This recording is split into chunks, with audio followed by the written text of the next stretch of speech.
What shapes your personal reality? In this book, Mind and Experiences, psychologist R. Craig Hogan reveals the powerful interplay between our outer experiences and inner mental life in determining how we perceive the world. Blending scientific research and philosophical insights, Hogan guides readers on an exploration of human consciousness, showing how our brains, emotions, and behaviors are intrinsically linked. In approachable language, he spotlights key mental phenomena like dreams, visualization, and memories, together with their biological underpinnings. Using compelling examples, Hogan demonstrates how we can tap into the mind-experience connection to positively transform our realities. Ultimately, he provides an invaluable framework for understanding how the landscape of our inner worlds directly impacts lived experiences and well-being. Both philosophical and practical, Mind and Experiences empowers readers to harness the mind's vital role in creating life's meaning. Chapter 1. You must change your perspective. We are accustomed to phrases that show we've changed our mind. I thought better of it. I came to realize. It dawned on me. I figured out. I made up my mind. I used to think. I came to believe. All these phrases mean the person has weighed the knowledge, beliefs, and assumptions in his or her mind and has come to a perspective that feels okay. The person can say, "Of course that's true," to it. When knowledge changes, the person shifts the balance to a new perspective. However, all the knowledge, beliefs, and assumptions are entirely in the person's mind, not in other people or the world. The person is changing his or her reality. This is an example. Look at this image. Do you see the young woman and the old woman? To see the young woman, you must shift your mind into young woman mode. Her nose is the little bump to the left and she is facing away from you and looking left. To see the old woman, you must shift your mind into the old woman mode. Her mouth is the almost horizontal line above the border of the dress at the neck. Stare at the mouth line and you will see the old woman. What was the young woman's nose is a wart on the old woman's nose. It will be even easier to see one or the other if you cover up the old woman's mouth with your finger to see the young woman, or cover the little bump and eyelashes that are on the young woman's face and stare at the mouth to see the old woman. Researchers in Australia studied 393 participants, ages 18 to 68. Subjects were shown the image for half a second, then were asked the gender and age of the figure they saw first. Older subjects saw the older woman first. Younger subjects saw the young woman first. 6 all saw the same image. They saw it differently at first look. You will be able to shift your perception with ease once you realize each of the two images. However, your mind is not able to see both at once. You must choose one. You impose a whole picture on the drawing, either a young woman or an old woman. You give the image meaning and organization that is not in the blobs of ink on the page. That's happening entirely in your mind, not in the image. The image doesn't change. When you settle on one perspective, you cannot see the other perspective at the same time. What you will learn in this book will give you a new perspective.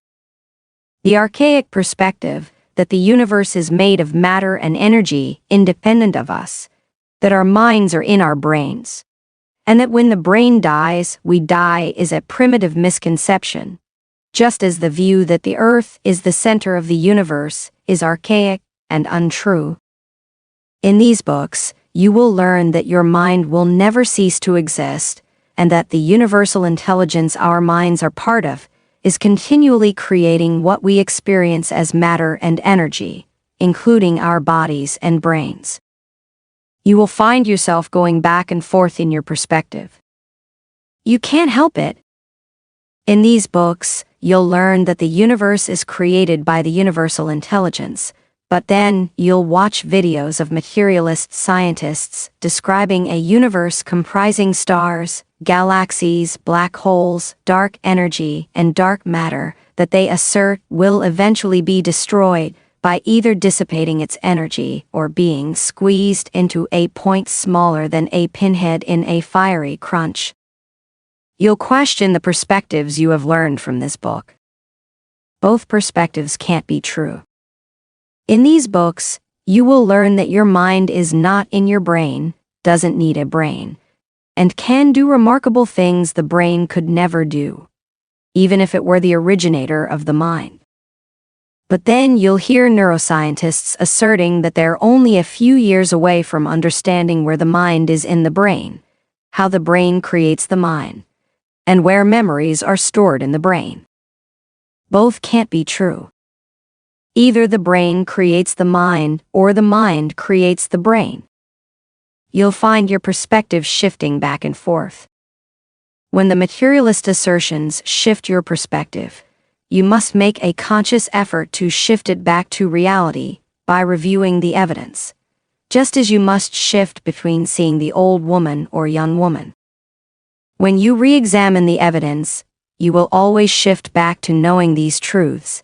There is nothing but mind and experiences, and you never die. Copyright Resonant recording. Chapter 2.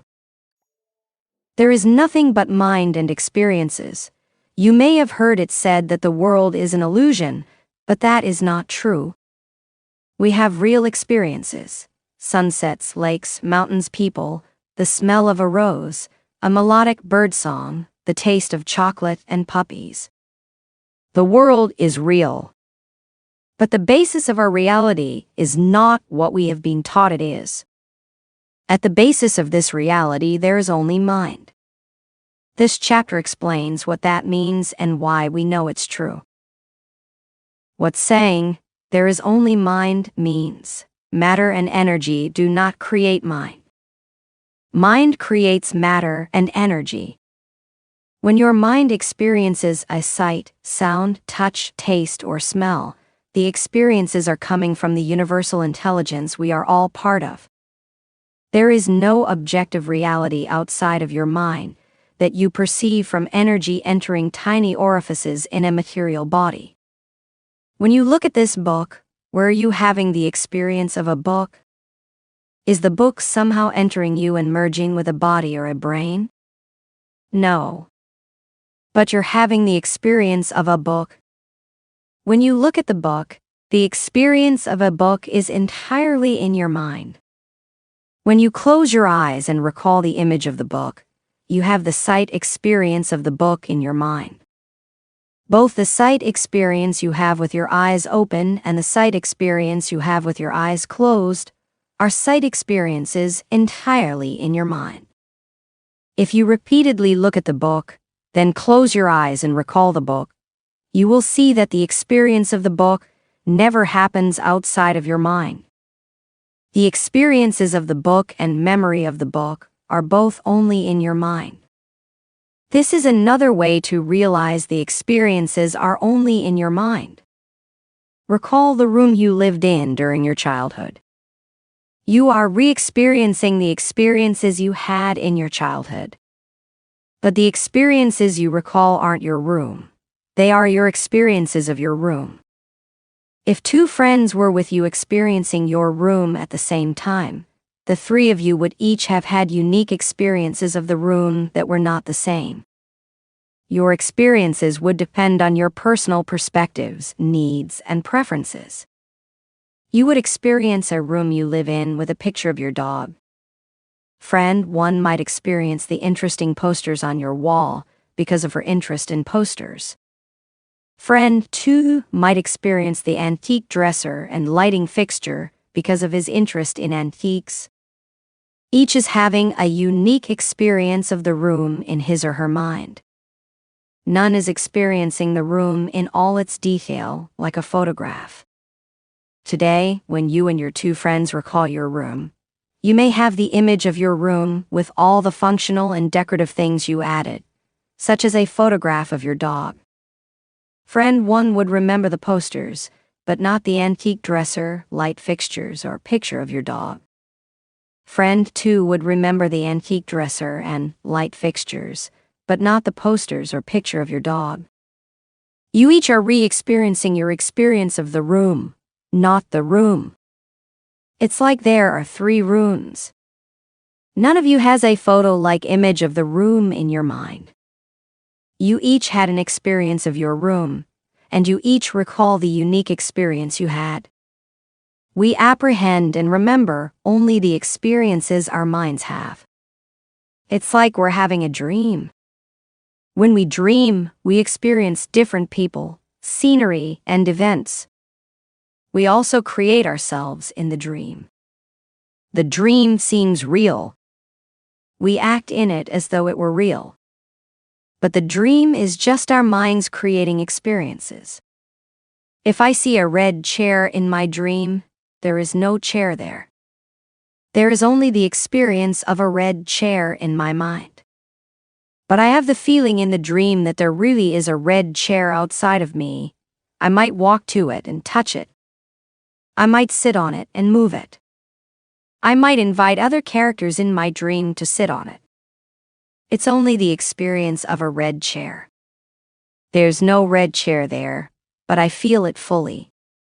The experiences exist without objects we sense outside of us. Later, when I remember my dream, I remember a red chair and one of my characters sitting in the red chair. But it's just like remembering your room. The red chair and characters from your dream are entirely in your mind, in the same way the image of your room is entirely in your mind. There is nothing but your mind and your experiences. Now imagine the characters in my dream are 2 friends in Earth School having the same dream. We're still individuals but experiencing the same dream. Our individual minds see a red chair, walk to the chair, and sit in the chair because each of us is having the experience of a chair, but the experiences are only in our individual minds. We're having individual dreams of things that are not out there. There's no physical chair there outside of us. Friend 1 sees a chair, but it's a chair in her mind. Friend 2 sees a chair, but it's a chair in her mind. That's what our life in Earth School is like. Since we're all in the same Earth School dream now, the universal intelligence gives the experiences to each of us. We feel we're having the same experience because we all are experiencing the same dream together. But each of us is being given the experiences of Earth School.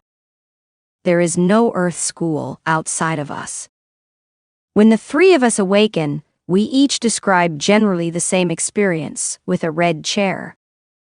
But each of us has different details, depending on what was most important or relevant to each of us. One remembers the red chair with upholstery tacks holding down the fabric. The second remembers the Eastlake antique back, but nothing about the upholstery tacks. I remember sitting in the chair and feeling how comfortable it was, but nothing about the upholstery tacks or the antique back. We were all accessing the same scenery and the same chair, but in our individual minds. We experienced only our individual experiences of the scene and chair. There was no chair in the dream, and we each had only the unique experience of the chair, not a photo in our minds. These experiences the universal intelligence makes available to us are our own repertoires of experiences. 3 people standing in the room you grew up in, and 3 people in the dream I shared had 6 sets of experiences. Those experiences became what we call memories. The memory experiences became part of our repertoire of experiences. However, our repertoire is unique to each of us. 10 people standing in the room you grew up in would have come away with 10 unique sets of memory experiences. Each of our lives comprises a unique repertoire of experiences. However, the universal intelligence contains all the characteristics of the room, from the wall treatments right down to the plaster that made up the walls, with all the sights, sounds, smells, and textures someone might experience in that room. From all those characteristics, we experienced the small set of characteristics that had the most meaning, relevance, or importance to us at the moment we stood in the room. The selection of experiences is determined by what cognitive psychologist Donald Hoffman calls fitness to our lives.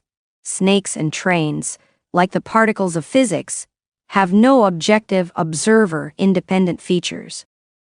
The snake I see is a description created by my sensory system to inform me of the fitness consequences of my actions. Evolution shapes acceptable solutions, not optimal ones. A snake is an acceptable solution to the problem of telling me how to act in a situation. My snakes and trains are my mental representations. Your snakes and trains are your mental representations.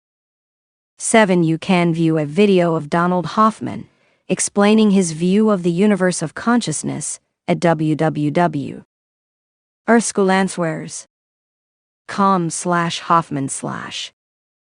Those few unique experience details in the room are what we have selected because they are important or relevant to us at that moment. They have fitness for us. They then became the memory experience of the room we will re-experience later as a memory. But the memory is not the memory of a room. It is the memory of our experience of the room. In this Earth School realm, we are experiencing individually as part of the same dream. When we make a change, the change becomes part of the shared realm that is available from the universal intelligence. If I replace the red chair with a blue chair, Lisa, who has never been in the room, will see a blue chair when she comes in tomorrow.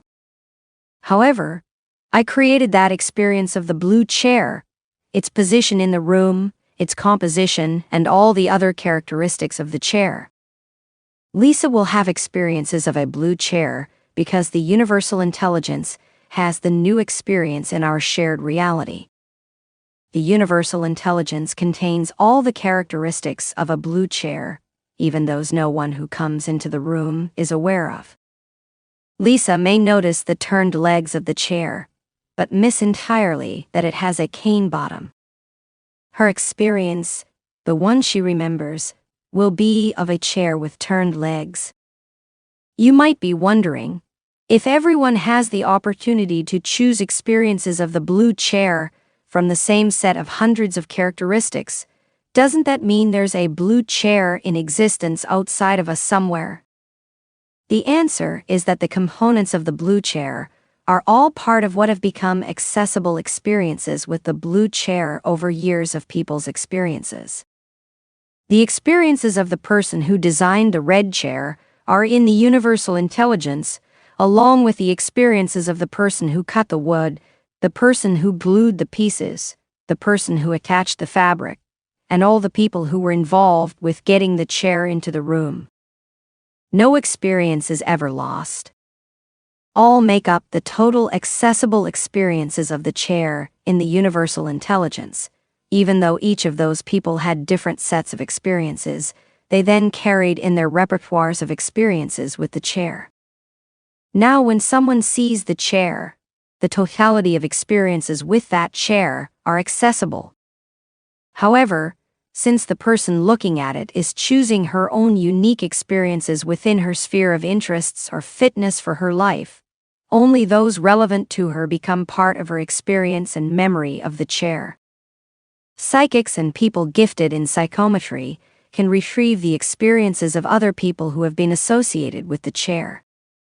Psychometry is the ability to hold an object and know psychically about the people associated with it. All the experiences of all the people who ever had anything to do with the chair are accessible experiences of the chair. Those experiences are all in the universal intelligence. This Earth School was created in the minds of countless people before us. The chair, the room, the building, the landscaping, and everything else associated with the room and building are experiences created by people in Earth Schools before us. Each change they made changed the experiences accessible in the universal intelligence.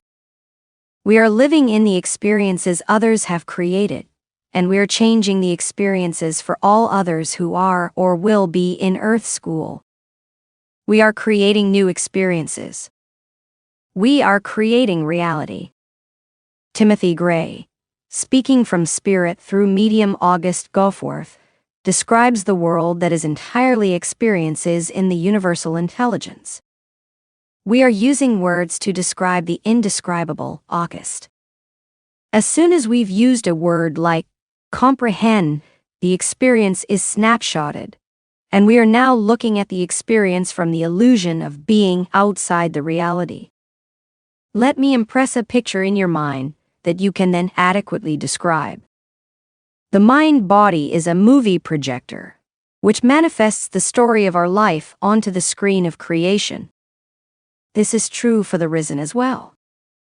A movie is not the actual life itself, but a series of stills or still lifes vibrating at a frequency that manifests as movements. All that appears to be moving and living around us is also a projection manifested by our individual mind, simultaneously with all other projecting minds, hence, the known universe. When you attempt to comprehend or grasp reality by holding a piece of in your mind, it's like taking a snapshot of the projected life around you. You then believe you now hold the scene in your mind's grasp. The illusion that you are outside the manifest in reality is strengthened, and so individual separation appears to be the real. The comprehended becomes apprehended. Yet all the while this apprehended separation appears to be taking place, the individual spirit behind the projector has not become uncreated. Manifestation changes, but creation endures. Each individual spirit is not only running the projector, but it is the projector, and also the film, the screen, and the environment in which the projector itself is manifesting. And the projector is also being projected, and even though each still life of the film appears to be unmoving, it is still life, because the energy formed as the manifestation is itself moving. Remember, everything manifested moves, everything lives, everything is connected as an infinite oneness. The oneness is never-ending and thus immortal. So then is each individualized oneness. Awareness of our individualized oneness is also the feeling of immortality. I've become aware of my immortality since rising. You become aware of it already, as many others as have many others on earth, which is happening in increasing numbers.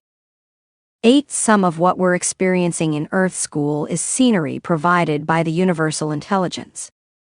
Sunsets, kittens, volcanoes, oceans, snow, and all the other scenery are backdrops for our activities on Earth. But everything people have had a hand in creating has resulted in the reality we're experiencing now within the scenery given to us. If any experiences made by humans in this reality are violent, harsh, or cruel, it's because people created the experiences that way. No God created them independent of people. And if experiences continue to be violent, harsh, and cruel, it's because we are continuing to maintain and perpetuate those negative experiences. If any experience made by people in this reality is kind, loving, and compassionate, it's because people created the experience that way. And when we are creating the experiences of being kind, loving, and compassionate, we are adding kindness, love, and compassion to the world's experiences. We are creating a kind, loving, compassionate world. Now the question is, if my friends and I had experiences only in our minds, and there is no room outside of us that we're experiencing, why do we believe there is a world outside of our minds? Why do we believe there is a world outside of our minds? We're influenced to believe from infancy through experiences, teaching, and modeling that there is a world outside of us that generates the experiences we have in our minds. However, that is not true. There is only mind and experiences. Deepak Chopra, MD, founder of the Chopra Center for Well-Being, describes the fact that we have been taught to give labels to things as though there were something outside of us, but there is nothing outside of us. Consciousness, defined as awareness, is ultimate reality. It's truth with a capital T now. Scientists give labels to their experiences: electromagnetism, gravity, strong and weak interactions. Some of them are perceptual experiences. Gravity is a perceptual experience. Electromagnetism is a word to describe certain behaviors. So everything that we call the four forces of nature, all mental mathematical activities in consciousness, they are words we have created, and now we hold these words to represent fundamental truth. But all they are is perceptual and conceptual experiences in consciousness. There's no reality to any of that. Okay, that's what science does. It creates a language. It creates a description of a conceptual or perceptual experience. It says this is what reality is.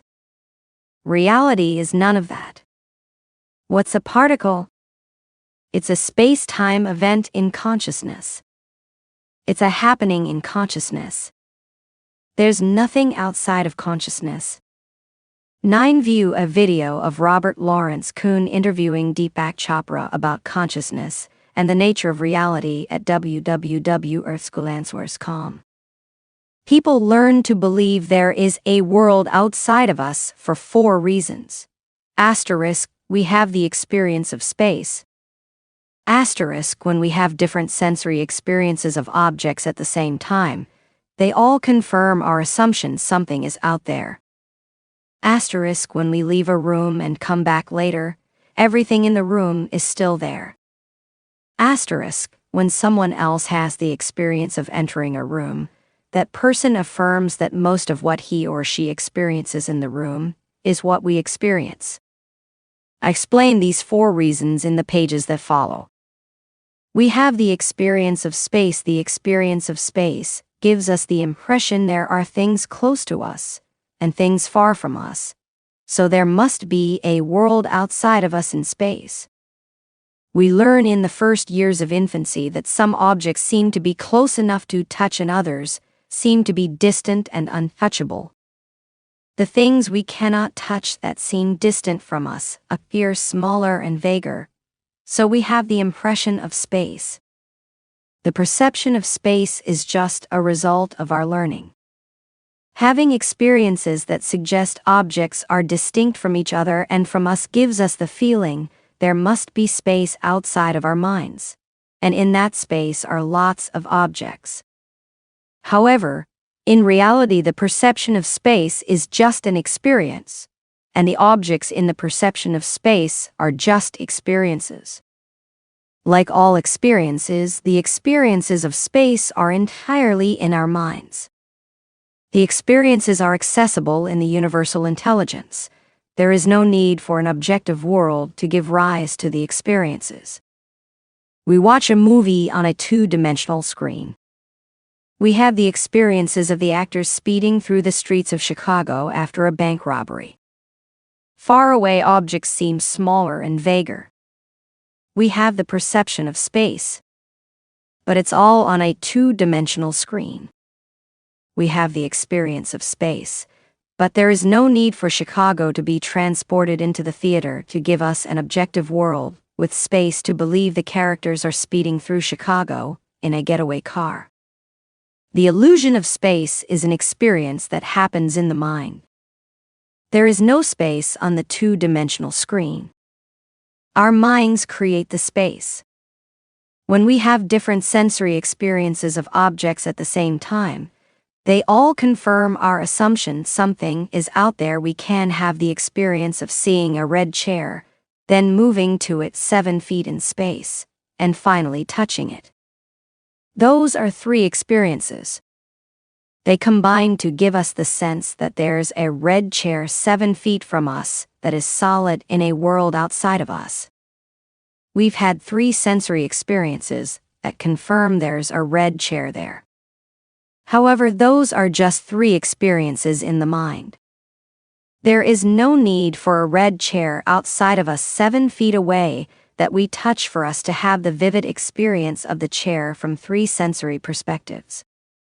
The 3 experiences come into our minds without an external world responsible for them. We have the experience of seeing a red chair, the experience that it is vaguer and smaller than the experiences of objects closer to us, and the experience of moving to it in space. However, they are all experiences. Experiences don't require a world outside of us. Experiences happen entirely in the mind. When we leave a room and come back later, everything in the room is still there. The consistency of our experiences gives us the sense that there must be permanent objects outside of us that will always be there unless they're moved. The chair will be there when we return from a visit to another country. It will be there if we are hit by a bus and leave this realm. It seems to be out there, independent of us. But the reason we experience it in the room when we have the experience of returning is that the universal intelligence provides continuity in the experiences we have in our minds. Whatever we expect to be there because of past experience will be there every time we enter the room and expect to see it. If someone moves it, the scene has changed, and the universal intelligence makes accessible all the experiences that fit whatever the change is. The fact that it seems to be in a world outside of us, because the experiences remain the same, is just because this realm has continuity to allow us to have predictable experiences. These consistencies and the changes in the world we all experience result from the fact that we are all the universal intelligence accessing the experiences available now for the same room. The room has an uncountable number of experience details, from the contractor building the house, the people putting up the drywall, the electricians, the various owners, us, our friends, and anyone else who has had experiences with that room. We are able to access the room experiences by intending to enter the room, or intending to recall the experiences we have that are now in our repertoire of memory experiences. When we return to the room, the array of experiences is again available to us from the universal reality, and we may choose another set of experiences to become another set of memory experiences of the room. The fact that the selection of room experiences available to us is the same gives us the feeling there is a room outside of us. When someone else has the experience of entering a room, that person affirms that most of what he or she experiences in the room is what we experience. Surely, it would seem, since any person having the experience of entering the room experiences a chair, the chair must be outside of us in the room. However, the experience of the chair is given to every individual mind in Earth School when one of us has the room experience. We are one mind, the universal intelligence. We are all attuned to the same realm available for access in the universal intelligence. We all have access to the same sensed experiences. All of Earth School is prepared for us based on who we are and our expectations that result in the creations by the universal intelligence. There is no world outside of us with a chair in it. And so, I experience grasping the doorknob to open the door to the room, and I experience the door opening. Those are entirely my experiences. My friend has the experience of entering behind me. That is entirely his experience. But we are both accessing the experiences everyone before us had about the room that makes the room experience. The lighting, room color, wood floor, wall treatments, and all other experiences built by those who were involved with the room before us. The experiences that we access and remember are those about the room, as it is now, that fit our needs and limited perceptions. We're both experiencing the room and having the experience of seeing a chair, but the experiences that register with us and that we remember are individual experiences. The experiences are all in our minds, plural, as part of the universal intelligence, a singular. What evidence is there that there is nothing but mind and experiences? We would expect that if it's true that there is only mind and experiences, with no world external to our mind, we should have some evidence of it. This section provides the evidence that there is only mind and experiences, with no external world. Even materialist scientists agree we cannot know if there is a world outside of us. We know the mind is not in the brain. Read your eternal self. Science discovers the afterlife 10. However, even philosophers and neuroscientists who believe the mind is an epiphenomenon of the brain agree that we cannot know a world outside of us. Neuroscientists assert that when we see a tree, for example, photons cascade upon the tree from a light source, some of which are reflected toward our eyes. Billions of photons enter the cornea. The photons strike the rod and cone photoreceptors on the retina and are transformed into electrical signals that are transmitted over the optic nerve to the visual cortex. The electrical signals stimulate neurotransmitters that result in neurons firing to give us a configuration of firing neurons. But the configuration of firing neurons is not a tree. There is no tree in the brain. There is no photographic likeness of a tree in the brain. The brain will never experience the light of day or a tree. In their materialistic conception, there are just neurons firing in a configuration that someone has told us is a tree configuration. So when we have those neurons firing again in that configuration, we will say, that's a tree. We have no way of knowing if there is a thing called a tree outside of us. As even a materialist neuroscientist or philosopher insists, all we have is a configuration of neurons firing that is the tree configuration. Daniel Dennett, a philosophy professor at Tufts University, summarizes this perception. What we think of as our consciousness is actually our brains pulling a number of tricks to conjure up the world as we experience it. But in reality, it's all smoke, mirrors, and rapidly firing neurons. 11. The materialist scientists assert that what we experience is just a pack of neurons firing. 12. And we call a particular pack of neurons firing a tree each time we experience those neurons firing together. In their view, we can never know whether there's a thing we're calling a tree out there. We can never know whether there's really a world outside of our minds, the neuroscientists assert. That doesn't prove there is no world outside of us, but it does show that we can't be sure that there is, even in the materialist's view. So we're on the fence thus far. The other evidence presented here knocks us off the fence onto the firm ground of realizing there is only mind and experiences. The mind is not in the body. A second reason we know there is nothing but mind and experiences is presented in the book Your Eternal Self. Science discovers the afterlife 13, containing the evidence that we know the mind is not in the brain or body. As a result, the mind needs no sensory apparatuses of the body to have experiences. The eyes, ears, nose, taste buds, and skin are unnecessary.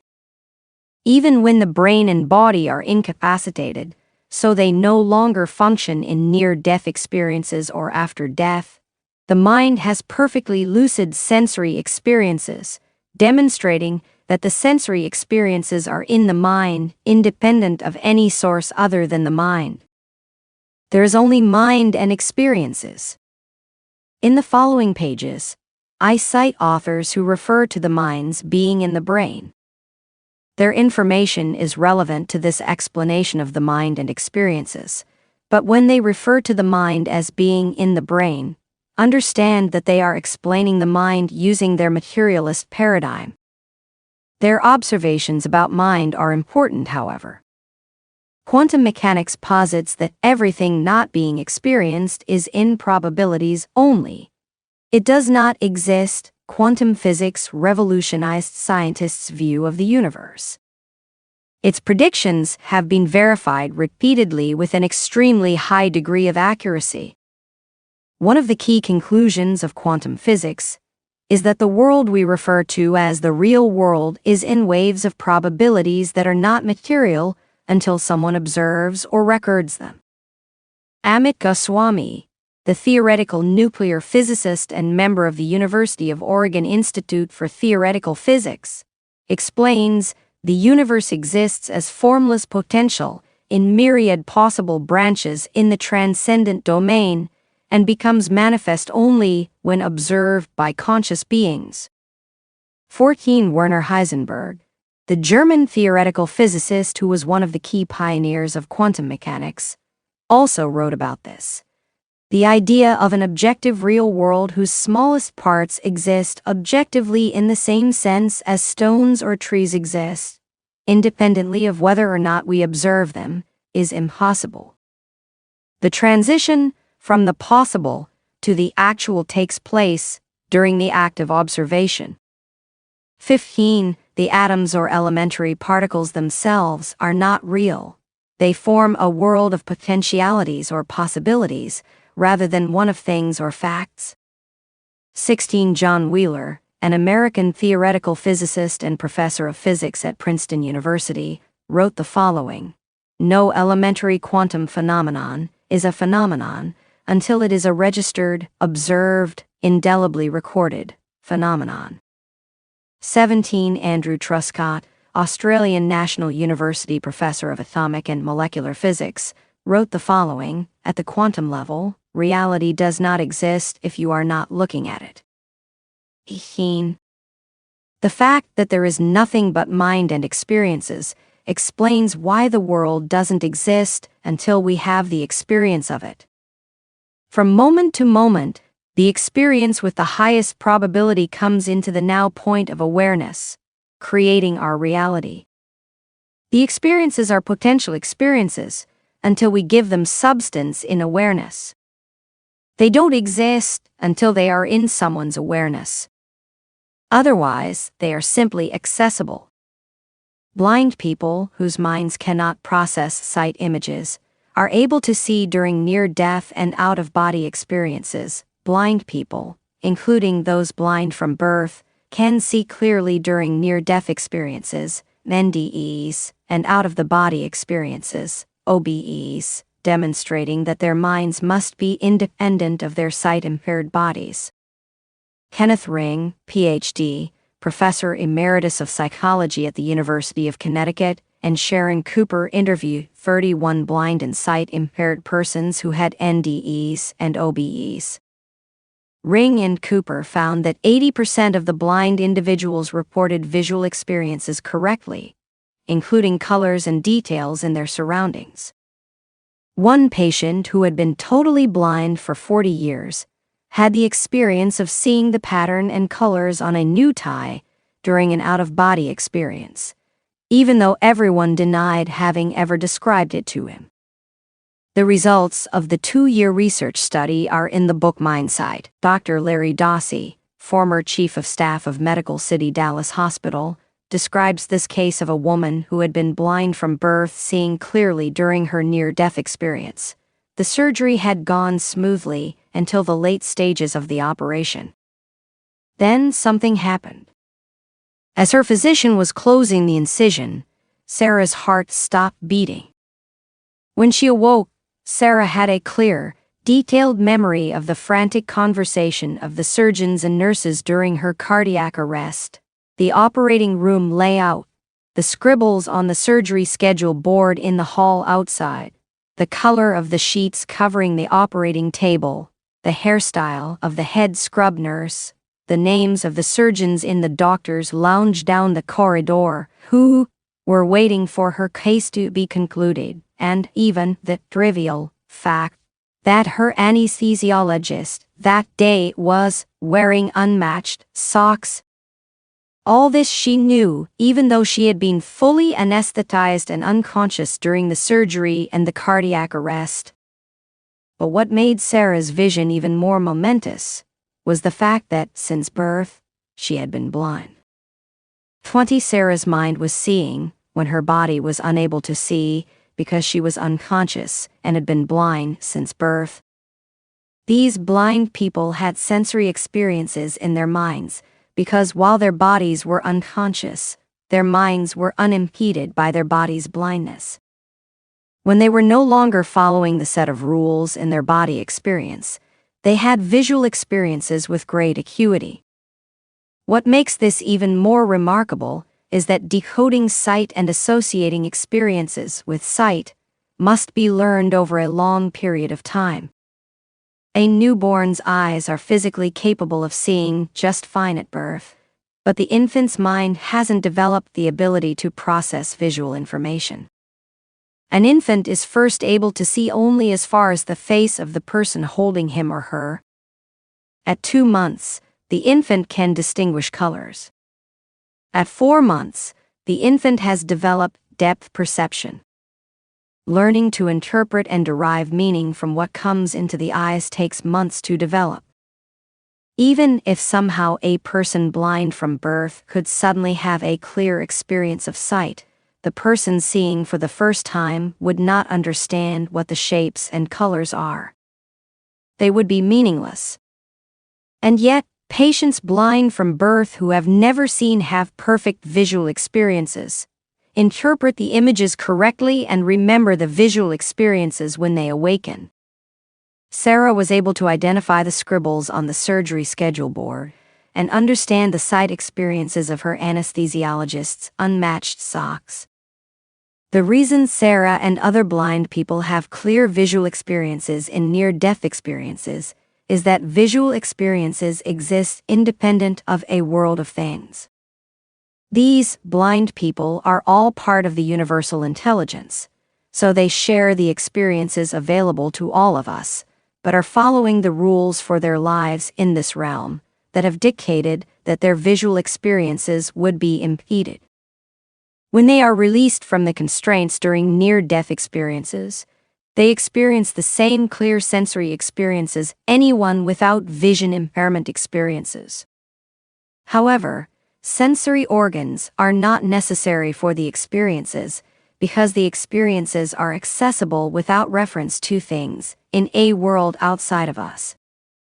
You can view the video of a woman who was blind from birth but was able to see during her near-death experience. www.earthscolanswears.com/wiki/. People whose bodies have died still have sensory experiences today. We have written, video, and audio records of people speaking from the life after this life. They no longer have bodies on Earth, but they have the same sensory experiences people in this Earth life have. We also have the reports by people having out-of-body experiences who journey to distant parts of this realm and have experiences without using their bodies.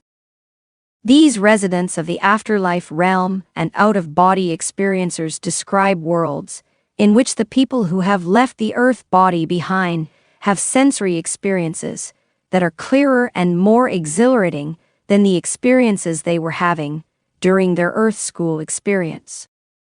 They describe structures made of a solid material with a pearl-like luminescence. There are large buildings housing schools, art galleries, and museums in vast, beautiful, clean cities.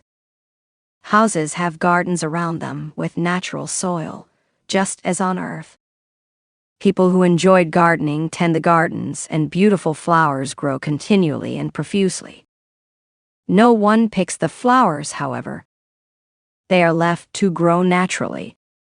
The flowers have heavenly aromas and exude music. Music and art are integral, vital components of the other planes. There is continual music, although a person doesn't have to listen to it. There are vast orchestras comprising thousands of people playing instruments, some of which are like those on the earth plane, while others are unique. As an orchestra plays, beautiful colors appear around the orchestra in keeping with the music. The individuals living in the next realm of life left the earth body experience behind. They have new body experiences with sensory experiences, just as people having a body experience in Earth School have. Their minds are part of the same universal intelligence our minds are part of. They are able to have sensory experiences because the universal intelligence gives the sights, sounds, smells, touches, tastes, bodily sensations, and emotions to the residents of the life after this life, just as we are given the experiences we are having in Earth School.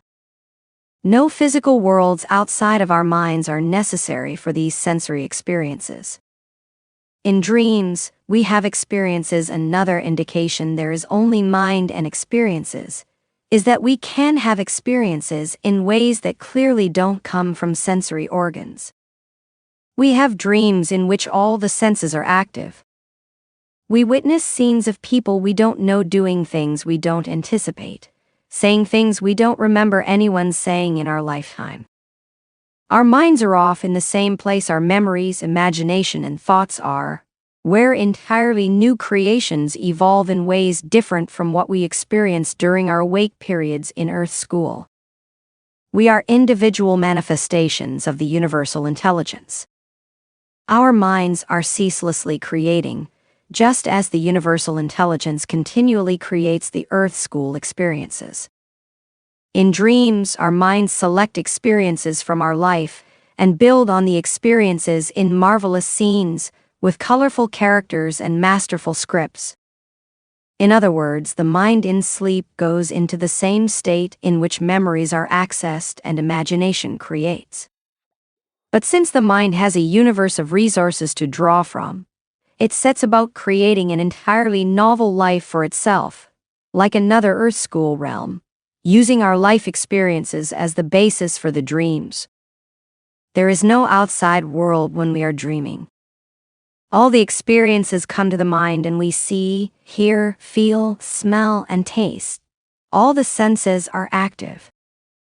Mind and experiences are sufficient. There is no need for an outside world. In guided afterlife communication and self-guided afterlife connections, people have experiences. 2 methods of helping people have communication with loved ones living in the life after this life bring the individual into a state of mind in which the communication can occur. In both methods, the individual closes his or her eyes and has vivid communications. In these communication experiences, experiencers speak with their loved ones, walk with them through landscapes, touch them, hug them, and even kiss them. All the sensory experiences are part of the event. But they all happen in the mind.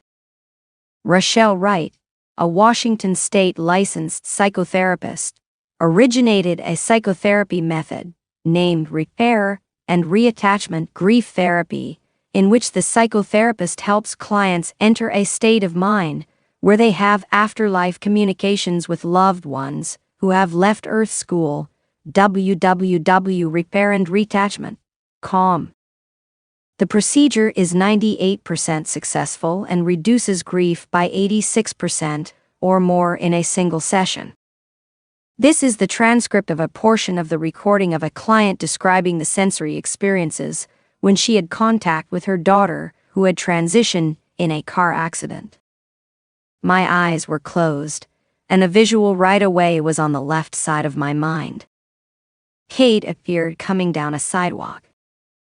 There was a wall, and it was beautiful. There was ivy growing out of it, and a big old tree. Kate started walking toward me.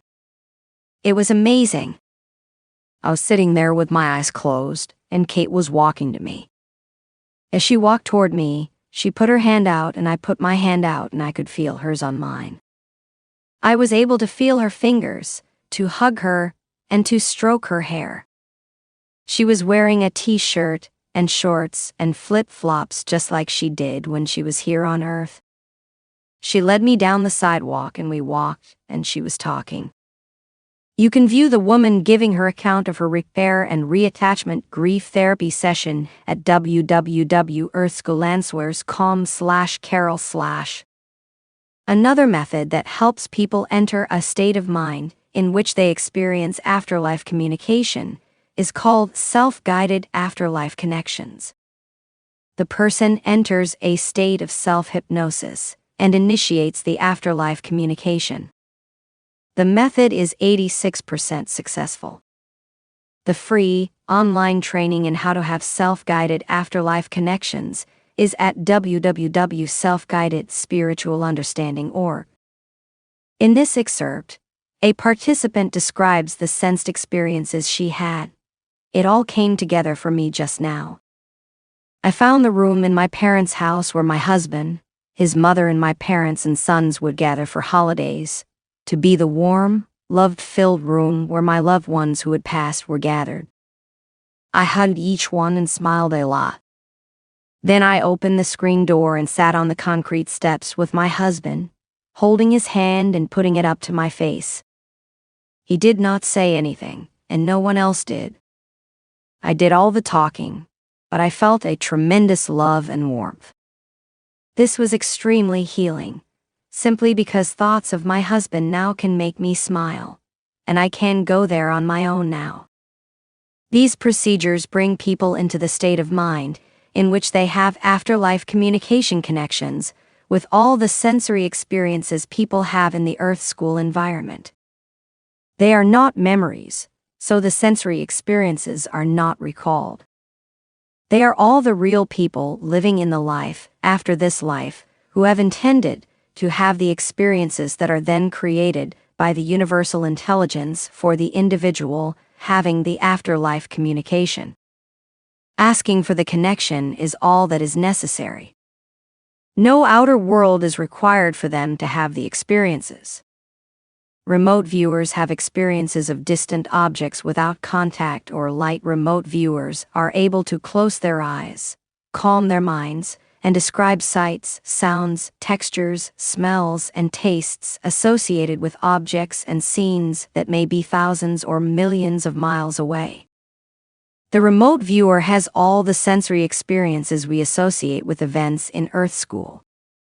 The viewer sees scenes and objects, hears sounds, smells, feels textures, and senses emotions. The remote viewer is having the sensory experiences in the mind while the body is sitting quietly with its eyes closed. There is no outside world experience occurring for the viewer. Remote viewers are able to view photographs in sealed envelopes, shipwrecks at the bottom of dark oceans, objects in rooms at night with the room lights off, and other things in circumstances that preclude what we assume is normal vision.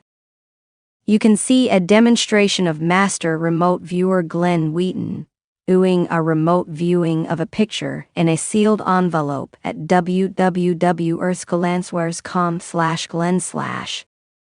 You can see a demonstration of my remote viewing objects on a table 700 miles away from me at www.earthscolanswears.com/remote/. For several decades at the end of the 20th century, the CIA had a remote viewing program named Operation Stargate that used remote viewers to spy on the Soviet Union. The program had remarkable results. In 1974, a remote viewer named Pat Price was to view a mysterious, unidentified research center at Semipalatinsk, USSR, to see what was there. He sat with his eyes closed and focused on the area. Below is a sketch he made of what he saw through his remote viewing. It had all the distinguishing marks of a gantry crane. Later, the CIA obtained satellite photos of the site. A CIA artist created the following sketch of part of the Semipalatinsk site based on the photos. It was a gantry crane. Pat Price had the experience of a gantry crane without using his eyes because the universal intelligence gave the sight experiences to him when he requested them. Remote viewing is being used to discover archaeological sites buried beneath tons of soil. The experiences of the sites are available without the senses being involved in accessing them. You can see a description of remote viewing's use in discovering archaeological sites at www.earthscolanswares.com/joe/. The sensory organs couldn't have experiences even if the person were somehow transported to the scene. The experiences come to the mind from the shared experiences in the universal intelligence. No visual organs are necessary. You can read more about remote viewing in the book Your Eternal Self, Science Discovers the Afterlife.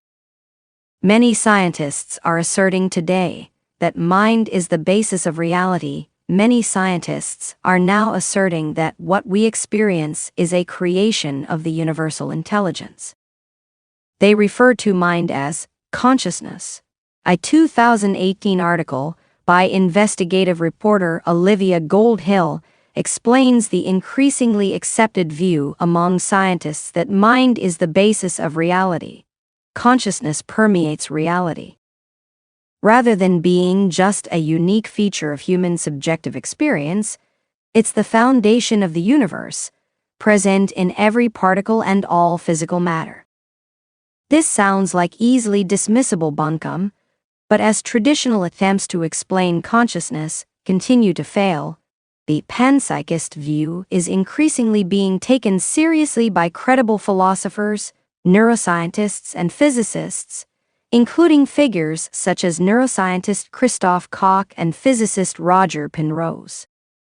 Max Planck, the theoretical physicist who originated quantum theory, for which he won the Nobel Prize in Physics in 1918, expressed it this way: I regard consciousness as fundamental. I regard matter as derivative from consciousness. We cannot get behind consciousness. Everything that we talk about, everything that we regard as existing, postulates consciousness. An article in the HuffPost blog by the following 4 scientists explains their conclusion that mind is the basis of reality. Deepak Chopra, MD, board-certified physician in internal medicine, endocrinology, and metabolism. Minas Kafatos, PhD, Fletcher Jones, endowed professor of computational physics at Chapman University, a quantum physicist and cosmologist. Bernardo Castro, PhD, specialist in computer engineering, artificial intelligence, and reconfigurable computing. Rudolph Tanzi, PhD, Joseph P. and Rose F. Kennedy Professor of Neurology at Harvard University and Vice Chair of Neurology at Mass General Hospital, included in Time magazine's 100 Most Influential People in the World. These scientists summarize their conclusion about minds being the basis of reality. Indeed, to say that the universe is mental does not mean that it exists only within the limited minds of humans. Instead, the universe is the expression of a universal mind that transcends personal awareness. This is what we call fundamental conscious awareness. Our seemingly separate human minds are dissociated personalities of this universal mind, akin to the multiple personalities of a person with dissociative identity disorder. The ideas and emotions experienced by the universal mind, within which we are all immersed, are presented to us in the form of the empirical world we see, hear, touch, taste, and smell. In The Quantum Enigma, Bruce Rosenblum and Fred Kuttner, both physics professors at UC Santa Cruz, describe the fact that objects don't exist in the traditional sense until we experience them. The waviness in a region is the probability of finding the object in a particular place. We must be careful. The waviness is not the probability of the object being in a particular place. There is a crucial difference here. The object was not there before you found it there. Pioneering physicist and mathematician Sir James Jeans, professor at the University of Cambridge and Princeton University, wrote his conclusions after studying the basis of reality from a physicist's perspective. The stream of knowledge is heading toward a non-mechanical reality. The universe begins to look more like a great thought than like a great machine. Mind no longer appears to be an accidental intruder into the realm of matter. We ought rather hail it as the creator and governor of the realm of matter. Get over it and accept the inarguable conclusion. The universe is immaterial, mental, and spiritual. R.C. Henry, professor of physics and astronomy at Johns Hopkins University, wrote the following: "A fundamental conclusion of the new physics also acknowledges that the observer creates the reality. As observers, we are personally involved with the creation of our own reality. Physicists are being forced to admit that the universe is a mental construction." John Archibald Wheeler was an American theoretical physicist who worked with Niels Bohr in explaining the basic principles behind nuclear fission. This is how he assessed the nature of reality based on quantum physics. Useful as it is under ordinary circumstances to say that the world exists out there independent of us, that view can no longer be upheld. Peter Russell, theoretical physicist, experimental psychologist, and computer scientist, wrote the following: "All our experiences, all our perceptions, sensations, dreams, thoughts, and feelings are forms appearing in consciousness. Everything we know, perceive, and imagine, every color, sound, sensation, every thought, and every feeling, is a form appearing in the mind. It is all an informing of consciousness." Richard Kahn Henry, Ph.D., professor in physics at the Johns Hopkins University, wrote about this in the journal Nature. Physicists shy from the truth because the truth is so alien to everyday physics. The universe is entirely mental. Amit Goswami, Conservation of Matter and Energy. An approach to reality called the dualist approach suggests that mind is separate from matter and influences our brains and the world of matter that is outside of us. However, Amit Goswami, the quantum physicist, explains that mind apart from matter cannot influence matter because that would add energy from outside the system. The law of the conservation of energy states that the amount of energy in the system will always be the same. If immaterial consciousness influenced matter, the action would add energy, which is not possible. The idea of matter-mind duality seemed to violate a sacrosanct scientific law that was discovered in the 19th century, the law of conservation of energy. Energy of the physical universe alone always remains a constant in all transactions.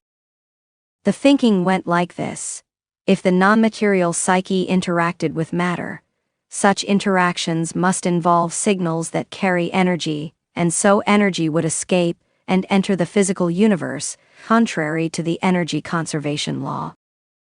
We know mind is not created by the brain. In the dualist explanation, mind is independent of the material realm, so it contains no matter or energy from a physical realm. However, if mind is to use a material body to navigate a physical world, it must add energy to the physical realm in every body activity. If mind adds energy in any way, since the energy isn't in the totality of matter and energy that exists in a world the materialists believe exists independent of the mind, it must be adding energy. There are nearly 8 billion people on the planet influencing the matter in their lives. That means a tremendous amount of energy would be added to the system as people act in their daily lives to influence matter. The conclusion must be that since mind is active in Earth school and mind is not created by matter, matter and energy must be mind stuff. Luminaries have asserted that the basis of reality is mind. Many luminaries from the past have asserted that the basis of reality is mind. Reality is like a dream our minds are having. Chogyal Nam Kai Norbu, In a real sense, all the visions that we see in our lifetime are like a big dream. Swami Vivekananda: to every one of us there must come a time when the whole universe will be found to have been a mere dream. Swami Krishnananda: you will see that all the objects of the world are your own universal self. Chuang Tzu: there is the great awaking after which we shall know that this life was a great dream. All the while the stupid think they are awake. Vajrakittika Sutra of Mahayana Buddhism: know that the world has no self-nature, no substance of its own, and has never been born. It is like a cloud, a ring produced by a firebrand, a vision, a mirage, the moon as reflected in the ocean, and a dream. Jalal al-Din Rumi: this world, which is only a dream, seems to the sleeper as a thing enduring forever. But when the morn of the last day shall dawn, the sleeper will escape from the cloud of illusion. Laughter will overpower him at his own fancied griefs when he beholds his abiding home and place. Meher Baba: all your pleasures and difficulties, your feelings of happiness and misery, your presence here and your listening to these explanations, are all nothing but a vacant dream on your part and mine. There is this one difference: I also consciously know the dream to be a dream, while you feel that you are awake. Tripura Rahasya: this world is a mere figment of imagination, an image on the screen of the mind, an image on the mirror of consciousness, a mental image.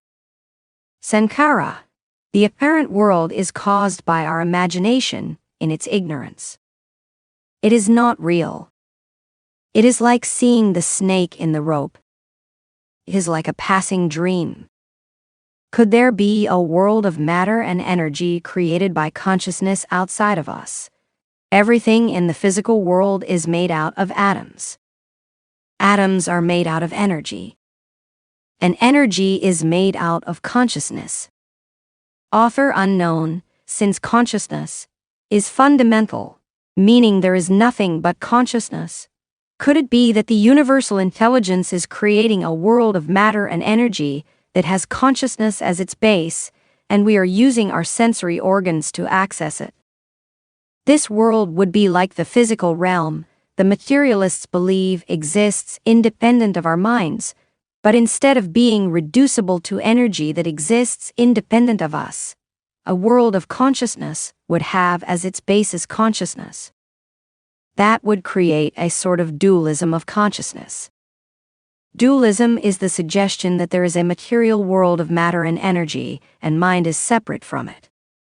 Those who subscribe to the notion of dualism believe that somehow mind outside of a matter and energy world is able to send signals to a physical brain that the brain uses to navigate in a material, physical realm. This view of reality is not valid. It holds on to the proposition that there is a material world and mind outside of it influences it. However, the previous pages have demonstrated that there is only mind. There is no material world. In a dualism of a world that has consciousness as its base, with our minds apprehending this consciousness-created world outside of us, we would have all the experiences of the world we are having, but the experiences would be conveyed to us through consciousness-created sensory organs in a conscious-created physical body. Such a dualism is not tenable. For one thing, since our minds are having the experiences, a world for us to apprehend is unnecessary. We are the mind having experiences. A world between us and the experiences is unnecessary. We also could never know whether there is a conscious created world, because all we can know is the experiences we have. That is the same dilemma the materialists express. For the materialists, since they assert we know only the patterns of neurons firing, they all agree we can never know whether there is a world outside of us. There is nothing but mind and experiences. The evidence of atoms is an experience. The evidence of subatomic particles is an experience. The mathematics implying strings are just experiences. When we peer into the depths of the cosmos, we have the experiences of a background radiation and distant galaxies. However, they are all simply experiences. There is no world outside of our minds, regardless of how deeply we look into matter and energy, and regardless of how far we look into the vast abyss of space. There is nothing but mind and experiences. A conscious, created world outside of us to apprehend would be superfluous. What about the indications the brain controls thought and movement? To understand why it seems the brain is controlling thought and movement, and why the body chemistry changes with mind activities, suggesting body chemistry affects the mind, it is necessary to understand what we have learned from individuals living in the next realm of life. In Earth School, everything has a reason. Earth is a world of cause, effect, space, and time. We need warmth and light, so there is a sun to give us warmth and light. We need to support the body's functioning, so we eat things to give us nutrition. We must replenish excreted liquids, so we drink. We experience space, so we must move from one location to another. Organs are necessary to support the body's functioning. The body must die so people can justify to the remaining residents of Earth School that the person has left. The life after this life has all the experiences of the Earth School realm, with solid mountains, animals, streams, buildings, and bodies. However, there is no need for cause, effect, space, or time. There is no sun for warmth or light. There is always a pleasant ambient temperature and comfortable temperature without cause. There is no diurnal measure of time and no clocks. People do not need to eat or drink to sustain their bodies, although they may do so if they want to. The people living in the life after this life remark that they don't believe they have organs. They don't need them. Space is optional. People can travel by intending to be at a location. They are instantly there. Their bodies never die. However, they can evolve into higher dimensional beings that don't need a body. In Earth School, everything has cause, effect, space, and time, so the mind must have a place where it seems to be located and generated in the body experience. As a result, the mind has been assumed to be in the brain. We seem to have the experience of 3 pounds of protein and fat called a brain, with neurons, areas of the brain that light up when functions are performed, and brain waves. However, the brain performs no services that affect the individual mind's functioning in Earth School. Read the explanation in the book Your Eternal Self, Science Discovers the Afterlife. 35. The brain shows signs of activity, but the signs are just part of the cause and effect of the Earth realm. The signs of activity in the brain are much like the whirling blue circle on a Windows screen when the computer is computing. No one would assume the whirling blue circle is where the computing is going on. The circle is just a prop. The brain shows activity when a person is having experiences, but the brain is just a prop. The mind is not in a brain. The brain is in the mind. So we must understand an entirely different reality. Copyright Resonant recording. Chapter 3. You must understand an entirely different reality. The soul can never be cut into pieces by any weapon, nor burned by fire, nor moistened by water, nor withered by the wind. Bhagavad Gita 2.23. There is only mind and experiences. You are mine, entirely. You are not created by the universal intelligence. You are a manifestation of the universal intelligence. The universal intelligence assumes individual personalities to have experiences in Earth School. We are having the same dream because who we are in the universal intelligence is tuned into the same reality. While you are in Earth School, you are wholly an individual member of the universal intelligence living in a world of experiences provided by the universal intelligence. And when we decide to stop playing these roles, we will still be the individuals we are as we take on other roles in other realms available for access in the universal intelligence. If you were to relax, calm your mind, and close your eyes, you could imagine what your ideal island in the tropics would be like. As you allow your mind to drift, you can see yourself walking on a sandy beach with the expanse of ocean beside you. You hear waves, feel the sand between your toes, feel the warmth of the sun on your body, and smell the ocean breezes.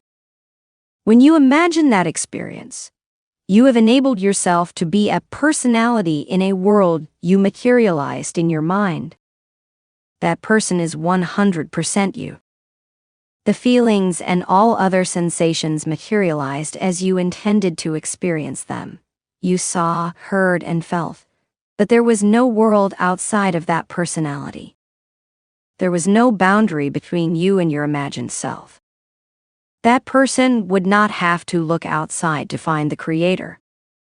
That person was you taking on a role in a realm within you. It was all you.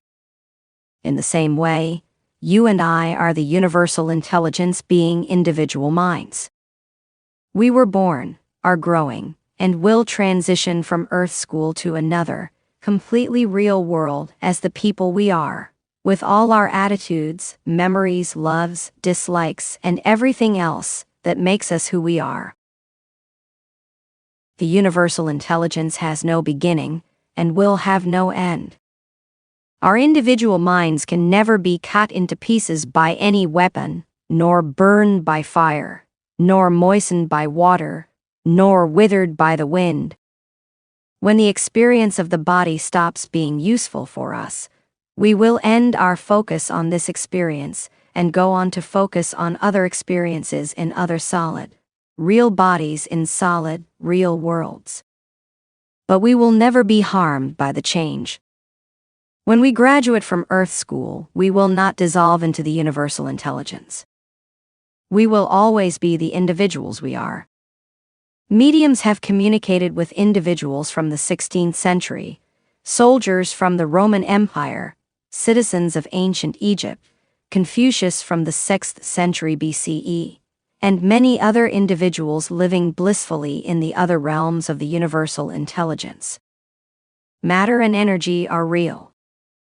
They just originate in a way that is different from what we've been taught. Tables and chairs are solid, mountains are made of hard stone, streams have wet water, and bodies have hard bones and soft flesh. Matter is made up of atoms. Atoms are made up of energy. Energy is made up of mind. So you must have a new understanding of who you are, the nature of the universe, where you came from, why you are here, what happens when the body experience stops, and the condition you will be in when you decide not to have body experiences anymore. This understanding is based in the uplifting knowledge that our eternal lives can be filled with love, joy, peace, and wonderful adventures, even though we go through periods of distress, sadness, and unhappiness as we learn lessons in Earth School, and even though some will go through tragedies and suffering. Knowing these truths will relieve you of your worries about events in this life and your graduation from Earth School. You can live life abundantly, without concerns about what tomorrow will bring. You will look forward to all the tomorrows. You just have to know the truth. There is nothing but your mind and your experiences. You co-create the experiences because you are part of the universal intelligence that creates the Earth School realm every instant. The universal intelligence has unconditional love for you and envelops you. You just have to experience that love and live in peace and joy. The chapters that follow explain this reality we live in. Copyright Resonant Read Recording. Chapter 4. The point of now awareness. There is nothing but mind and experiences. How then does the mind have experiences? Experiences come and go in our awareness in the point of our lives we call now. The now point is rather like the needle point of the reading head on a DVD player that plays whatever is at that point on the DVD. It may seem that our experiences last a long time, but that is an illusion, like the illusion of seeing a continuous stream of movement in a projected movie on the DVD. In a movie, we are actually looking at two-dimensional pictures appearing at 24 to 72 still pictures a second. Our mind converts them into smoothly running actions.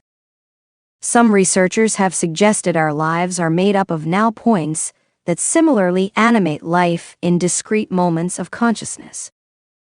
Stuart Hameroff, MD, the consciousness researcher at the University of Arizona, and Sir Roger Penrose, a theoretical physicist at the University of Oxford, suggest that we have 40 conscious moments a second, meaning our consciousness goes into a quantum state where it gathers information, then collapses into consciousness for the brain, to use that information at 40 times a second.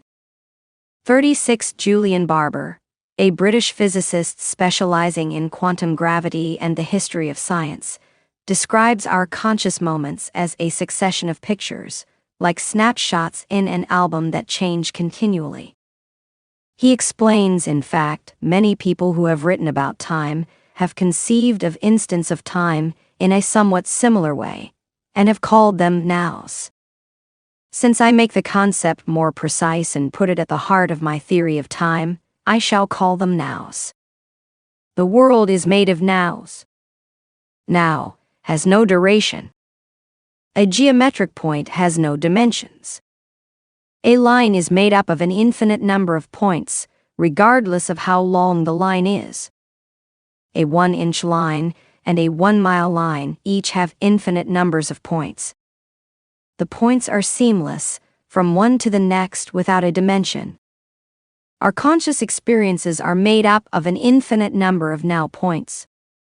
Now has no duration. Dr. Sean Carroll, a theoretical physicist in the California Institute of Technology Department of Physics specializing in quantum mechanics, gravity, and cosmology, explained time this way. It's very tempting to wonder whether or not, like a film strip, moments of time are discrete. As far as we know, nothing in physics tells us that time is discrete. As far as we can tell, time is perfectly smooth and continuous. You can view Dr. Sean Carroll's full explanation of time at www.earthscholanswears.com/time/. Each now point of awareness is being filled with experiences rapidly entering and being replaced. This is an example. A man is driving a car. It seems the entire event is one seamless experience, but it is not. Instead, the event is a churn of experiences in the point of now. Awareness is continually being reformed with new experiences. Now the man is seeing a stoplight, hears a violin on the radio, smells the restaurant nearby, is seeing a woman walking on the sidewalk, is recalling that he needs to buy bread on the way home. All these experiences may have come in a second of time. Even when it seems a thought comes to mind and occupies the mind for 10 seconds, the point of now awareness is continually being interrupted in nanoseconds by a flurry of experiences. The experiences in the point of now awareness never remain the same. It may seem that we are having a single experience, but the animation of the now point of awareness is a flow of an infinite number of point of now experiences. If the now point of awareness were not continuously refilled with experiences, the person would not be conscious. I've asked groups to try to stop their consciousness until I tell them to come back into consciousness.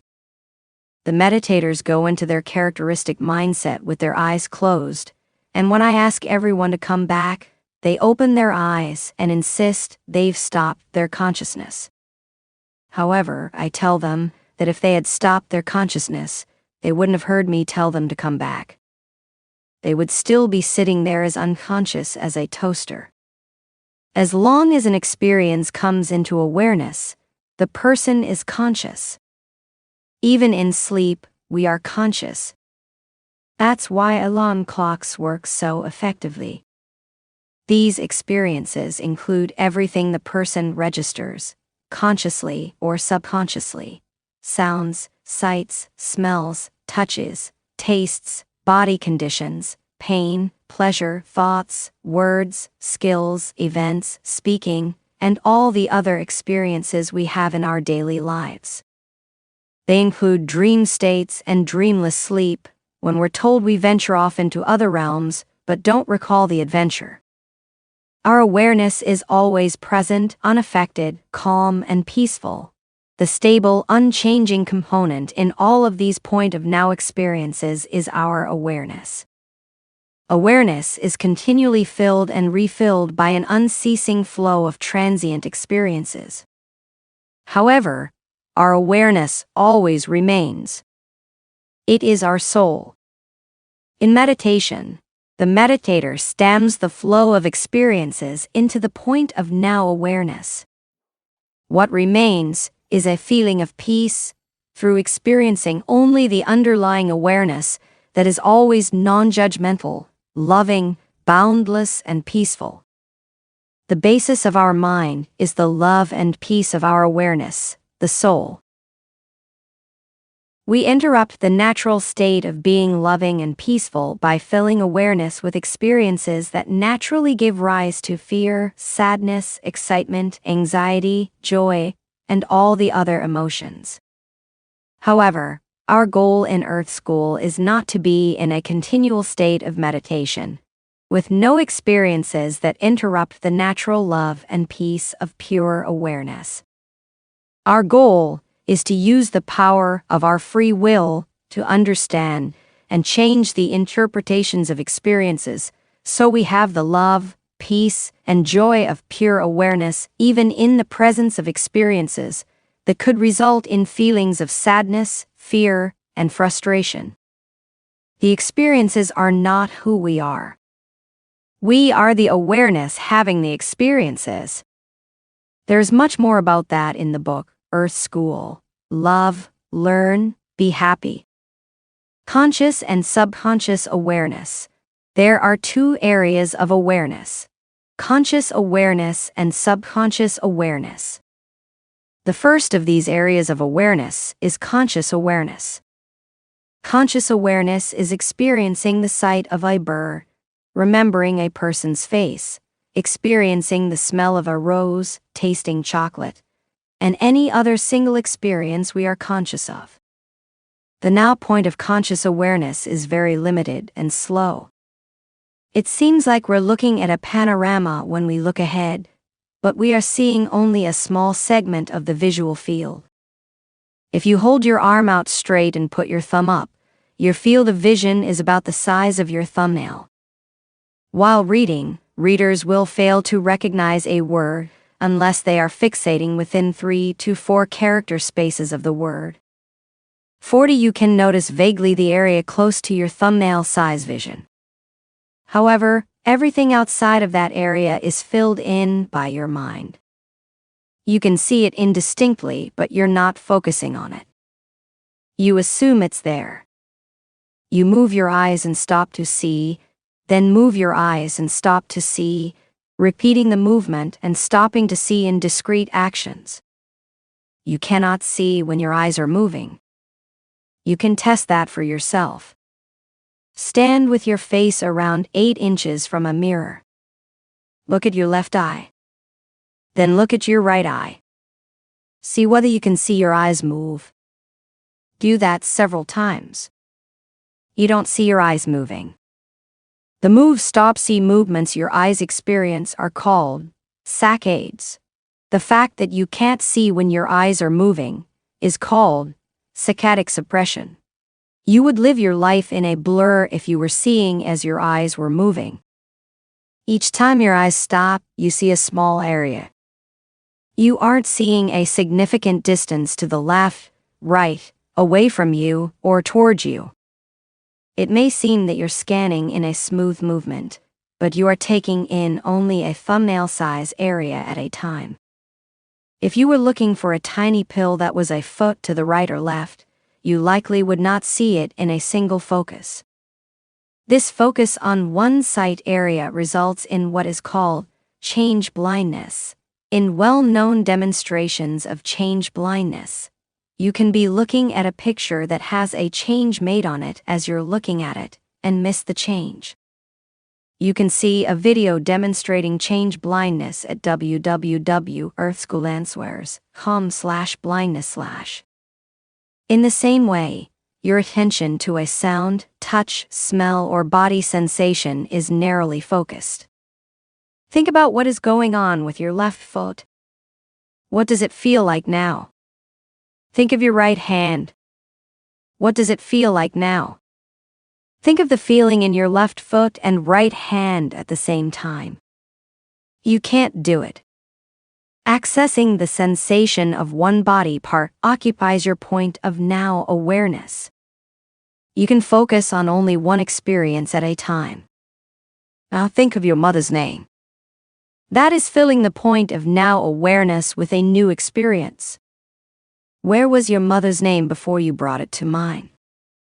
Your mother's name is something you easily bring to mind, so it is accessible, but is not the focus of awareness at any moment unless you make it the focus or your awareness is triggered by another experience in your awareness, such as seeing your mother's picture. The intention and focus of your conscious awareness on one thing precludes all other experiences. This conscious awareness, with its narrow focus on one experience at a time, has been estimated to process information at bits of information per second by biologist Bruce Lipton, 60 bits of information per second by MIT, and 120 bits per second by Bell Labs. Daniel Levitin, professor emeritus of psychology and music at McGill University, describes the limitations of processing at these slow speeds. In order to understand one person speaking to us, we need to process 60 bits of information per second.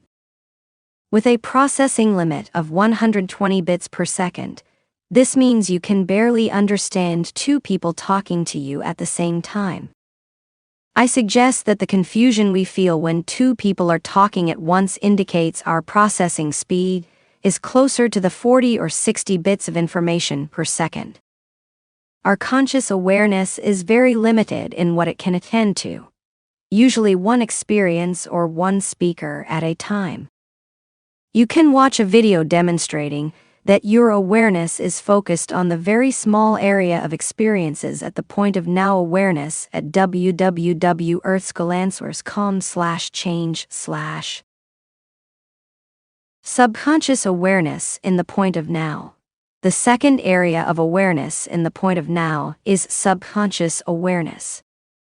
Subconscious awareness is estimated to process 11 million bits of information per second in one source and 20 million bits of information per second in another. 46. What is important is that subconscious awareness is 100,000 to 300,000 times the speed of conscious awareness.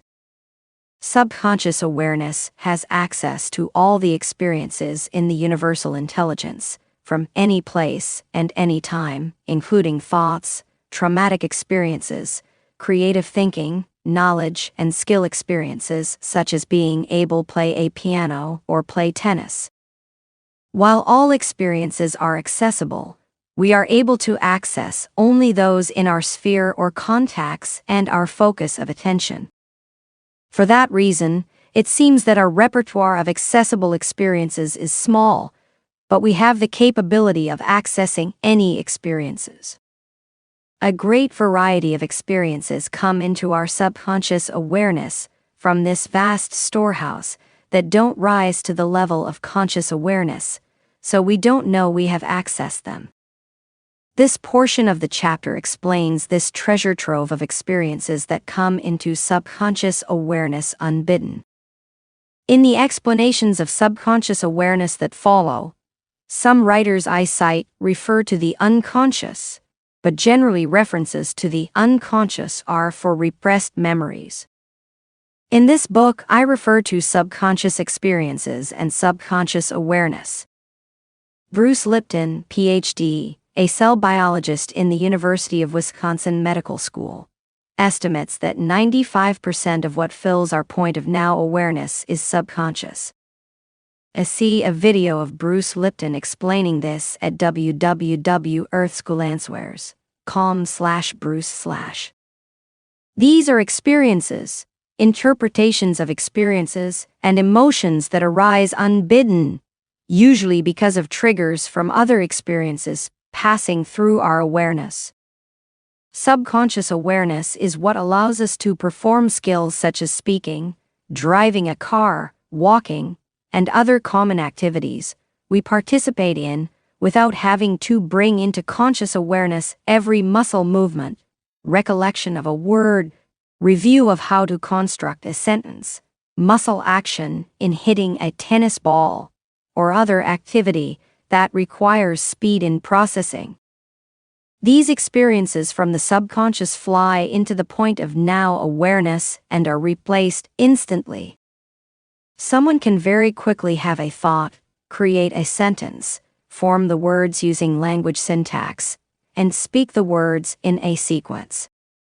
All of that is coming from subconscious awareness. Subconscious experiences flood into awareness continually, changing from instant to instant. They may pop into our conscious awareness, where we may be surprised at their appearance. We consider and articulate at very slow speeds in conscious awareness what has already been decided at the subconscious awareness level. When we're looking for our car keys, we can go through a mental tour of our house very quickly, with notions interspersing our visual recall experiences. While looking for our car keys, conscious awareness adds language that slows down the process. Now what in the world did I do with those keys? Maybe they're in the bedroom. However, at the same time, subconscious awareness is flooding the mind with notions, worries, insights, intuitions, recollections, and a host of other unbidden experiences. Subconscious awareness is fearing being late for work, sensing our spouse moved the keys, feeling irritated with ourselves, seeing the shirt on the floor and wanting to clean up the room, worrying the keys are lost. All these subconscious awareness experiences are triggered by the experiences involving the keys. They flood awareness with experiences that dart in and are replaced immediately. The speed with which a concert pianist strikes the correct keys in sequence illustrates the speed of the subconscious. When a pianist is playing, there is no conscious awareness involved at all. The activity is entirely subconscious awareness, providing the correct movements and correct sequences at a speed far faster than the pianist's conscious awareness could ever keep up with. Pianists play between 13 and 14 notes per second. Such is the speed of the subconscious when the pianist has practiced repeatedly, so the experience of each note, with each nuance of volume and duration, has come into the subconscious and is assembled into an entire piano concerto. Ukrainian pianist Lubomir Melnik plays piano at 19.5 notes per second using a technique he calls continuous music. He describes how the subconscious takes over his playing. In continuous music, you can't make a mistake because you are living the music with the piano. My fingers disappear. All I hear and experience when I'm playing is the actual music, the sound, the piano. I barely feel anything. I'm barely aware. My mind is racing and I'm just flying through this landscape. It's beyond nirvana. However, every movement of the pianist's hands and feet is activated by an experience, brought into subconscious awareness. There is only mind and experiences. No neurons are involved. The mix of experiences in the point of now awareness. Experiences in the point of now awareness are not simply one sight or one sound or one smell.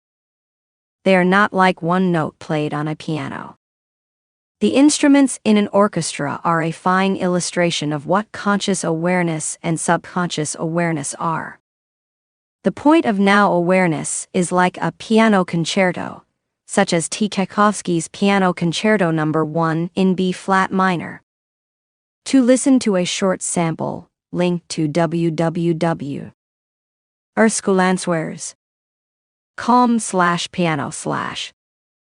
The concerto is scored for a solo piano and an orchestra comprising 2 flutes, 2 oboes, 2 clarinets, then B-flat, 2 bassoons, 4 French horns, 2 trumpets, then F, 3 trombones, timpani, and over 28 stringed instruments, violins, violas, cellos, and double basses. When the needle point of now experiences the concerto for the listener, all these nearly 40 instruments flow into a single experience of music. They are a unified experience in awareness. However, the single experience comprises many component experiences. When the concerto opens, there are 4 emphatic horn chords, leading into a passionate theme by the full orchestra, merging into the introduction of the magnificent piano alternating between high and low registers. At each point, when the horns and the piano are prominent, the 36 other instruments are contributing to the experience, but we don't distinguish the individual strings, woodwinds, brass, and percussions. They are blended into the one experience, so the identities of the subtler instruments are not prominent. But all contribute to the experience in now awareness. You will hear the horns dominate, then the strings, then the piano. Your conscious awareness is attending to one primary sound, with the other instruments less prominent, but contributing to the wonderful sound in the point of now awareness. We don't distinguish the one violin played by Simon or the oboe played by Christine, but the sounds of their instruments are contributing to the experience. Our experience of life from instant to instant in the now point is similar. There is a dominant experience that is usually our experience of the Earth School environment through which we are navigating. That seems to us to be the primary occupant of our now point, much like the horns, strings, or piano that dominate at different points, even though the full orchestra is behind them.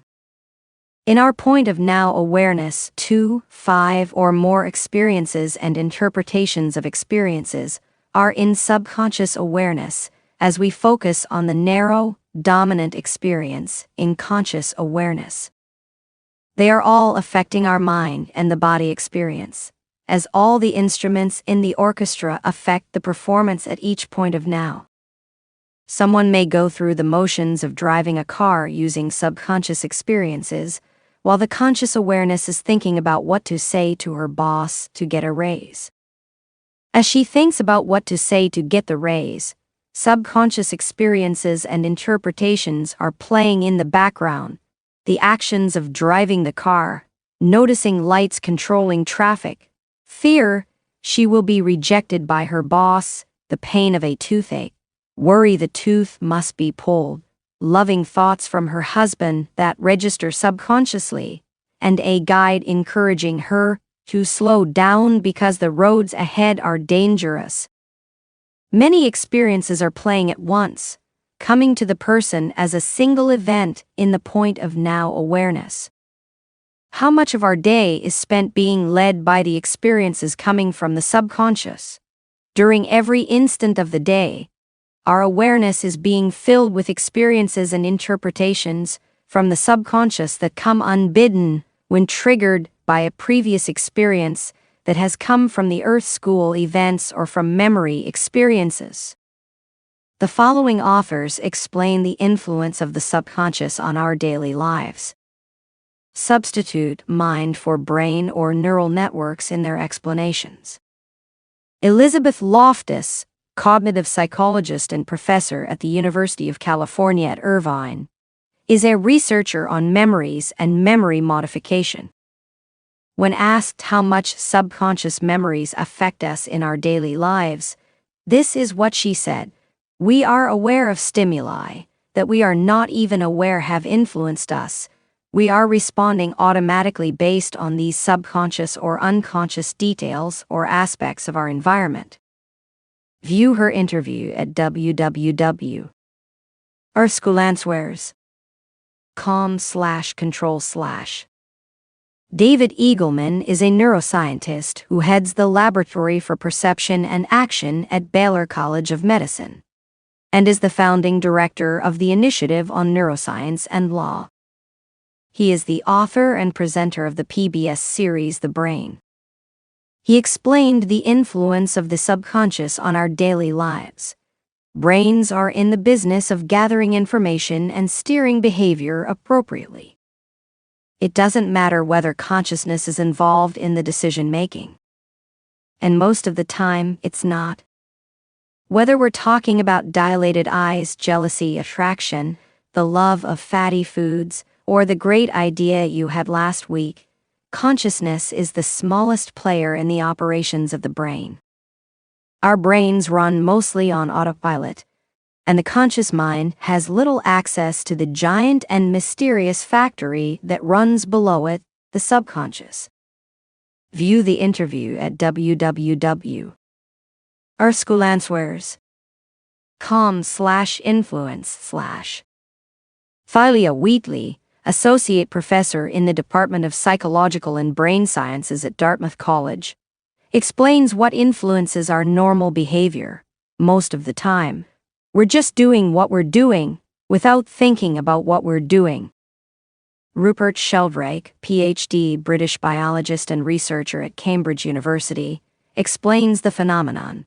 Consciousness is not, of course, all there is to the mind. Most of your activities and most of mine are unconscious. They're habitual. The vast majority of what we do is unconscious habit. So consciousness is concerned with only a tiny part of our psychic life.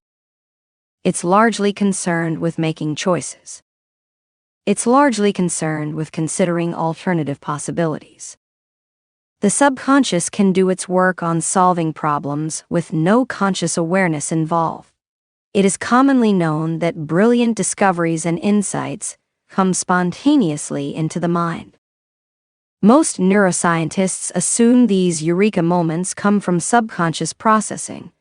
As expressed by neuroscientist David Eagleman, "You're an odd kind of newspaper reader, reading the headline and taking credit for the idea as though you thought of it first. You gleefully say, 'I just thought of something,' when in fact your brain performed an enormous amount of work before your moment of genius struck. When an idea is served up from behind the scenes, your neural circuitry has been working on it for hours or days or years, consolidating information and trying out new combinations. But you take credit without further wonderment at the vast, hidden machinery behind the scenes. We live our daily lives being prompted by the subconscious. When we have a thought, it comes from the subconscious, becomes in part or whole a conscious experience, then is explained by the conscious mind. What we regard as wholly rational, carefully thought out statements are at their base the automatic upwellings from the subconscious. If we relied on the glacially slow conscious mind to take us through the day, we would never get past our morning coffee. At every instance, we act quickly and automatically because we are relying on the subconscious to give us the knowledge experiences we need to make decisions and navigate through the day, then take over all the motor processing to put the decisions into action. Speaking is the prime example. We don't speak using conscious awareness. We speak from the subconscious. We have a concept we want to explain that may have come from conscious awareness, but the totality of the explanation is in the subconscious. If we dragged the explanation into conscious awareness to assemble it, we would dither for hours to voice a simple concept. Instead, we have a concept we access from our memory experiences and rely on the subconscious to give us words and syntax to match the message we want to communicate. We begin sentences, assemble the words using language syntax, and voice the words adeptly. In addition to the subconscious using its creative and computing power in speaking, the subconscious brings us solutions to problems. If we insisted on evaluating every thought before acting on it, we would never solve a problem. We run through experiences that rise from the subconscious at lightning speed, accepting or rejecting them based on our judgments about what arises, not conscious reasoning. When we begin to reason every thought, we slow down the process to one word followed by the next at 40 to 120 bits of information a second. We spend most of our lives functioning from the subconscious in automatic reactions and activities. In these automatic reactions, we assess where we are in the experiences of life and decide where to go next. Evidence psychic experiences come to us at the subconscious awareness level. The subconscious awareness in the point of now knows information before it's even available for conscious awareness to consider and process it. Then conscious awareness notices it belatedly. The experience is so commonly known that the English language has a variety of terms for it: intuition, sixth sense, hunch, instinct, feeling, inspiration, second sight, a knowing, inkling, instinct, suspicion, gut reaction, and funny feeling. Many words refer to subconscious awarenesses receiving experiences from the future: foreboding, forewarning, precognition, presage, presentiment, premonition, portent, prophecy, prescience, and uneasy feeling. The following are descriptions of studies showing people receiving experiences in the point of now subconscious awareness that are not available to conscious awareness. People react to pictures seconds before seeing them. Dr. Dean Radin, senior scientist at the Institute of Neurosciences, performed carefully controlled studies in which people seated before a computer monitor were shown calm pictures, pastoral scenes, and neutral household objects, or emotional pictures, erotic and violent scenes. The pictures were selected at random by a computer. The people's skin conductance levels were measured continually during the entire test. The skin conductance test is like a lie detector that shows whether the person feels stress. As you might expect, people showed stress at seeing the disturbing pictures and calm when shown the calm pictures. Remarkably, the tests consistently showed that some people reacted to the pictures with the appropriately matched calm or stress as early as 6 seconds before the pictures were shown, even though the computer hadn't selected them at random yet. The subjects were having body experience stress reactions to their subconscious awareness of the coming experience. They had no idea in conscious awareness of what was going to be shown. 55 The studies were replicated by Dick Bierman, a psychologist at the University of Amsterdam and Utrecht University. 56 What this means is that the person's subconscious awareness receives sight experiences in the point of now from the universal intelligence, interprets the experiences as disturbing or calming, and displays the interpretation's emotional effects in body experiences before the experience even exists in the physical realm for conscious awareness to become aware of it. Researchers from around the world, from Edinburgh University to Cornell in the United States, began to perform experiments to see whether people's subconscious awareness receives experiences before the experiences are available to conscious awareness. They extended the experiments into other dimensions with the same results. Radin and Bierman described the studies, it was soon discovered that gamblers began reacting subconsciously shortly before they won or lost. The same effect was seen in those who are terrified of animals moments before they were shown the creatures. The odds against all of these trials being wrong is literally millions to 1 against. 57. Subconscious awareness receives experiences from the universal intelligence and interprets them before conscious awareness has access to the experiences. The studies also show that experiences are accessible from at least a few seconds in what we call the future, meaning all experiences from all places and all times are accessible.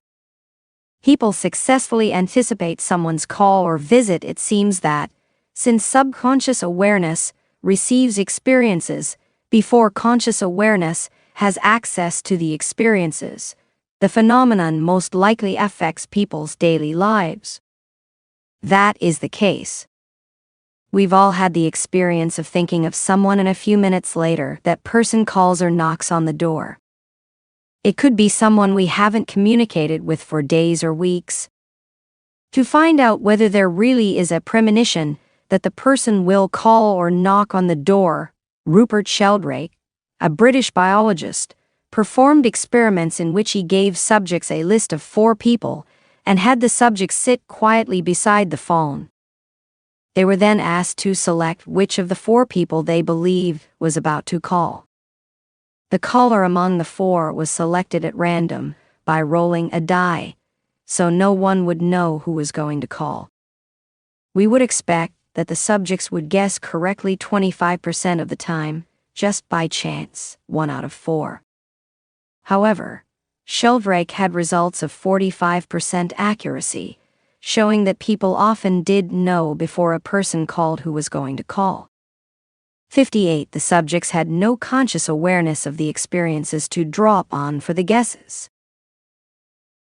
People influence others through subconscious awareness.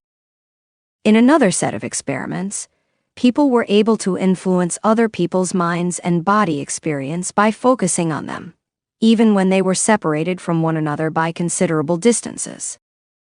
These experiments have been replicated several times with the same results. Broad and Schlitz, 1989, Broad, 1990, Schlitz and Broad, 1985. In these studies, one person, the receiver, sat in a comfortable room with electrodes attached to 2 fingers to measure skin conductance, showing tension or relaxation. A computer did the measurements, so there was no person involved.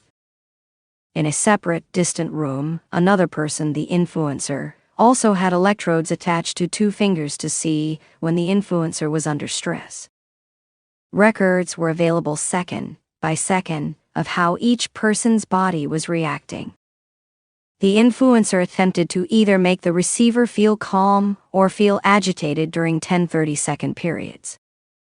The times and whether the influence was calming or agitating were chosen at random, so the receivers couldn't know when the influencers were trained on them and couldn't know the type of influence being applied. During calming attempts, the influencer relaxed and gently wished for the receiver to become calm, while visualizing the receiver being in a relaxing, calming attitude. During agitation attempts, the influencers tensed their bodies and wished for the receiver to become more agitated, while visualizing the receiver in energizing or agitated situations. During the time between the influencing attempts, the influencers worked at keeping their minds off the receivers and the experiment, thinking about unrelated things or visualizing the entire experiment as being successful. The researchers performed 15 of these experiments, with 10 to 40 pairs of influencers and receivers in each experiment. In all, there were 323 sessions with 271 different subjects, 62 influencers, and 4 experimenters. The result was that 57% of the individual sessions showed the receivers were influenced at the subconscious awareness level. At the moment, the influencers were sending calming or agitating thoughts. The receivers had no conscious awareness of their being influenced. The researchers replicated the study with 32 new subjects and had similar results. 62. They concluded that an individual is indeed able to directly, remotely, and mentally influence the physiological activity of another person through means other than the usual sensory motor channels. 63. The receiver's conscious awareness had no inkling of being influenced. People receive message experiences from other people at the subconscious awareness level because we are one universal intelligence. The implication is that when we have feelings of love or feelings of disdain for someone, that person knows it at the subconscious awareness level. It shows why we feel uncomfortable with some people and immediately comfortable with others. When healers send healing messages to receivers, the receivers' bodies react from subconscious awareness. Healers have been known to have a positive effect on ill people both when in the same room and when separated by great distances.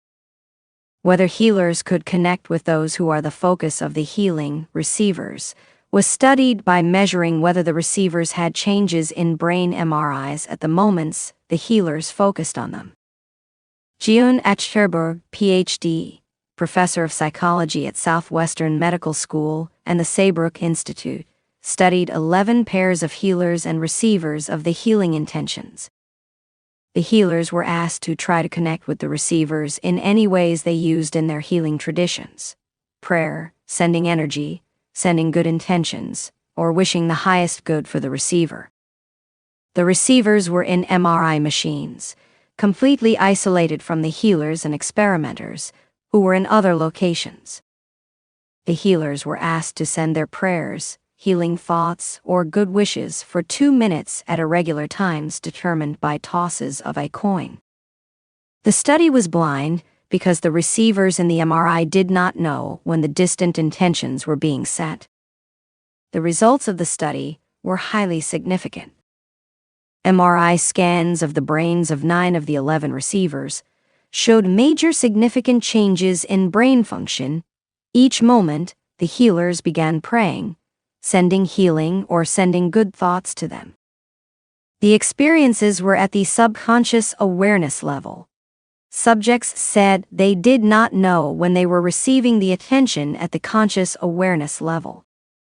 In spite of that, during the moments when they were being sent healing thoughts, their brains, according to Dr. Achterberg, lit up like Christmas trees. 64.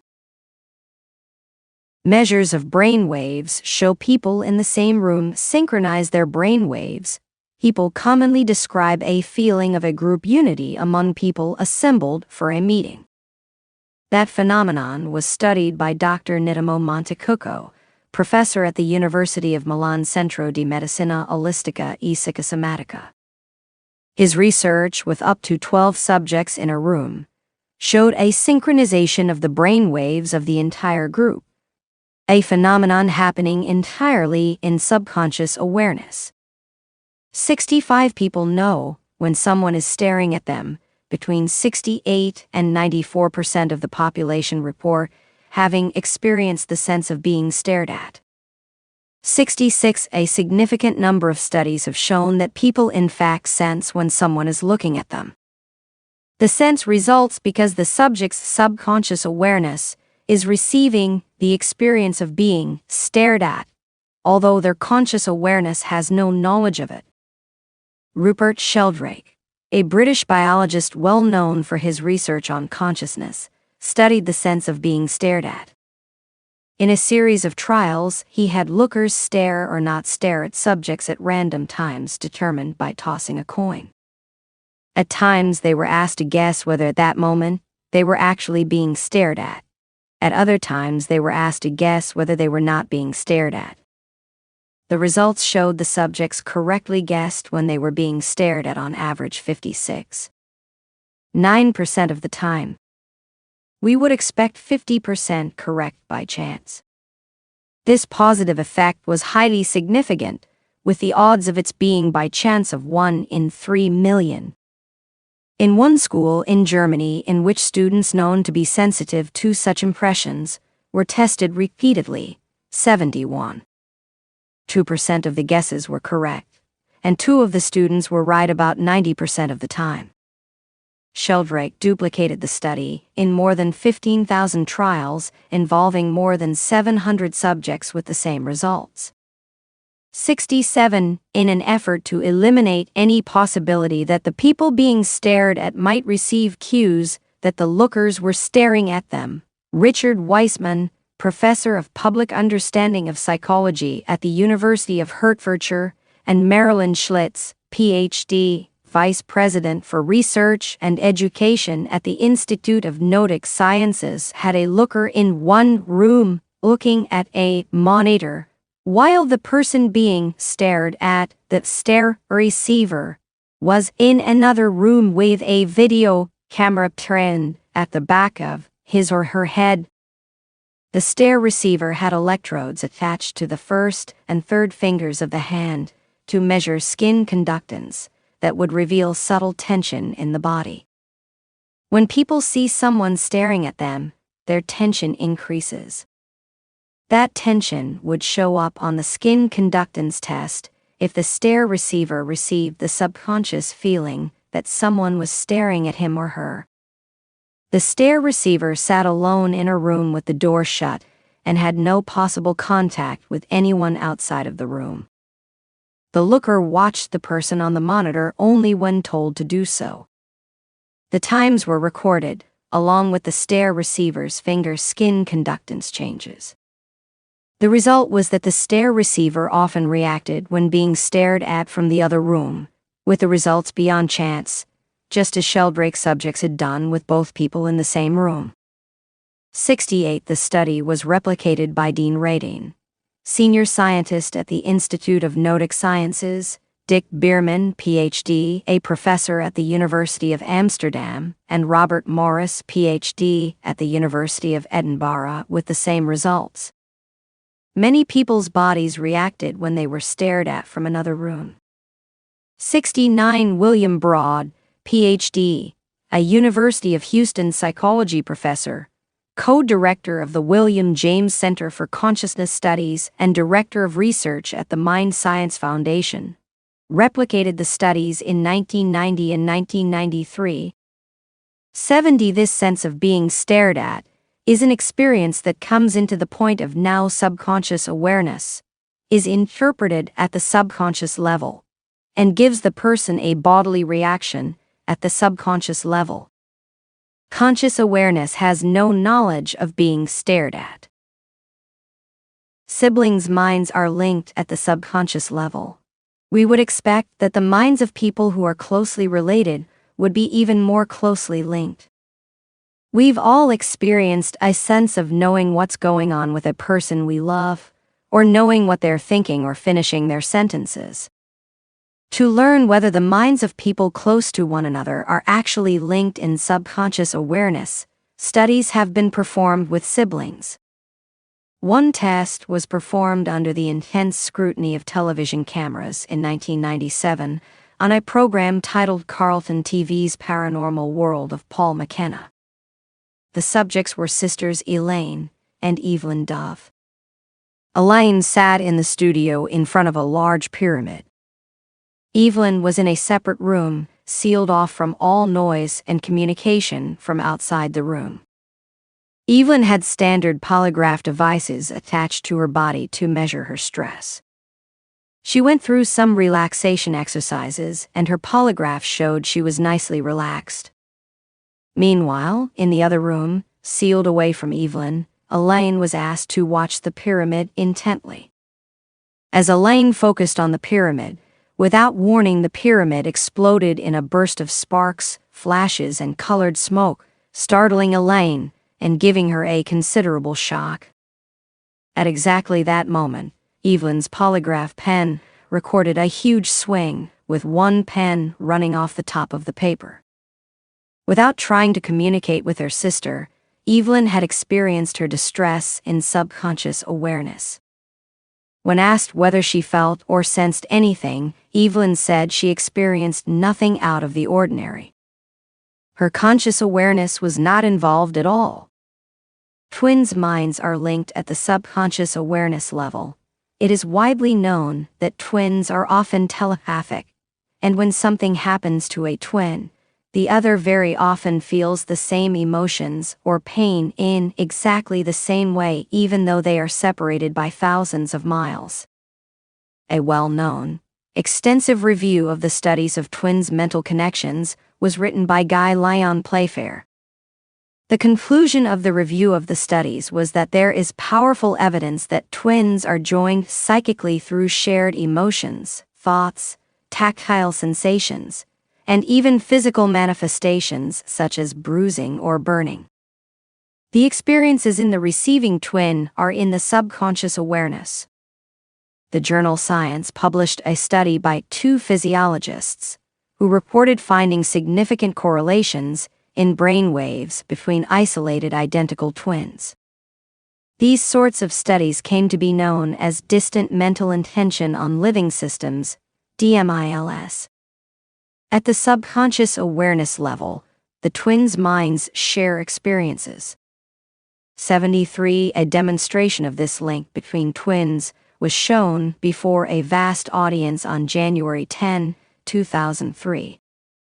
Richard and Damien Powell's identical twins were invited to a television studio to participate in a telepathy experiment to be shown later that day on a chat show named Channel 4's Richard and Judy Show. Richard Powell's was taken to a soundproof room in the television studio and was asked to sit before a bucket of ice-cold water. In another studio well out of sight and earshot, his identical twin brother Damien was sitting quietly, connected to a polygraph machine. Sitting beside Damien was a polygrapher, who was monitoring his respiration, abdominal muscle tension, pulse, and skin conductance. The polygrapher and Damien had no idea what Richard in the other room was about to do. When told to do so, Richard plunged his arm into the bucket of near-freezing water, giving a gasp as he did so. At the exact moment Richard's icy plunge caused him to gasp, there was a sudden blip on the line monitoring Damien's respiration rate. It was as though he too had gasped, but he actually hadn't. The effect was so obvious that the polygrapher pointed to it with his thumb to indicate that he knew something had happened to Richard. The researchers continued the experiment with the twins on the same show. Richard was asked to open a cardboard box placed before him. He did excitedly, expecting to find something nice, preferably edible, in it. Instead, a huge rubber snake shot out of it, giving him a fright. His twin Damien's pulse rate, indicated by the pen on the polygraph, shot up at the same moment. 74. One twin feels the emotions and pain their twin feels at the level of their subconscious awareness. However, their conscious awareness has no knowledge of the experiences unless there is pain involved. Unusually talented artists and musicians describe their abilities as coming from outside of their conscious awareness. The ability to access experiences at a higher level of capability characterizes gifted people, such as mathematicians, musicians, and artists. During Earth School pre-birth planning, these people established that they would be able to have access to experiences such as the ability to perform mathematical calculations, compose music, or paint. They are known as geniuses, or if they have genius in one area and mental disabilities in other areas, they are known as savants. Their awareness is receiving subconscious experiences that inspire their creations. Akiane Kramaric, the renowned artist who began drawing at age 4 and was an accomplished artist by age 8, had profound visions of heaven. She wrote that her main inspiration comes from the Heavenly Father, who gives her visions of heaven. A vision is like an oasis in a desert. You can't have it all the time, as you need to keep on continuing your journey through the desert of life experiences. Full of trials, I am not so concerned about waiting for a vision to appear, because I know it will come to me when I least expect it. 75. The inspirations came from her subconscious awareness, from a source outside of her mind. Minnie Evans, an African-American visionary artist, had captivating spiritual experiences in the 1930s that led her to paint. Art and Design Inspiration wrote this about her. It was Good Friday when she claims to have heard God's command telling her to draw. Following this vision, she was inspired to paint for the next 5 decades. 76. The inspirations came to her subconscious awareness. Alma Deutscher, composer of piano and violin sonatas, was described as a little Miss Mozart. Deutscher is brimming with charming melodies, which often arrive unbidden and fully formed. Even when I'm trying to do something else, when people are talking to me about something completely different, I get these beautiful melodies that play inside my mind. Sometimes it might be a human voice singing, sometimes a piano, sometimes a violin. 77. She describes how, in the middle of the night, an entire set of piano variations in E-flat announced itself to her subconscious awareness. I woke up and I didn't want to lose the melodies. So I took my notebook and wrote it all down, which took almost 3 hours. My parents didn't understand why I was so tired in the morning and didn't want to get up. 78. You can view a video of Alma Deutscher playing the piano variations in E-flat at www.earthscholanswers.com/Deutscher/. Alonzo Clemens is an animal sculptor and savant. He suffered a brain injury as a child that left him with severe mental disability, but he creates accurate animal sculptures of clay from a single viewing of an animal's picture in as little as 20 minutes. When asked how he could keep a picture of a horse in his mind and create the horse sculpture, Alonzo replied, "I remember God in heaven." Dr. Darrell Clifford, a psychiatrist who reviewed Alonzo's abilities, explained, "That's a very characteristic response. When you ask any of the savants, how do you do it? They say they remember or it's their mind, it just comes naturally to them. He does see a picture in his head. It's there, and it's much more detailed, and has a retention much more than the rest of us do." We would have to go back and keep reinforcing that in our mind, especially with respect to detail. Remarkably, Alonzo can look at a picture of an animal such as a horse and sculpt even the details he can't see in the picture, such as the bottoms of the horse's hooves with the horseshoes. He does not need to refer back to a picture. He has access to the image in his subconscious awareness to create the sculpture.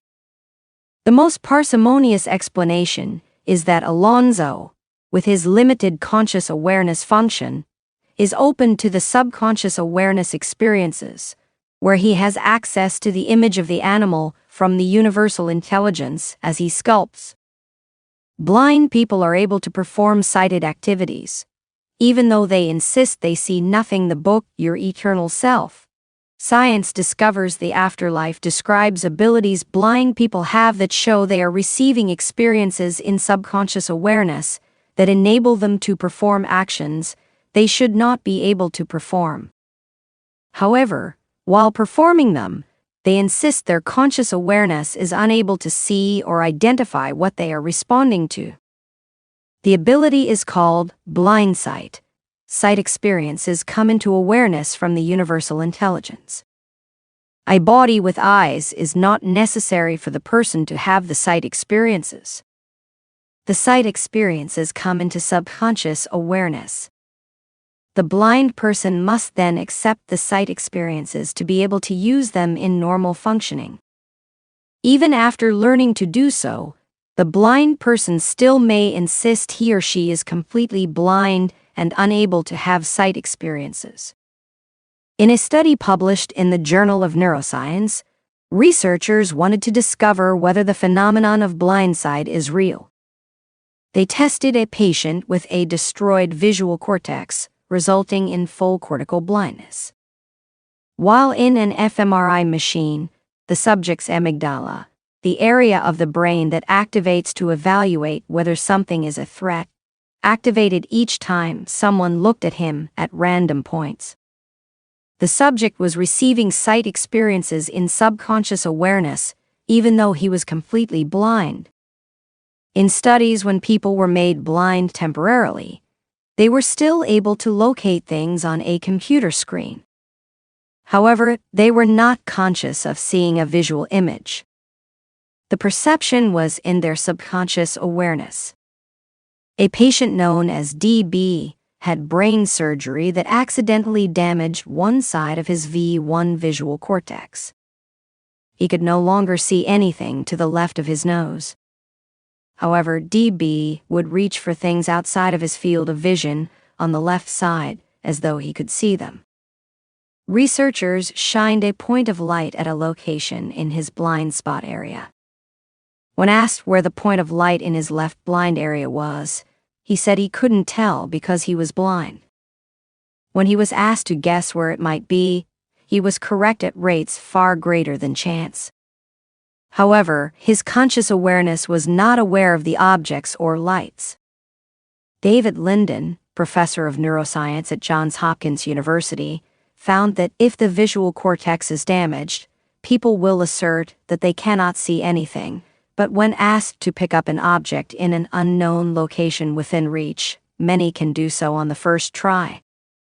They also can judge an emotional expression on a face, especially anger, more often than chance would predict they would. 84 The experiences are coming from subconscious awarenesses, accessing them from the universal intelligence.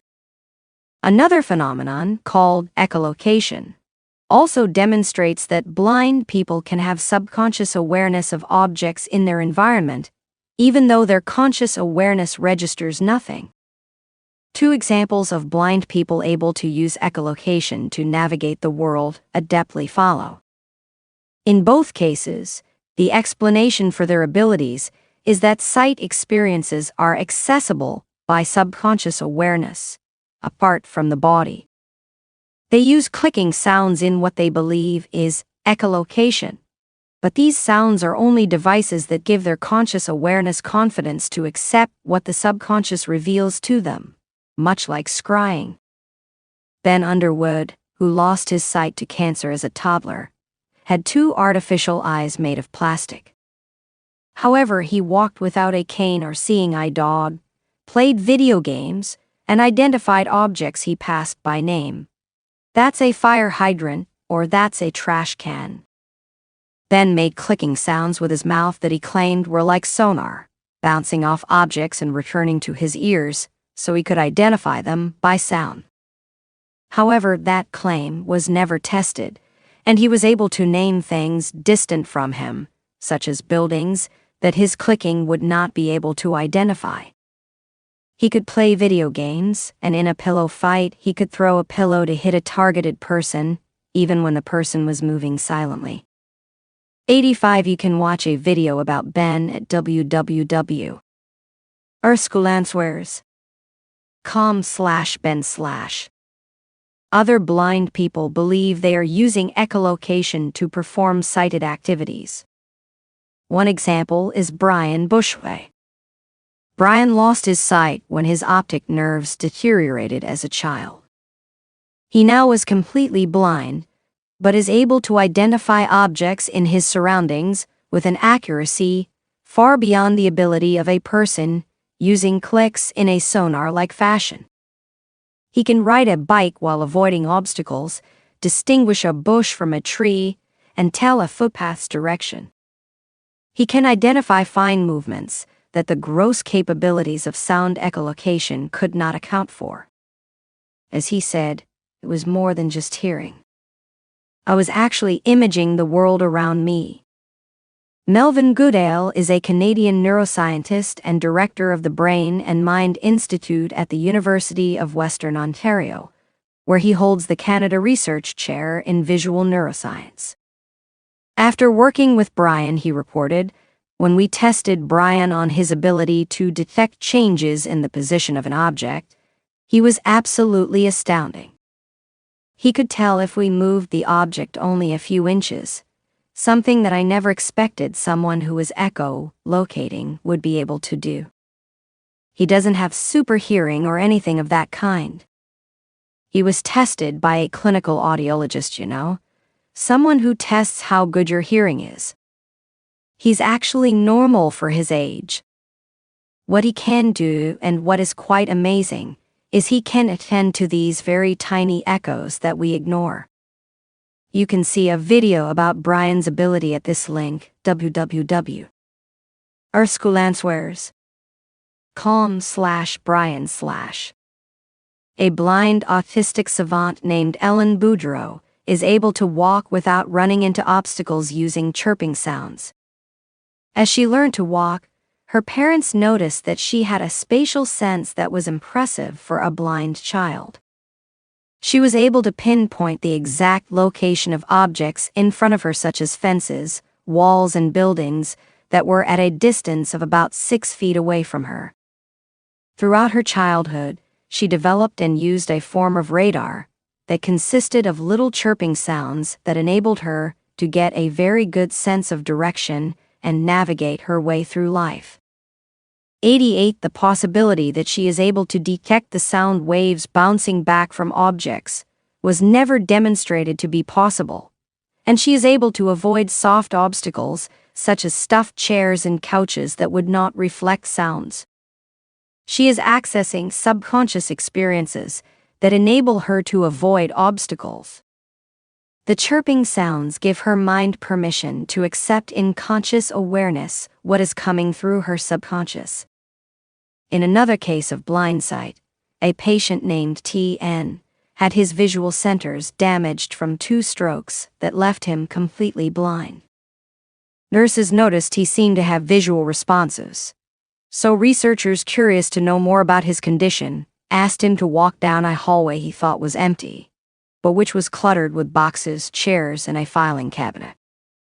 He walked down the hallway, avoiding all the obstacles perfectly. However, T.N. had no conscious awareness of anything in the hallway. His sight experiences of the obstacles were coming from the universal intelligence in the mind. To view a video explaining these examples of blindsight, go to this link, www.erskulandswears.com/20/. Copyright Resonant recording. Blindsight in monkeys. The fact that the mind receives experiences without having what we normally would call visual ability demonstrates that there is only mind and experiences. Mind extends to animals. They are conscious in the same way we are conscious, but with different abilities.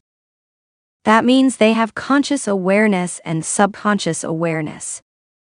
Professor Nicholas Humphrey studied a monkey named Helen that had the visual cortex of her brain removed, so she was completely blind.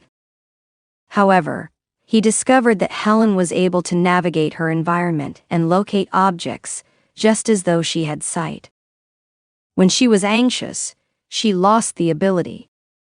This ability in monkeys indicates that monkeys also have a 6th sense, allowing experiences coming from the subconscious to influence behavior. Watch a video of Dr. Humphrey describing blindsight in monkeys at www.erskulandswears.com/Humphrey/. Watch a video of Helen the monkey navigating through obstacles at www.erskulandswears.com/Helen/. People are able to have sight experiences with blindfolded or bandaged eyes, the same phenomenon as the ability to have sight experiences in echolocation is apparent in the practice of having people identify objects and avoid obstacles when their eyes are blindfolded or bandaged. Richard Hodgson was a professor of philosophy at Cambridge University and a researcher with the British Society for Psychical Research. To demonstrate Hodgson's abilities to have sight experiences with closed and sealed eyes, researchers emulated experiments that has been previously performed with a man known only as Dick. Dick could describe objects held in front of him, or name any card drawn at random from a deck of cards when his eyes were sealed and bandaged. The researchers went to great lengths to ensure Hodgson could not see. I covered each eye with a piece of gum paper, cut as nearly as I could remember the same shape as the plaster put over Dick's eyes on Saturday and Sunday last. This was stuck both over the eyelid and down to the cheek. Mr. Hodgson finds it essential to success to have it stuck to the cheek. And B, so does Dick. Over each eye a penny was placed, and held there with a strip of gummed paper right across from temple to temple, and over this a handkerchief was bound. Mr. Hodgson could distinguish objects and read cards. Form was more easy to see than color. He was generally right about the suit in the small number of trials we made, but the number of pips gave him more trouble, especially when the number was large. Since then, individuals have demonstrated their abilities to have sight experiences without using their eyes, including the renowned psychic Dr. Richard Ireland. Ireland first realized he could see without using his eyes when he was 5 years old. He had corrective operations on both eyes and was fully bandaged, so he could see nothing. The nurses were surprised to see little Richard sitting on the floor, bouncing a ball off a wall, repeatedly, and catching it without missing. View a video of Dr. Ireland's demonstration at www.earthscholanswers.com/Ireland/. Today, organizations are teaching people how to have sight experiences while blindfolded. One company called Vibravision R trains people how to identify objects and navigate around obstacles while fully blindfolded. Participants hold their hands out to register vibrations from obstacles to avoid them. The company's website is at www.npusa.org/vibravision/. As far as I know, the company's methods have not been rigorously tested. However, the demonstrations and testimonials seem quite convincing that the subjects are able to have sight experiences without using their eyes. The sight experiences are accessible from the universal intelligence. You can see a video of Vibravision R practitioners and students navigating around obstacles at www.earthscholanswers.com/Vibravision/. A woman in the UK named Nicola Farmer has established the Inspiring Children University (ICU) that teaches children how to see, read, and play without using their eyes, fully blindfolded. She explains that children between the ages of 6 and 12 are still at the stage when they are able to access their psychic abilities, so they can use their minds to access the experiences of sight when their eyes are not functioning. The children's abilities have not been rigorously tested, but the testimonials from parents all agree that the children are able to have sight experiences while fully blindfolded. You can view a demonstration of the children's abilities at www.earthscholanswers.com/IQ/. If 95% of our thinking is from the subconscious, where is free will? We must remember that we are not the experiences coming into the point of now awareness. We are not the interpretations or emotions. We are the soul that is aware. We chose this Earth School experience and planned it before we entered. We are the awareness that is always present when the experiences continually enter awareness and are instantly replaced. And when we graduate from Earth School, we will return to our identity as our individual eternal soul, with the freedom to go on with our growth in the life after this life in any realm we choose. We also have free will in our conscious awareness. Through our conscious awareness, we are free to evaluate what is arising from our subconscious and reject it at once or modify it through examining it and altering it over time. We are freely able to reject the natural inclinations we were taught in our early years in Earth School that might be self-absorbed, materialistic, and insensitive, so the subconscious experiences and interpretations that arise as we have experiences in Earth School are more loving, compassionate, and others-centered. It just takes time and effort. Conversely, if we decide through our free will not to challenge those interpretations and strategies coming from the subconscious, then we will continue to allow them to determine the life we live and the person we are. But we are making that free will choice to live bound by the chains that were forged in our childhoods. Cognitive dissonance in interpretations. People don't organize the interpretations in the subconscious. They're just thrown into the box as the experiences come to us, like the contents of that disorganized catch-all drawer we all have. As a result, the person may be surprised to find interpretations she holds that contradict other interpretations. She doesn't realize the problem until the two interpretations are juxtaposed by some event. The result is cognitive dissonance. For example, the person who proclaims that she supports the role of her church to care for the poor is asked what she has done to help the poor in her city. She realizes she has done nothing and remembers she has a "No Panhandlers" sign on her door because she has been bothered by panhandlers. How can she reconcile the belief that society must take care of the poor with her own activities? The cognitive dissonance makes her uncomfortable. Like the other negative emotions, discomfort indicates that something is amiss or threatening. To remove the discomfort, she scans the thoughts in her subconscious to reassemble her interpretations until she comes to a combination that results in her feeling comfortable. She is creating a rationalization. A rationalization is a conscious attempt to reconcile two interpretations at odds with one another to feel comfortable. But the reconciliation is entirely in the person's mind. A rationalization is much like rearranging furniture in a living room, so the arrangement feels good. No arrangement is right or wrong. The feeling is entirely personal.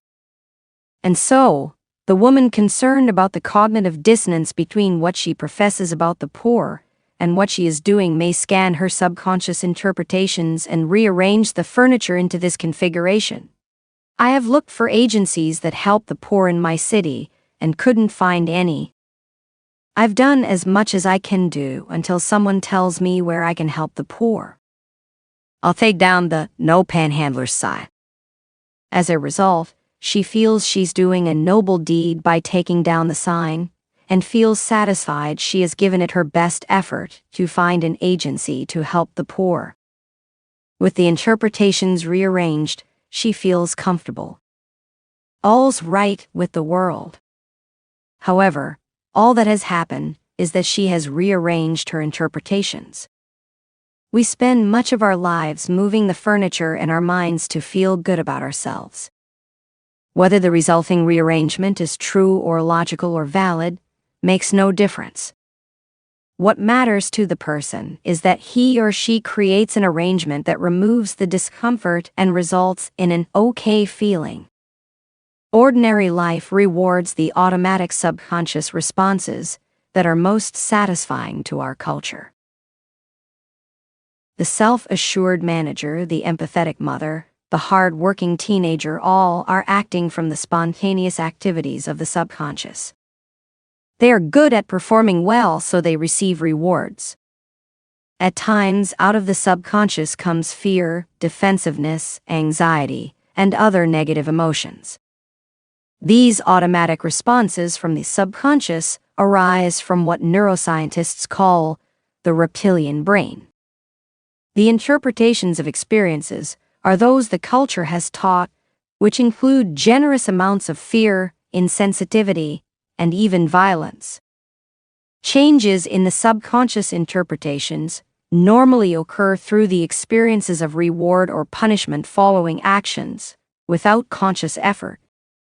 However, people can change to have more empathetic, other-centered, loving, compassionate interpretations by using the conscious mind to rethink interpretations. The book Earth School, Love, Learn, Be Happy explains how to make those changes. Subconscious experiences affect our interactions. Subconscious experiences continually come into awareness during all interactions with others. While we are speaking in a normal conversation, the subconscious experiences and interpretations are flooding our awareness at the level below conscious awareness. We are not aware of them, but they affect us. For example, Marge is meeting with Frank and Lucy about the project the three of them are working on. Frank looks at Lucy with a knowing look, then at Marge. He says, "Marge, I know you're very busy right now. It might be a good idea if you don't spend time keeping the finance records for the project. Lucy has time on her hands and can do that. So give her the books this afternoon." Lucy is nodding her head, yes. What experiences is Marge having during the meeting? If you think she is learning from Frank that Lucy will take care of the books, you've identified only 5% of the experiences Marge has had flowing into her awareness. Those are the words Frank said with the sight experiences of Lucy and Frank. However, Marge is receiving a constant flow of experiences and interpretations in her subconscious awareness. Marge experiences Frank glancing at Lucy with a knowing look. The interpretation comes into her subconscious awareness that Frank and Lucy have something bad to say. That triggers the interpretation that she's being judged. The emotional response is anxiety. She doesn't process any of that consciously. It all flows into her subconscious, so the interpretations affect her. Marge experiences Frank saying something she knows isn't true. Contrary to Frank's statement, Marge has lots of time, so she interprets the experience as Frank's manipulating or deceiving her. She feels fear, anxiety, and a little anger. The experiences of the knowing look and manipulative statement trigger the interpretation that Frank and Lucy have been talking about her behind her back. She interprets the experience as her being rejected by them, judged negatively, and being unloved. She feels fear, anxiety, and anger. The experience of hearing Frank say, "Give her the books this afternoon," triggers the interpretation she is being commanded by a colleague, followed by the interpretations she is being patronized and is not valued, that her views and feelings are of no consequence. She feels greater fear, anxiety, and anger. The experience of seeing Lucy nod her head is interpreted as reinforcing that Marge is not valued, is not esteemed, is not welcome as a part of the group, and is not loved. Marge feels fear and anxiety that give rise to anger. This is just a sampling of the experiences Marge is having in her subconscious awareness that are affecting her, but are not being processed in conscious awareness, where logic and reason could think them through. In the subconscious awareness, the experiences and interpretations are triggering emotions. Her behavior is going to be determined by the subconscious experiences, regardless of what the conscious experiences may seem to be. Frank and Lucy are also thinking and acting using the 95% of the experiences in their subconscious awareness. The result is that Marge, Frank, and Lucy are all having a heated interaction dominated by subconscious interpretations that give rise to negative emotions. The 5% of thoughtful conscious awareness that is involved will be buried in the subconscious interpretations that drive the interaction.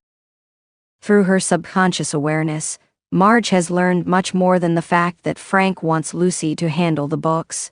Frank and Lucy talk about her when she isn't present. Frank and Lucy are aligned. Marge is not accepted in this social group. Frank and Lucy don't believe she is competent as a bookkeeper. Frank will tell her half-truths or untruths to manipulate her. Frank believes he can command Marge, so she is viewed as an underling, not a partner. Frank is in charge. Lucy and Marge are peons. Marge now has new experiences that will come to subconscious awareness when she has encounters with Frank and Lucy. The new experiences will have the same interpretations and the same emotions as the experiences she had with Frank and Marge in the meeting. She will be easily set off by Frank.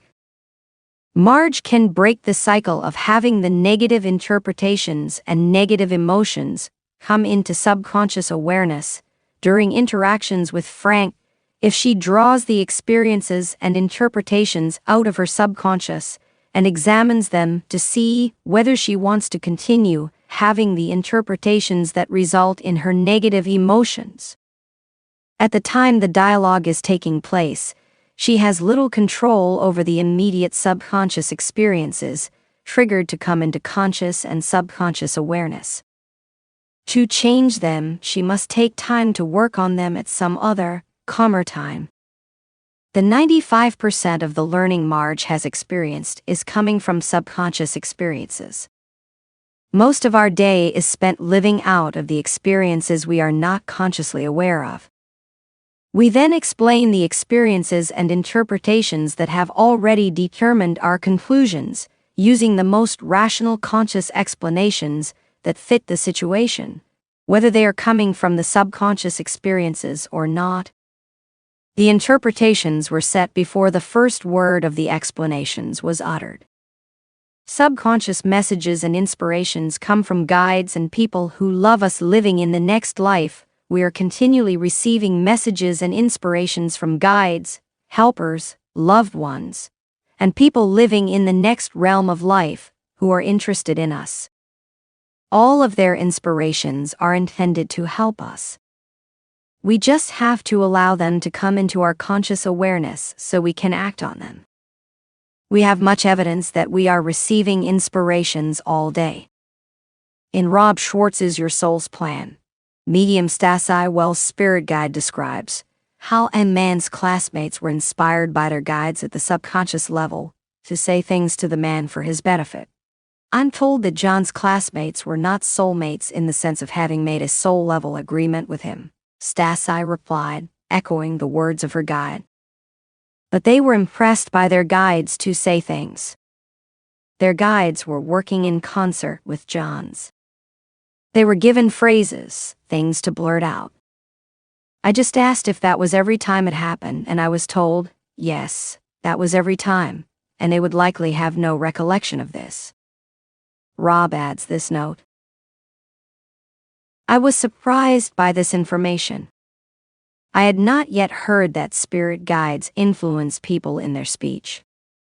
Nevertheless, it was consistent with other sessions in which I learned that our guides work diligently to ensure we have the experiences we plan before birth, even when those experiences are painful. Though perhaps unpleasant or difficult to comprehend when viewed from the perspective of the personality, this idea takes on an entirely different meaning when considered from the viewpoint of the soul. As souls, we know that life is a drama on the earth stage, and that we can be permanently harmed no more than an actor can be by another actor's lines.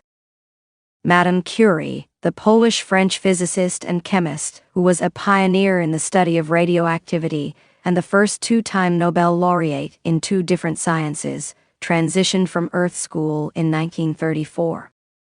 She came through in a direct voice session with Leslie Flint on November 3, 1988, to describe her learning after her transition. She had been inspired in her discoveries to a much greater extent than she realized. You can listen to the recording of her speaking from the life after this life at www.earthscholanswers.com/Curie/. This is a portion of the transcript of her speaking. I don't know, I think to myself as I look back on my life, I realize now that what I had to do I did. It was not just by myself, A lot of things, we call inspiration, which in a way is so. I did not know then that I was to some extent induced by people from this side of life. A lot of the things that we sometimes think come from ourselves do not necessarily come that way. But we are inspired, inspiration, guidance from people on this side of life who help us, I was, I suppose, in a way, a medium. I never thought it was like that. I did not understand this spiritualism. I had some experience of it, yes, but not much. But now I know that many of the things that have been done, and the things that I did, were things that were given to me from people on this side. People that I have now met, I have met many souls here who are deeply involved, in the work to heal the sick and the suffering, to find ways of curing diseases. And I now know that some of the things that happened with me, which I thought at the time I was aware, were truths of my own invention. I was inspired, impressed what to do and how to go about it. We are all children. We don't understand, perhaps sometimes. In a way, we are being impressed, we are given guidance, we are helped. We are children and we need guidance and help, but we don't always understand or accept, Our subconscious awareness is being filled by messages and inspirations from guides, helpers, loved ones, and people living in the next realm of life who are interested in us. We can benefit from them by being open to the messages and inspirations and allowing them to rise into conscious awareness. Methods to bring subconscious knowledge into conscious awareness. A variety of experiences and interpretations are always in subconscious awareness, but do not come into conscious awareness because of the mind's focus on everyday life activities that fill conscious awareness, like the concert piano that rises above the other instruments. At any moment, insights and messages are entering and being replaced in subconscious awareness. They're just not registering in conscious awareness. This information is experiences coming from sources in the universal intelligence. We are individual manifestations of the universal intelligence, so we receive experience information continually about people and objects that is not accessible to conscious awareness. We are all psychic at the subconscious awareness level. When someone is doing mindless work, such as walking, taking a shower, knitting, or other activity that lulls the conscious mind into a relaxed state, subconscious knowledge and experiences can come into the unoccupied conscious awareness. During these times, people may receive messages from loved ones living in the life after this life, answers to problems, insights into issues, and other experiences that normally would not be realized because of the intensity of conscious awarenesses navigating through the day. In a hypnagogic state, between sleeping and waking, conscious awareness is less preoccupied with experiences in the earth school environment. So knowledge and experiences from the subconscious may enter conscious awareness. People often describe messages from loved ones and insights into problems as they awaken. The messages were always there, and the insights were always available, but they couldn't come into conscious awareness as long as conscious awareness was filled with earth school experiences. In dreams, the mind accesses subconscious experiences because the conscious awareness is anesthetized. However, control by conscious awareness isn't operating, so the dream can access a wide range of experiences and knowledge knitted together into a drama that has organization, but doesn't fit real life. At other times, the content of the dreams can be dramatic insights, dream visitations from loved ones, exciting adventures and surprising events. They are all bubbling up from the subconscious when conscious awareness is quieted. Experiences from subconscious awareness can also come into conscious awareness through a process very similar to a magician's sleight of hand. A magician relies on the viewer's acceptance of a reality that confirms what the viewer expects subconsciously to be happening. In the simplest example, Grandpa has a quarter in his hand concealed from view. He reaches behind his grandchild's ear and pulls out the quarter, to his grandchild's amazement and delight. The child accepts the assumption from the subconscious mind that Grandpa's action of reaching behind the child's ear and pulling out a coin is actually what it appears to be. Ears have quarters behind them, and Grandpa has the ability to pull them out. Psychics know the mind can be manipulated, so knowledge in subconscious awareness can be brought into conscious awareness through a similar sleight of hand. Psychics have the unique ability to access experiences from the universal intelligence that pertain to an individual or situation the psychic has no personal knowledge of. The information comes to the psychic in subconscious awareness. Many psychics have a talent that allows the knowledge to come from subconscious awareness directly into conscious awareness. However, others use a sleight of hand to allow the information to come from subconscious awareness into conscious awareness so the psychic can describe it. They use scrying. Scrying is a method of using a visual surface to allow the subconscious images to enter conscious awareness. In scrying, the psychic looks at a pool of water, blackened mirror, polished metal, crystal ball, or other surface that distorts light. The psychic relaxes his or her conscious awareness to allow the indistinct shapes on the shimmering surface to seem to take on form. When the psychic asks a question about a person being read or a situation such as a crime, experiences come from the universal intelligence into the scryer's subconscious awareness. The psychic then allows the indistinct shapes in the scrying medium to seem to form images. The answers are not in the play of lights on the surface, however. That is the sleight of hand. Conscious awareness believes it sees images, but what it is seeing is the images and stories subconscious awareness has received psychically about the life of the person or the situation. The same is true of tarot cards. Each tarot card has images with symbolism. The cards have stories attached to them, but the stories behind the cards are less important than the stories the psychic allows to emerge from the psychic's subconscious awareness into conscious awareness. The knowledge of the person being read emerges naturally from the psychic's subconscious awareness, where the knowledge is accessed from the universal intelligence. The stories the tarot reader sees in the cards contains the experiences pertaining to the person being read that emerge from the subconscious into conscious awareness. Another way the conscious mind can be manipulated into allowing subconscious awareness to come into conscious awareness is through using bodily sensations. Psychometry is the ability to hold an object and access knowledge about the owner. One method of learning whether a person has psychometry ability is to use playing cards to see whether the person is able to identify the color of a card without looking at it by sensing a feeling in the body. It is another sleight of hand that fools conscious awareness into letting experiences from subconscious awareness to emerge. You can try this yourself.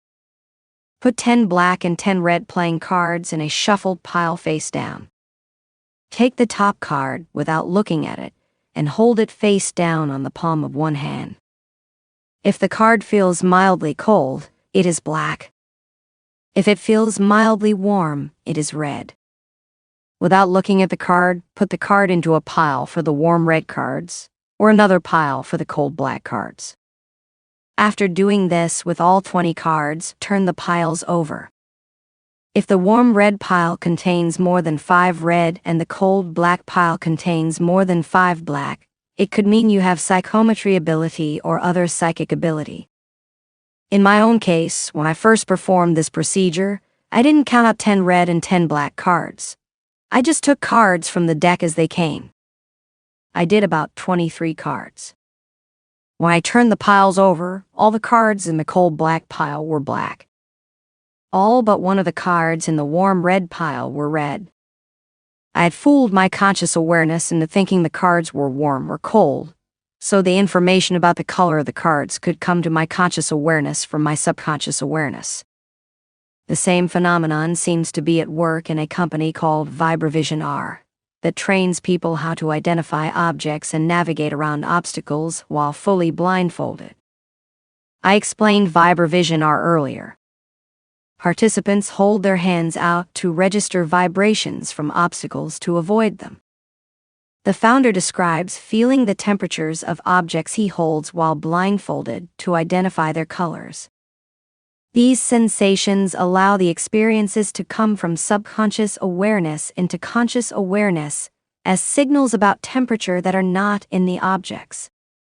The knowledge about objects in space and colors are correctly accessed from the universal intelligence into subconscious awareness, but the blindfolded person holding the object or walking around obstacles must allow the information to come from subconscious awareness into conscious awareness.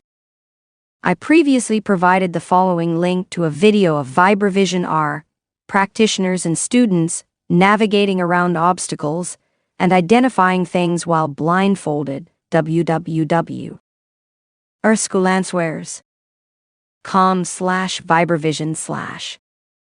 Another method of allowing experiences to come from subconscious awareness into conscious awareness is through the use of hypnosis. Hypnosis puts the conscious awareness into a relaxed state that allows the subconscious messages to come into conscious awareness. Some of these subconscious experiences are messages from loved ones living in the life after this life. The Self-Guided Afterlife Connections Self-Hypnosis Training, described at www.selfguided. Spiritual Understanding, or teaches the participant self-hypnosis to allow the connections with loved ones in the life after this life to come from subconscious awareness into conscious awareness. The method has an 86% connection rate. Other bodily sensations can help someone make a decision.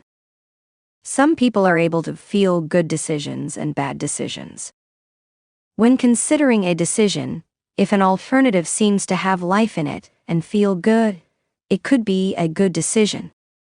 If it seems cold and lifeless or even anxiety-producing, it could be a poor decision.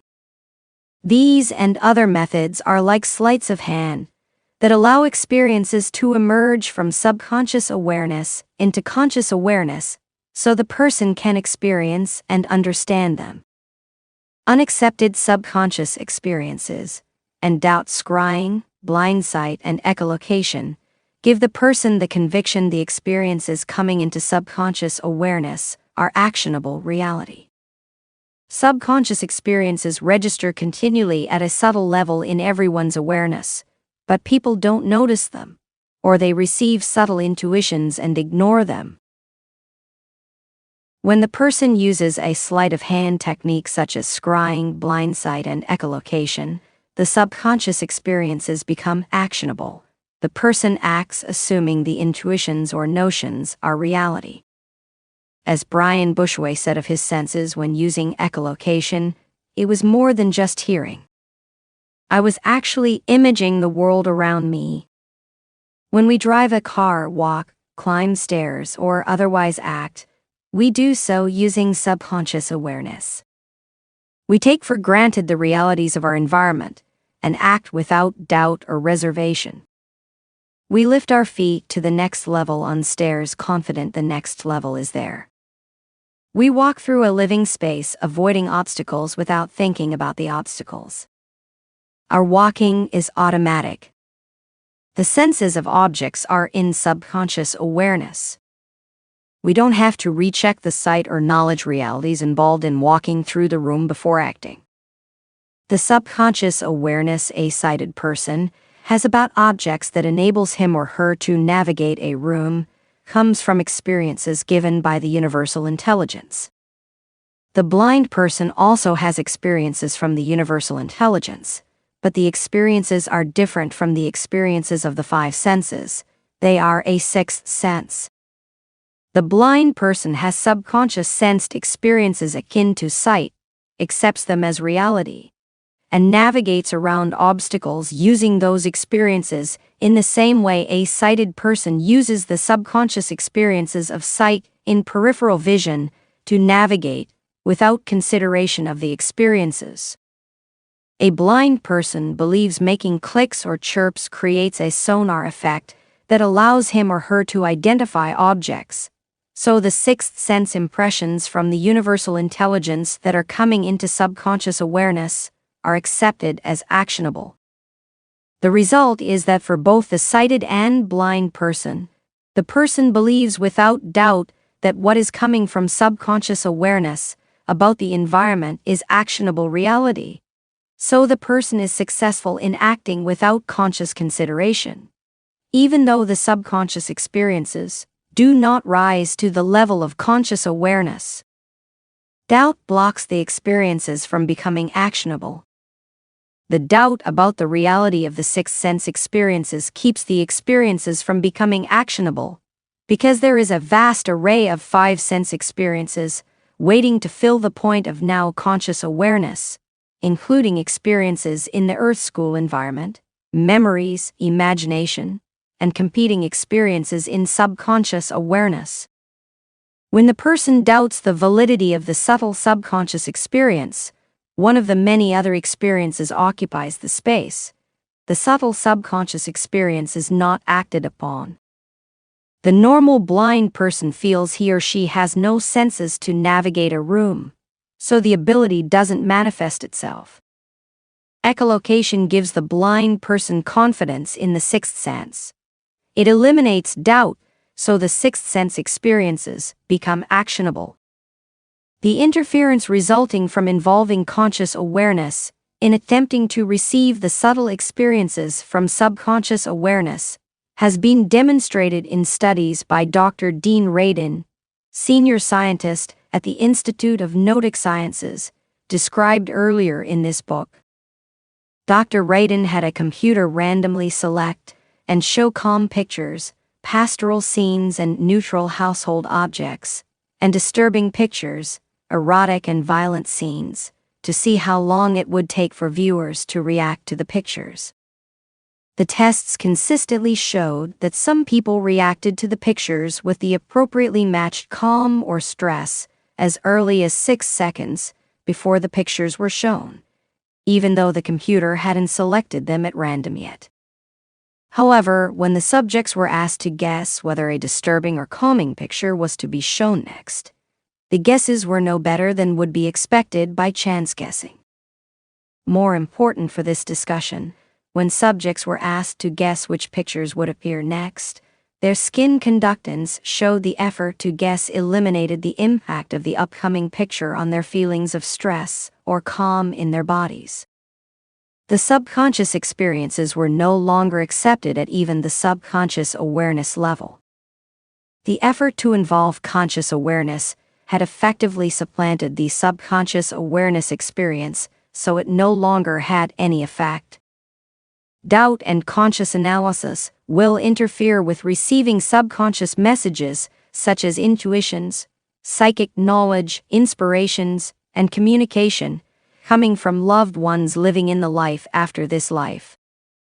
Therapies bring the subconscious experiences and interpretations into conscious awareness. Subconscious experiences and interpretations of the experiences can cause a person to experience anxiety, hostility, depression, and other negative emotions. The standard psychological therapies are intended to allow the person to examine the subconscious experiences and interpretations using conscious awareness to evaluate and change them so the person feels better. Repressed memories and traumas can also be harbored in the subconscious. The mind's defenses keep the memories and traumas from rising to conscious awareness, so the disturbing interpretations don't trigger negative emotions.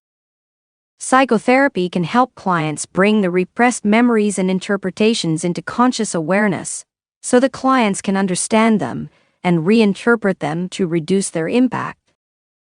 In talk therapy, the psychotherapist asks the client leading questions and guides the client into re-examining the interpretations that come from the answers.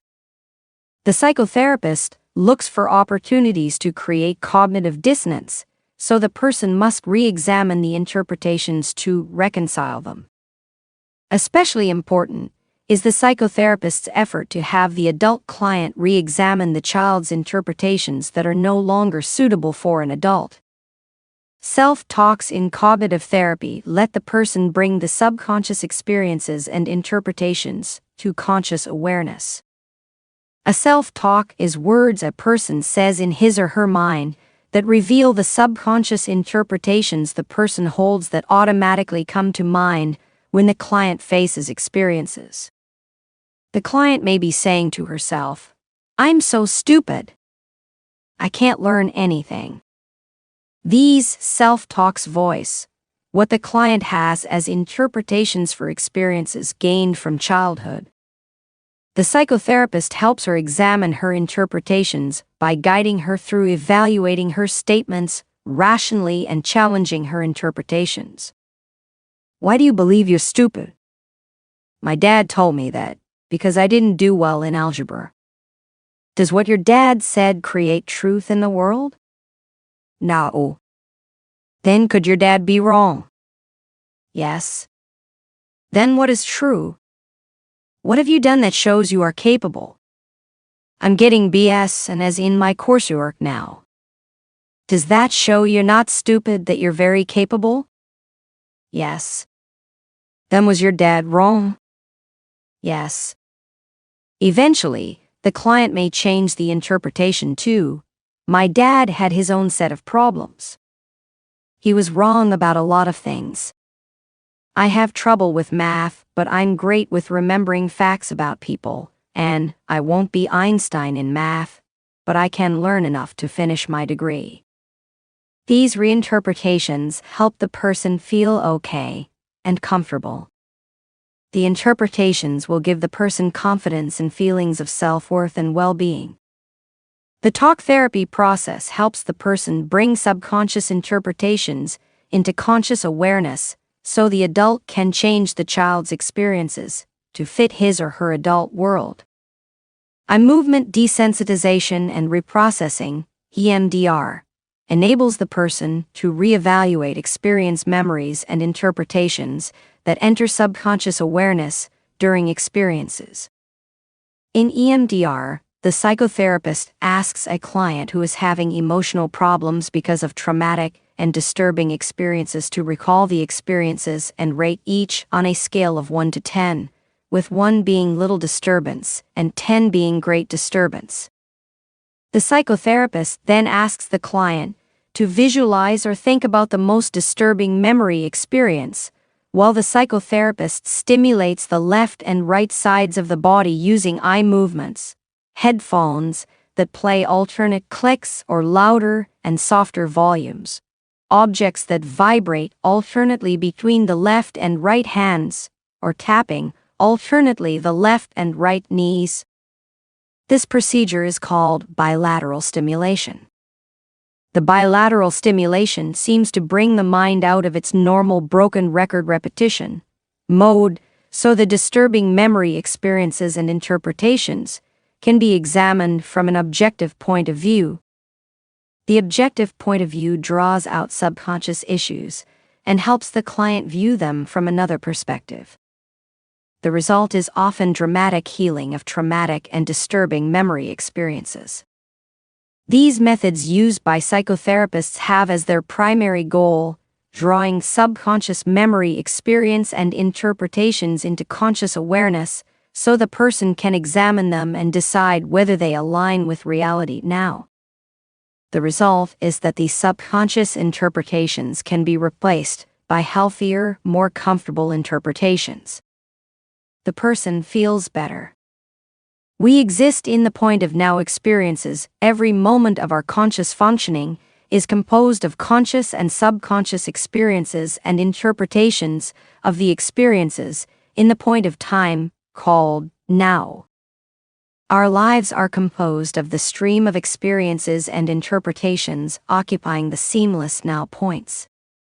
If we were not having an experience and interpretation, we would cease to be. We live our lives in the point of now awareness. Copyright Resonant Read Recording. Chapter 5. What are the experiences? Everything that comes into the point of now awareness is an experience. That includes sensory impressions, bodily experiences, memories, skills, knowledge, intuitions, and other experiences from all manner of sources. All of the various types of experiences come into conscious awareness or subconscious awareness, so at that instant, the experience dominates awareness. The experiences are of different types: sight experiences, sound experiences, smell experiences, a backhand tennis stroke experience, a guitar riff experience, a piano note experience. The procedural experiences, such as a piano note experience, aren't the sound. The experience is the unique set of muscular actions that will cause the sound on the piano. Each of them comes into awareness and has an effect on us. The experiences come into the mind before the actions occur. We have the smell experience of fresh baked bread. We have the sight experience of a friend.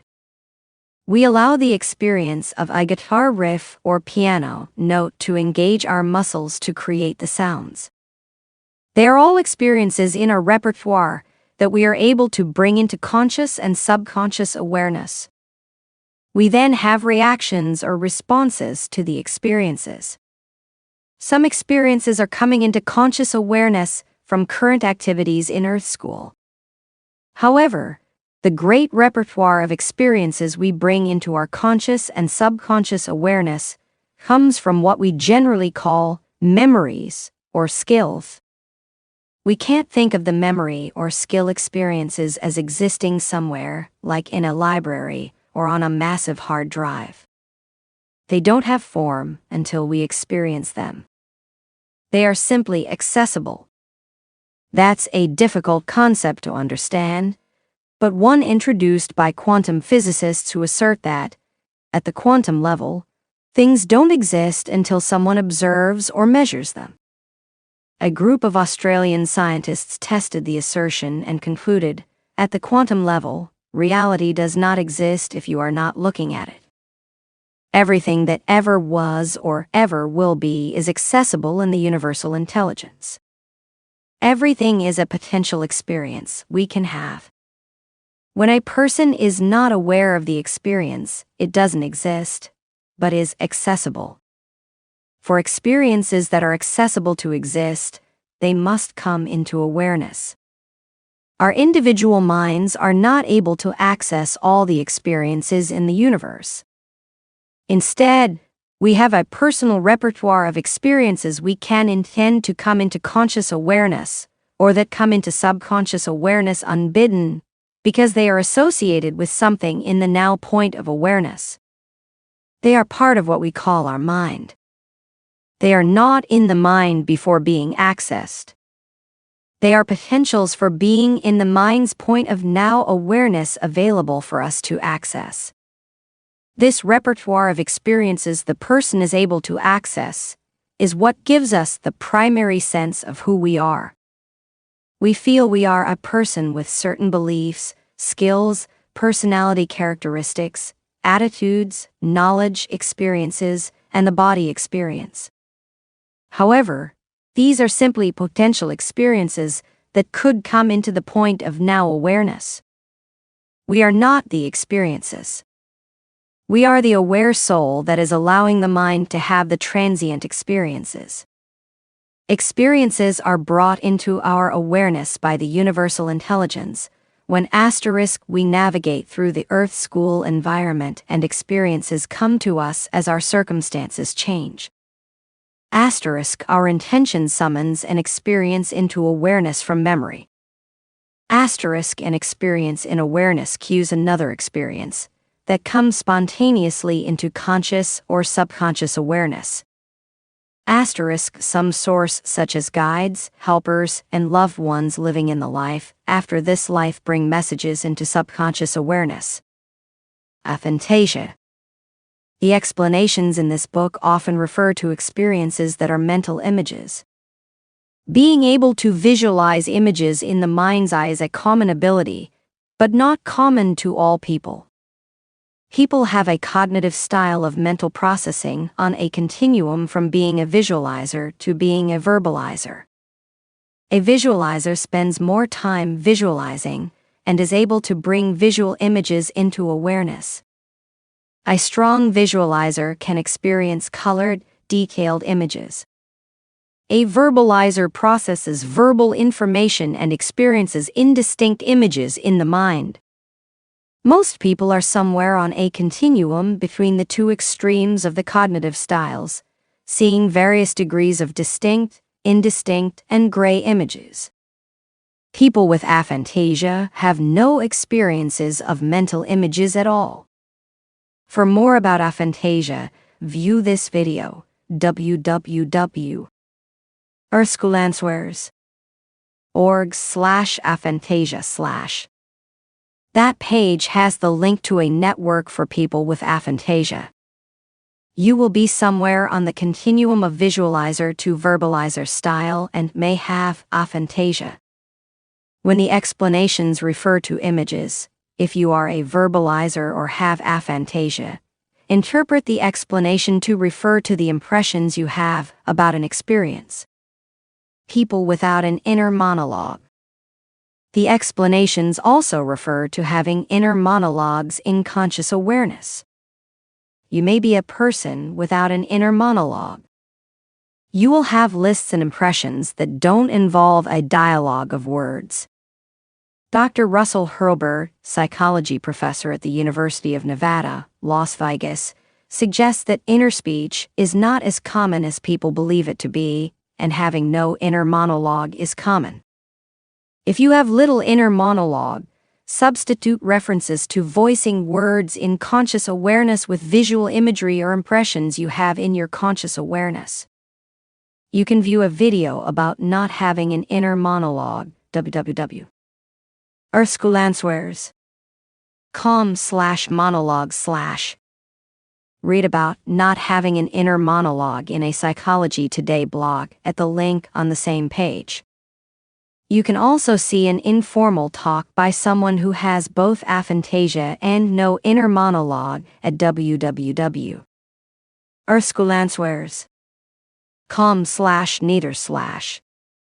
The 17 categories of experiences. The point of now awareness can be filled with at least 17 categories of experiences. 1. Vivid experiences we have during Earth School events. 2. Memory experiences. 3. Dream experiences. 4. Body sensation experiences. 5. Pain and pleasure experiences. 6. Imaginative and creative experiences. 7. Knowledge experiences. 8. Rote memory experiences. 9. Emotion experiences. 10. Experiences in performing a skill. 11. Experiences in the act of speaking. 12. Experiences in performing intellectual skills such as mathematics. 13. Experiences in art and performance. 14. Out-of-body and ND experiences. 15. Experiences by the knower. 16. Experiences inspired or guided by entities. 17. Psychic or intuition experiences. These 17 categories of experiences are explained below. Vivid experiences we have during Earth School events. The experiences we have in Earth School come to us spontaneously when we intend to experience them, or the conditions in Earth School bring the experiences to us.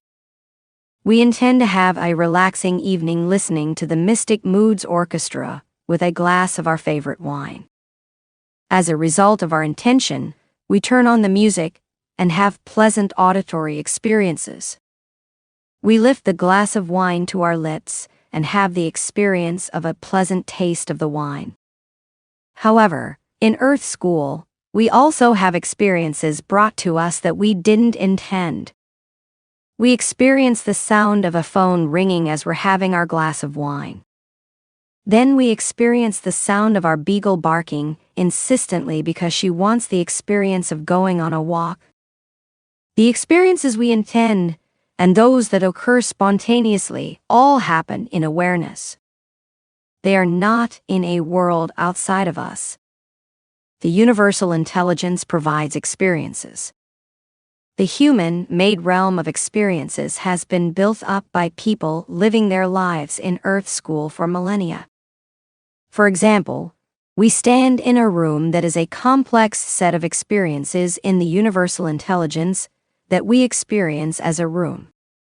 We have the experiences of seeing and touching a wall, seeing the furniture, hearing the floorboards creak as we walk, and seeing curtains blowing in an open window. I have the same experience of a wall you have because we are each having the experiences of this room, presented by the universal intelligence. There is no room outside of us. This room is experiences made accessible by the experiences of settlers in the territory who cleared and plotted the land, builders who built the building, drywall hangers, painters, real estate salespersons, previous owners, and us. All had individual experiences that added to the experiences of the room that became accessible in the universal intelligence. The most prominent for us are the experiences of the room, as it is now because they have fitness for our lives now. These experiences are in our sphere of connections. We intended to enter the room, so that is our connection. If we want to bring a room experience into awareness from memory, we must have had the experience of the room in the past to give us the connection. Embodied in that room are the potentials of accessing all the experiences of all the individual minds that had a part in developing the room as it is. We just don't have connections to all of them and are unable to access the broader range of experiences that are accessible.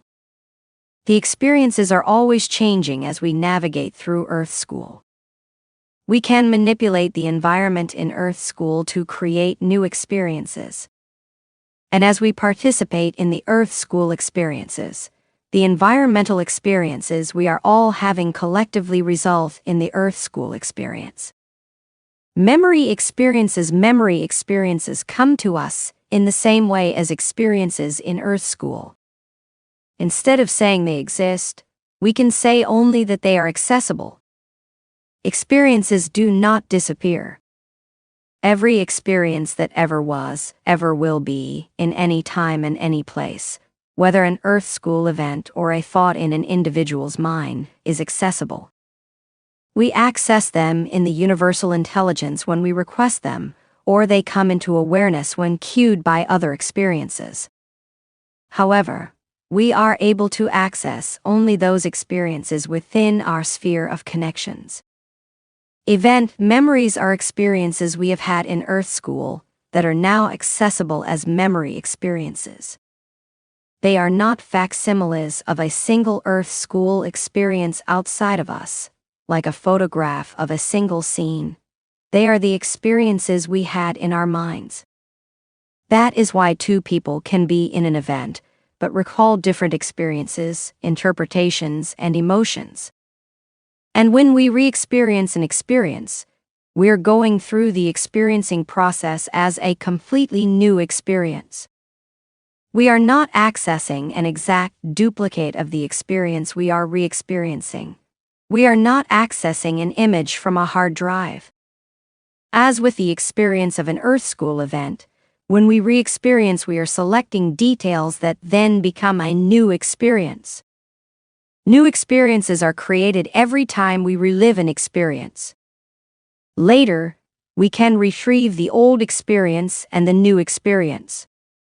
That's why someone may say, "I recalled gathering peaches at the old house today and thought we ought to go get some. Then I remembered we cut down the peach tree." Both memories are accessible. The memory of the house with no peach tree did not replace the new memory of the trees being cut down. However, Over time, as the experiences of the house without the peach tree are accessed repeatedly, the old memory of the house with the peach tree will be less prominent. It will then be accessible only if the person wants to recall that memory. Experience memories are not forgotten. They become less prominent because other memories come to the fore when the person intends to recall a memory experience associated with the event. However, something may cue a memory experience that had not been brought into conscious awareness for decades. Memory experiences come to mind because we ask for them, or something in an experience cues another memory experience. When we ask for the memory experience may come to conscious awareness, but if the memory experience is now buried by other memories, it may be difficult to have it come to conscious awareness. That doesn't mean the memory experience is gone. All memories are accessible. It just means we have lost the cues to bring it into conscious awareness. Dream experiences are unique because they have the same vivid, real quality as experiences in Earth School events, but with the creative, unimpeded additions of imagination and creativity. The mind and the universal intelligence are always creating. In normal daily life, the creativity results in our co-creation of the environment available for access in the universal intelligence and our conscious efforts to use our creativity to navigate Earth School successfully. In sleep, the creative mind has no constraints. The result is that the point of now awareness accepts some memory experience from daily life and, without the cause and effect requirements of conscious awareness, creates its own cause and effect world. The result is the unique experiences we have when we are dreaming. Those who study dreams have developed a variety of explanations for dreams. The most valid is the continual activation theory. It suggests that people dream so consciousness does not turn off. Another way of saying we dream because consciousness never ceases to be active. Fragments of experience memories come into awareness, and the continuously creating mind and universal intelligence create stories around them. Body sensation experiences. We tend to think of ourselves as the body. We look at ourselves in a mirror or a photograph and say, "That's me," but we're much greater than the body. We are functioning, individual manifestations of the universal intelligence. We have senses we associate with a body during Earth School events that are body experiences. Touch, sense of movement, sense of balance, sense of body parts, pain, itch, burning, pleasure, heartbeat, nausea, hunger, sickness, fever, dizziness, pressure, electric shock, tension, chemical substance ingestion, and other such senses. We were reared to believe these senses are in a body in a physical world that exists by itself. That is not true. We have body experiences, but they are all experiences in the mind, available for access in the universal intelligence. There is no body outside of our minds. We agree to have body experiences for a period of time while in Earth School, then stop accepting the body experiences when the experience of the current body is no longer useful, and we've changed the focus of our attention to the next realm of our lives. After we abandon the body experiences, we continue on as eternal beings with other body experiences in other realms of experiences. Our body experiences have characteristics that are part of the planning we did before entering Earth School. The experiences may be with us at birth or develop as part of the process of growing and navigating through Earth School. For example, we might have planned to be born with a mental disability that will affect our experiences in Earth School.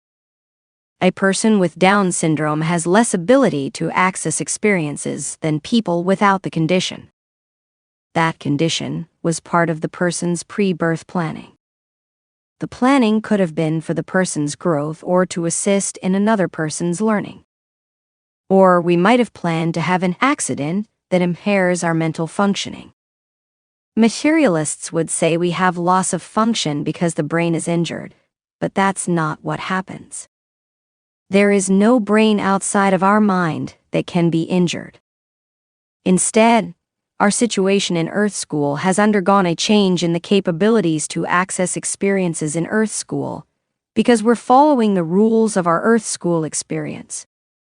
As with a character in a play, we have agreed to play the part of an individual with a brain malfunction, so we don't access and process experiences as well. That is entirely in the body experience, not in the eternal soul we really are. An article in the HuffPost blog written by a board-certified physician, a quantum physicist, a specialist in computer engineering, and a professor of neurology at Harvard University describes the body experience. When we say that the universe is mental, many people interpret this to mean that reality is in our heads. Precisely the opposite is the case. If all reality is mental, then our heads and bodies, as parts of reality, are in the mind. This may sound surprising at first, but it is entirely consistent with everyday experience. There is nothing to our bodies but our felt perceptions of them.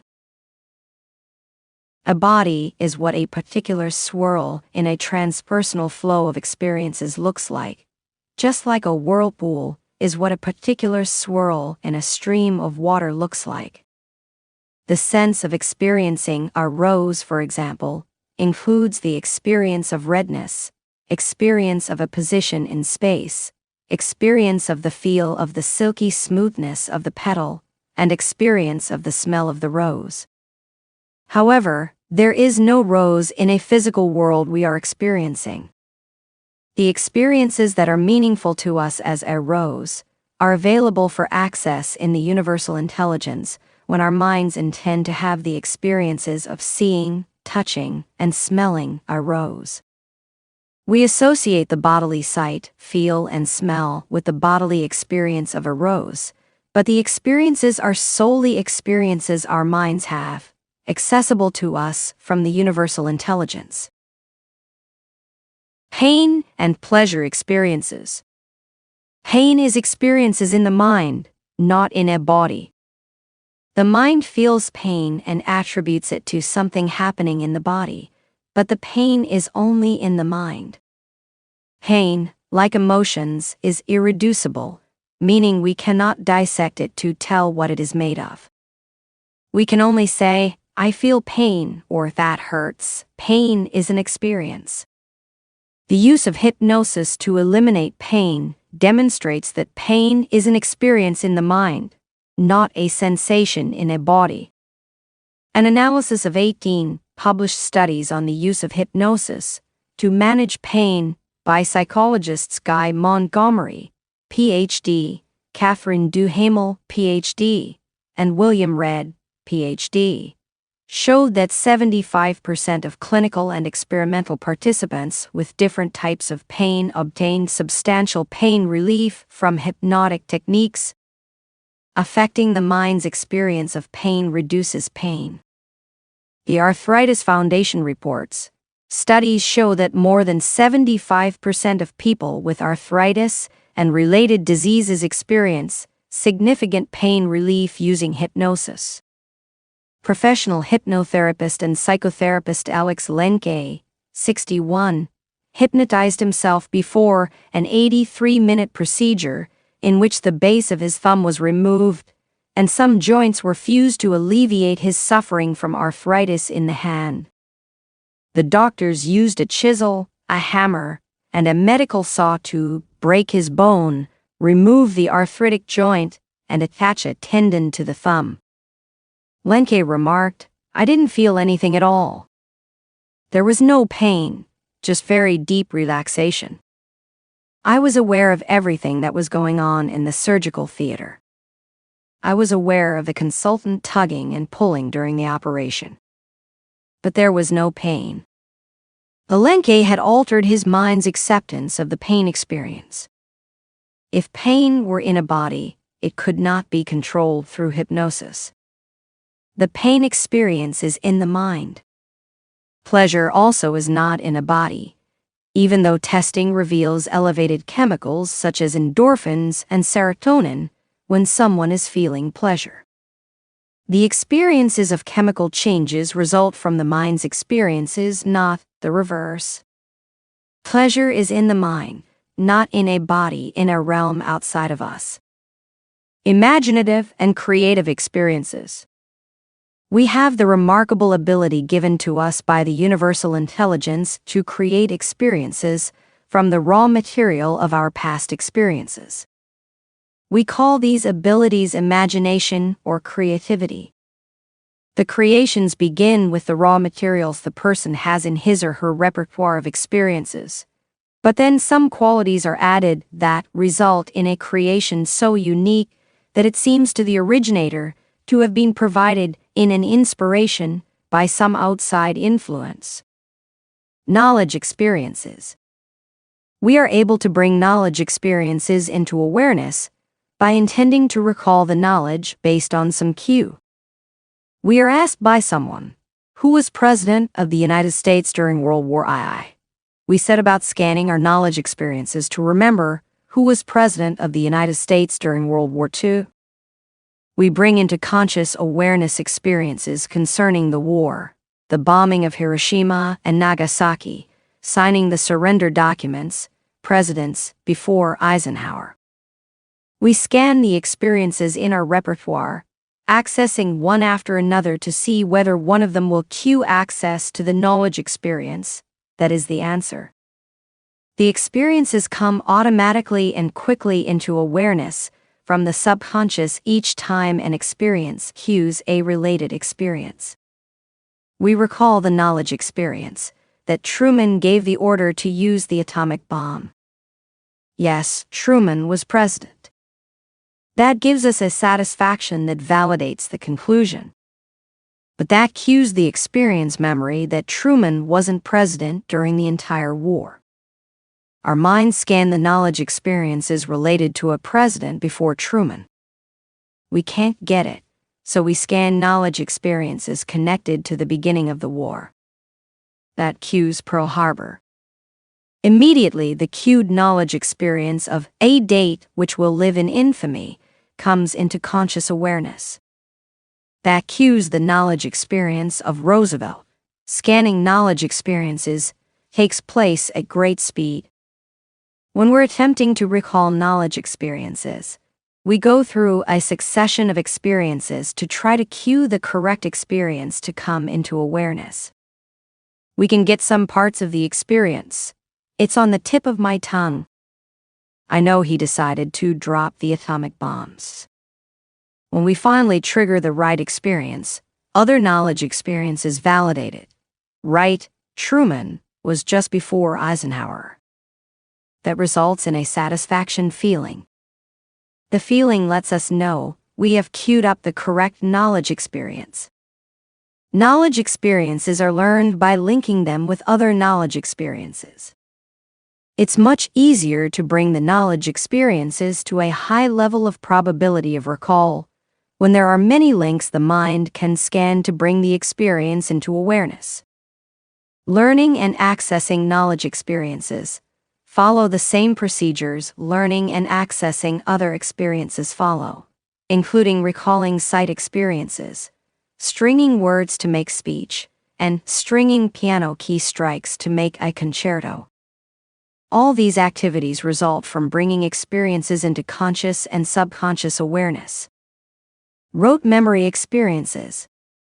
Rote memory experiences, such as memorizing numbers or facts, are called declarative memories.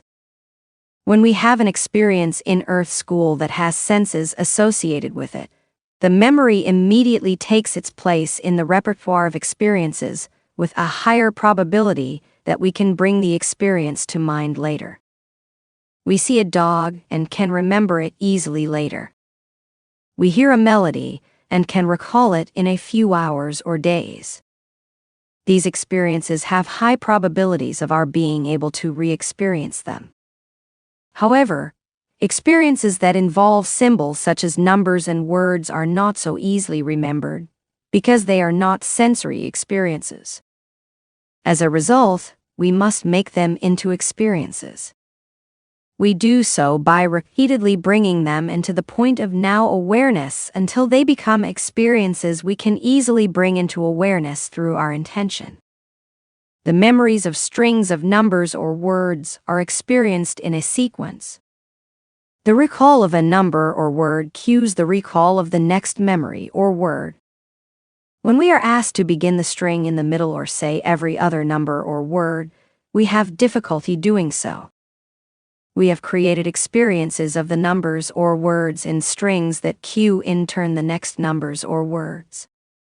Emotion experiences. We also have emotion experiences. Emotions such as fear, happiness, and sadness are pure experiences that have no component parts. We cannot dissect them. They are subjective experiences. We can say, I feel afraid, or I feel happy, but we cannot sketch afraid or happy, or figure out what afraid or happy are made of. The experiences of emotions result from interpretations of experiences. When we interpret an experience as a fearful experience, we feel afraid. When we interpret an experience as a welcome experience, we feel happy. We cannot make ourselves feel an emotion without the trigger of the interpretation. Experiences in performing a skill. We also have experiences we call skills, such as walking, speaking, playing a piano, welding, driving, and all the many other skills people learn. These skills comprise complex series of experiences. They come to the individual mind after we have practiced them, so we have increasingly sophisticated experiences that come into subconscious awareness, resulting in adept motor performance. What comes to awareness is a complicated, intricate latticework of experiences. The person uses the experiences to act. These experiences are called procedural memories, meaning they are memories of the sequences required to perform procedures. The abilities are not in the muscles.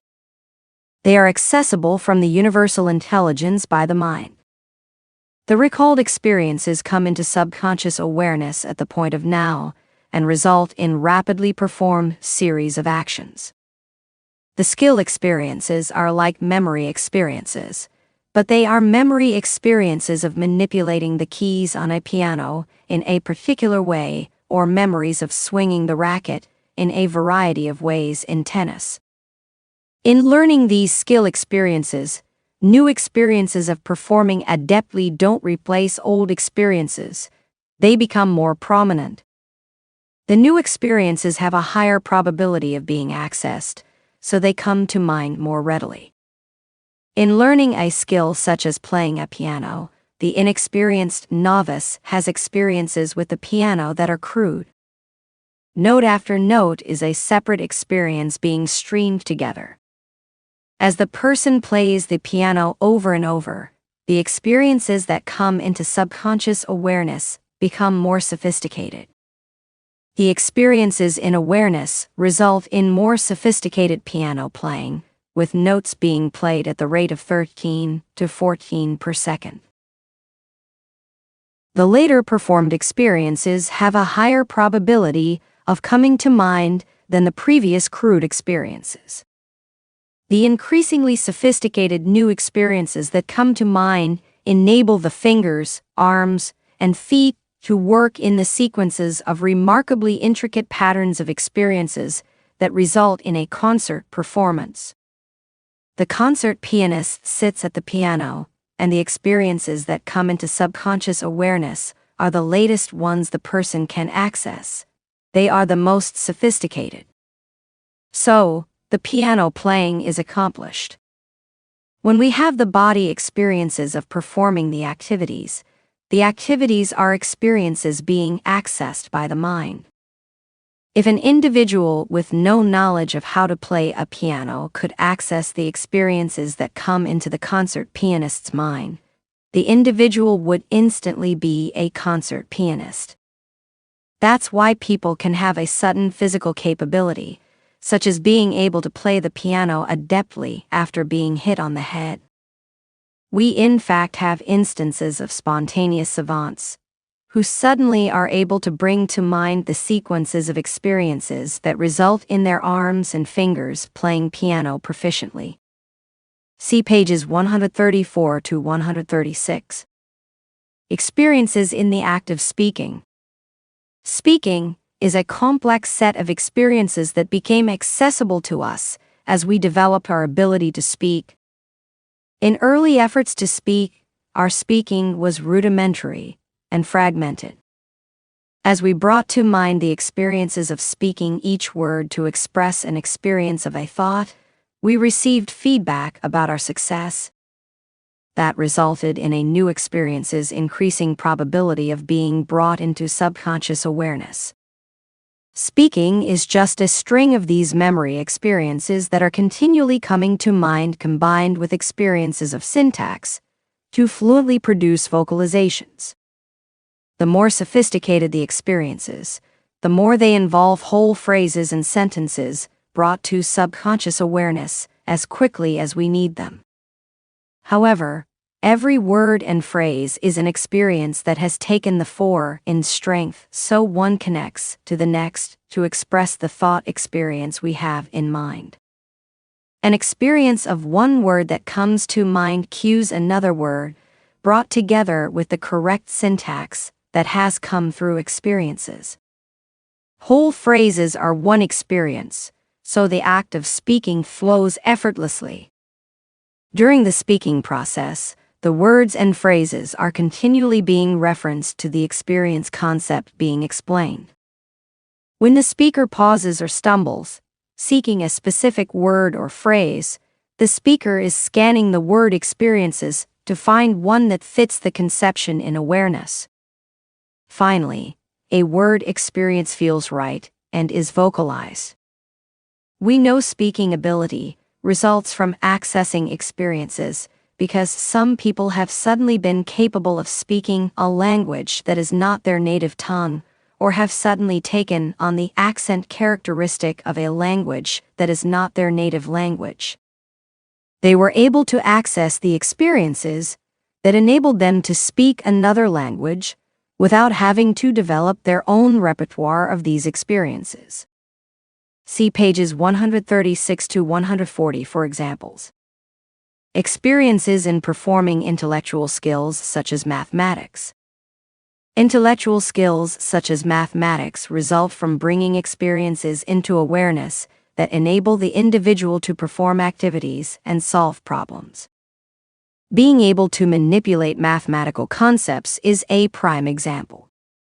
Performing mathematical calculations is the result of bringing into subconscious and conscious awareness strings of experiences the mathematician has made accessible in his or her repertoire of accessible experiences over decades of refining the experiences.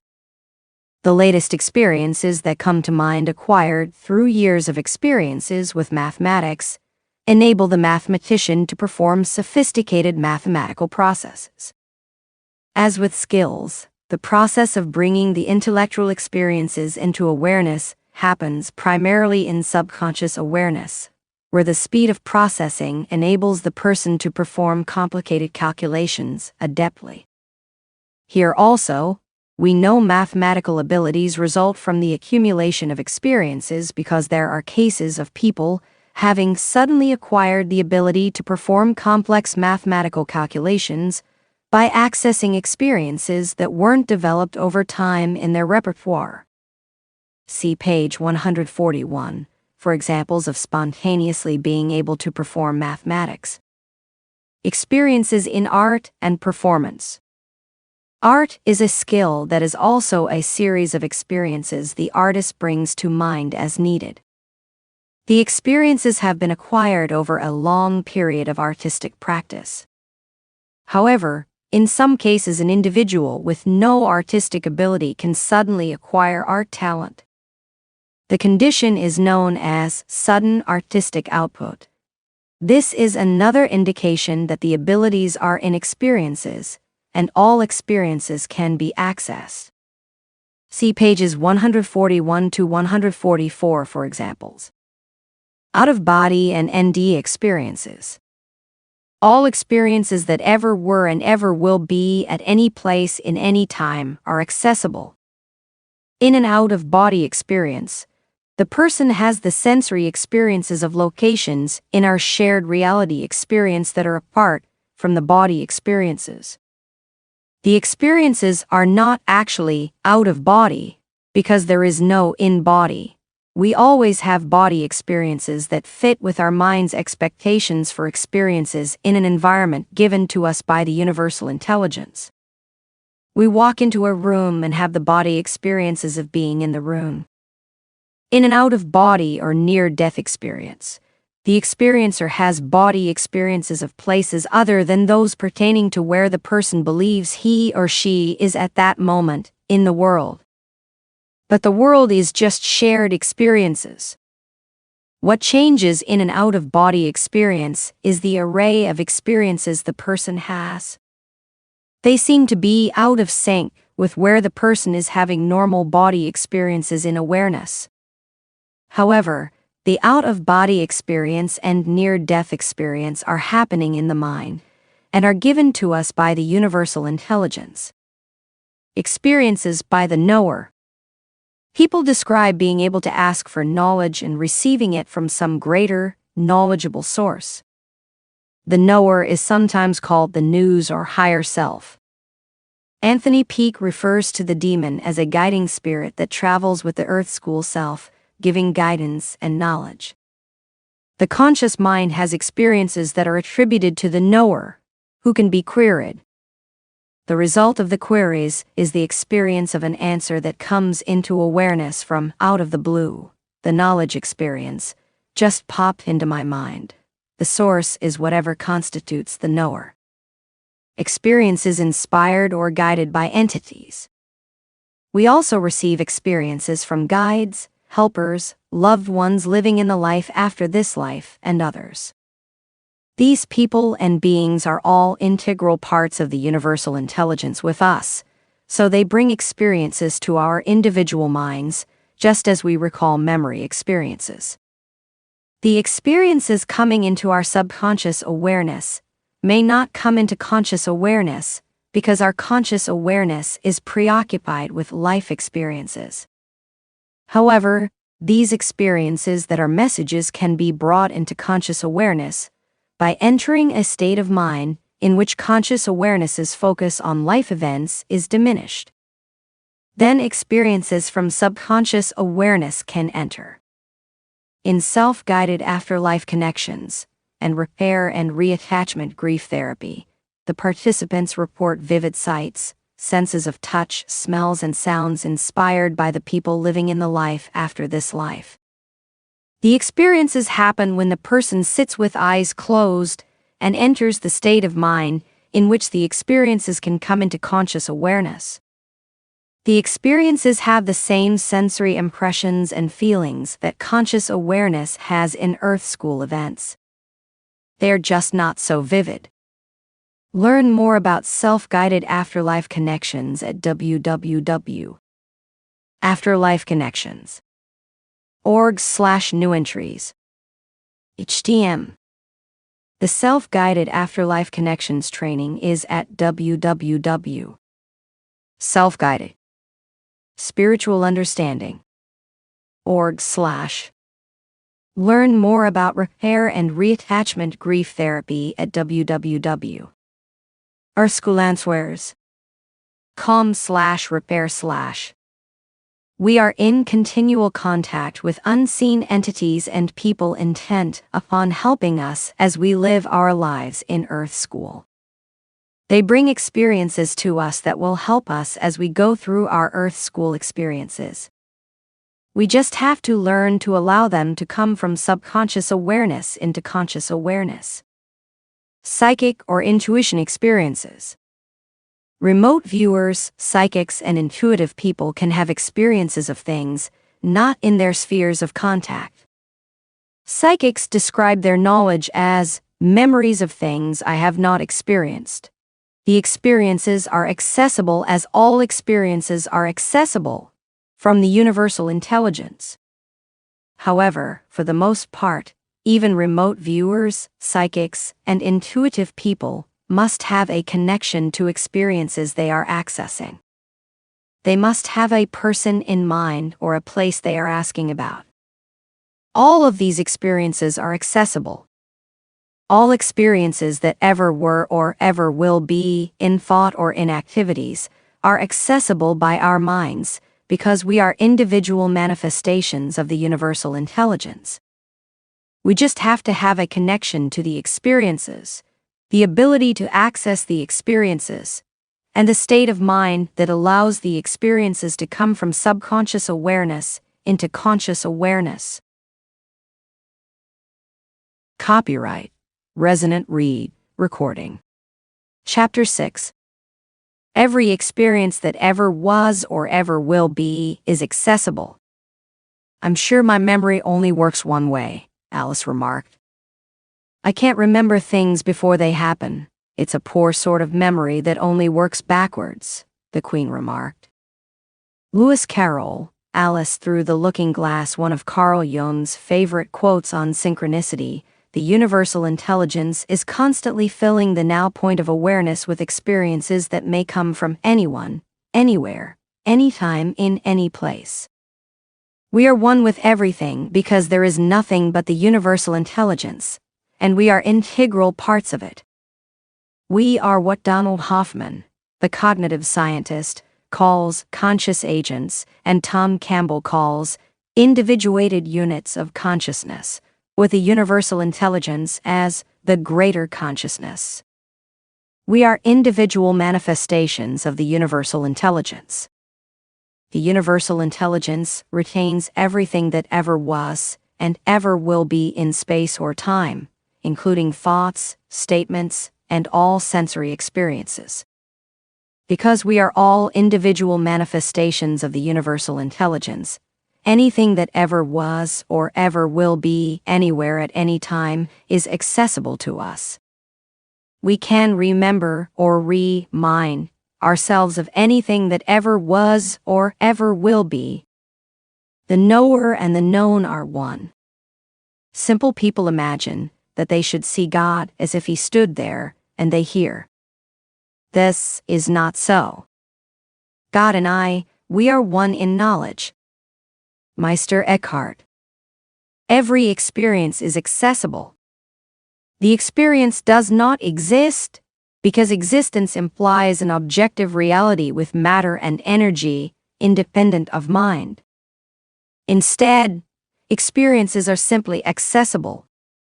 These experiences include experiences people have had as they have lived in Earth School or on any of the other millions of planes and spheres.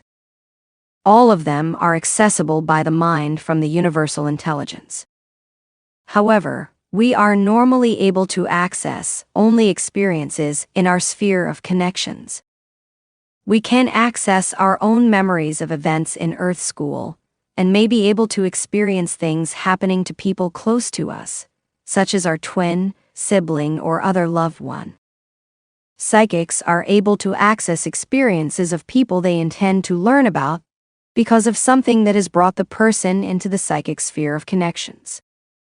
Mediums are similarly able to experience communication from people living in other realms after leaving Earth School because of a connection to someone's loved one or the intention to connect with an individual.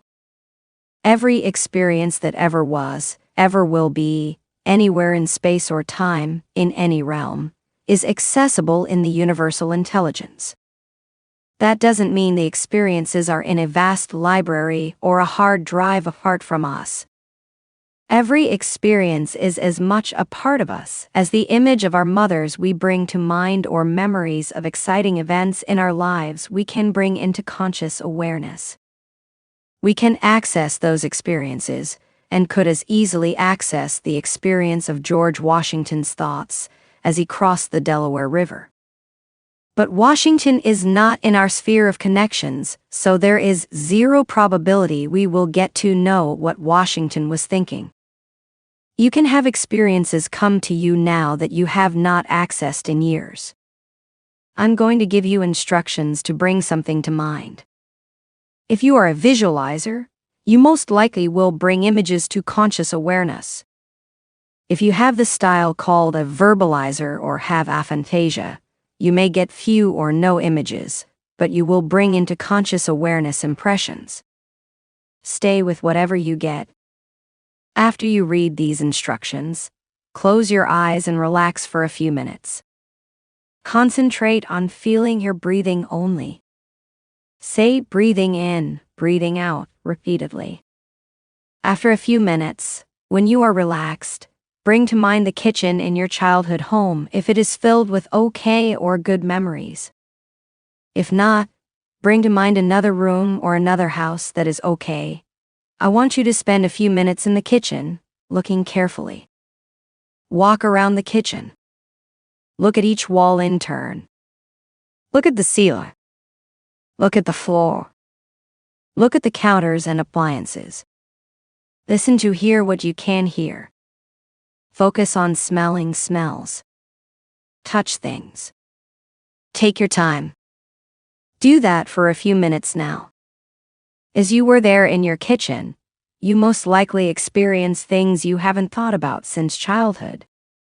You notice things on the wall or the light fixtures or the floor or the contents of the countertops. Those experiences are all accessible. Every experience in every place you have ever been to is accessible. You will be able to bring experiences to mind if you take a tour of any location you have ever been to. But even experiences that don't come to you easily are accessible. When we remember or recall or remind, we are accessing experiences. The only limitation to our accessing memories is that they are buried under days, weeks, or years of other experiences, so we can't recall them easily, or they are someone else's memories and thus are not in our sphere of connections. When we believe our minds are limited to what we have experienced and are experiencing in Earth School, we see ourselves as tiny, limited beings, hardly the significance of a grain of sand on the vast beaches of all the oceans. We believe ourselves to be 1/8 billionth of humanity, so insignificant we are hardly more than a bit of dust being swept around by the breeze. However, we are the awareness having the experiences, an individual manifestation of the universal intelligence. We chose some of what we would experience in our pre-birth planning, and we now choose experiences based on our sphere of connections, activities in Earth School, and state of mind. However, the fact that we are limiting our experience choices doesn't diminish the capability of our awareness to experience much more. Hermann Minkowski Spacetime. Mathematical physicist Hermann Minkowski was Albert Einstein's teacher. When Minkowski saw Einstein's paper on special relativity, he suggested that space and time as Einstein was describing them are not separate. They must be referred to as spacetime, a four-dimensional block made of our 3 dimensions plus time as a 4th dimension. While time has traditionally been seen as an arrow traveling from past to present to future, in Minkowski spacetime, all events that ever were or ever will be are somewhere in the infinite block of spacetime right now. We are having experiences at this instant, so we are accessing experiences we're calling now. But we could as easily be accessing any experiences in Minkowski spacetime. We need continuity, causes and effects, and the accumulation of a repertoire of experiences.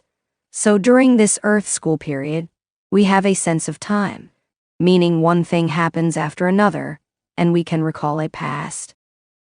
Massachusetts Institute of Technology physicist Max Tegmark describes it this way: we can portray our reality as either a three-dimensional place where stuff happens over time, or as a four-dimensional place where nothing happens, block universe.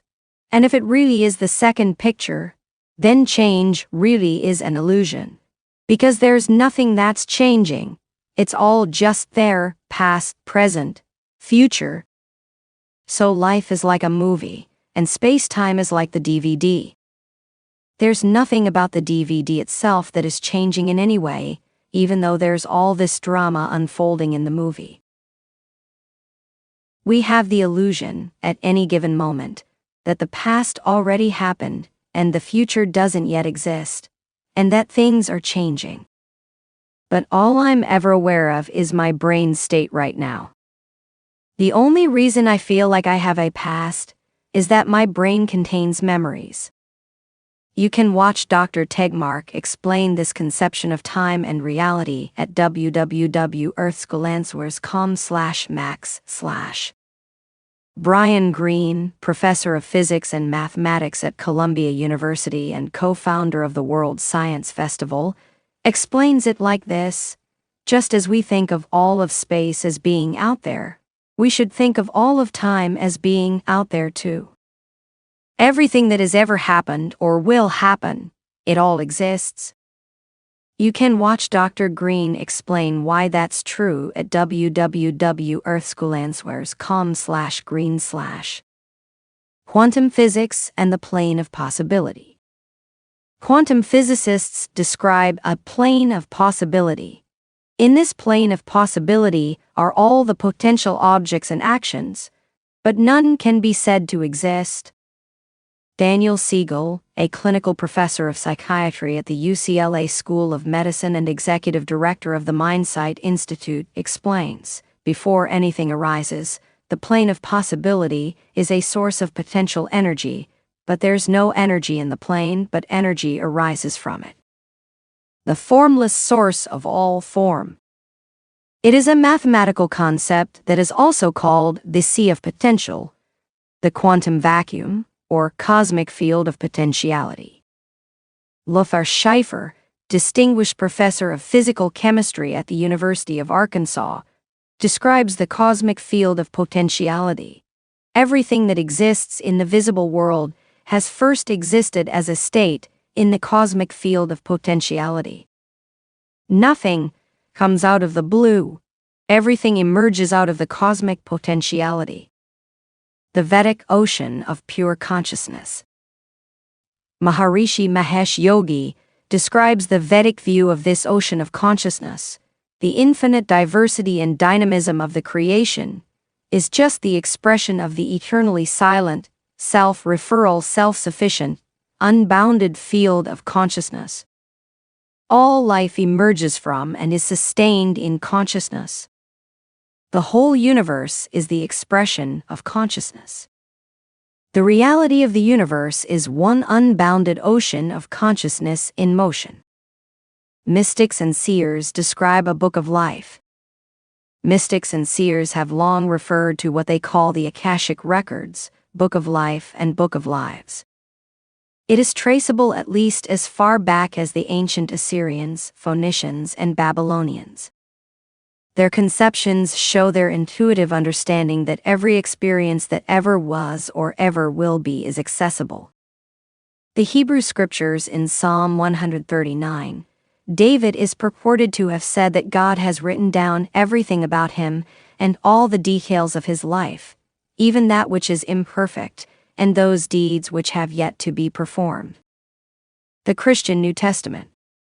In Revelation, the writer described what the first-century readers would have understood as commonly held knowledge. And I saw the dead, great and small, standing before the throne, and books were opened. Another book was opened, which is the book of life. The dead were judged according to what they had done as recorded in the books.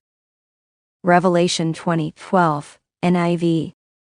Paul, the likely author of the letter to the Philippians, wrote the following: Yes, and I ask you, my true companion, help these women since they have contended at my side in the cause of the gospel, along with Clement and the rest of my co-workers, whose names are in the book of life.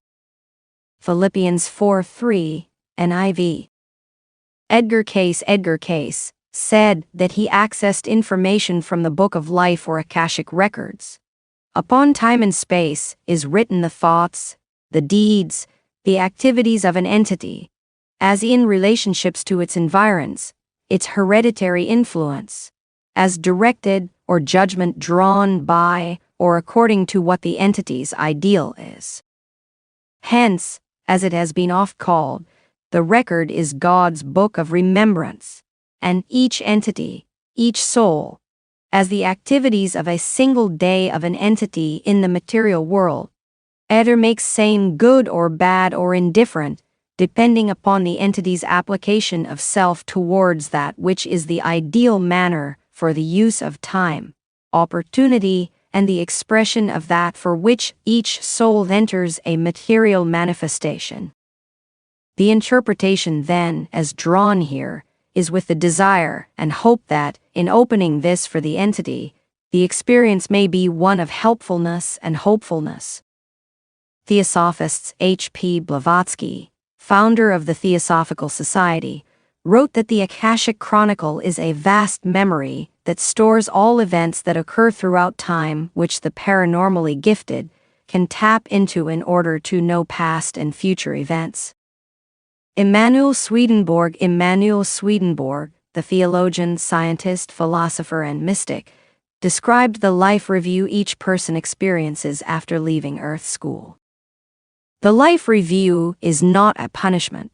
There is no hell or other retribution. It is an opportunity for people to learn from their lives by reliving what they were thinking and feeling, and knowing what others involved were thinking and feeling. Swedenborg describes the detailed records of people's lives.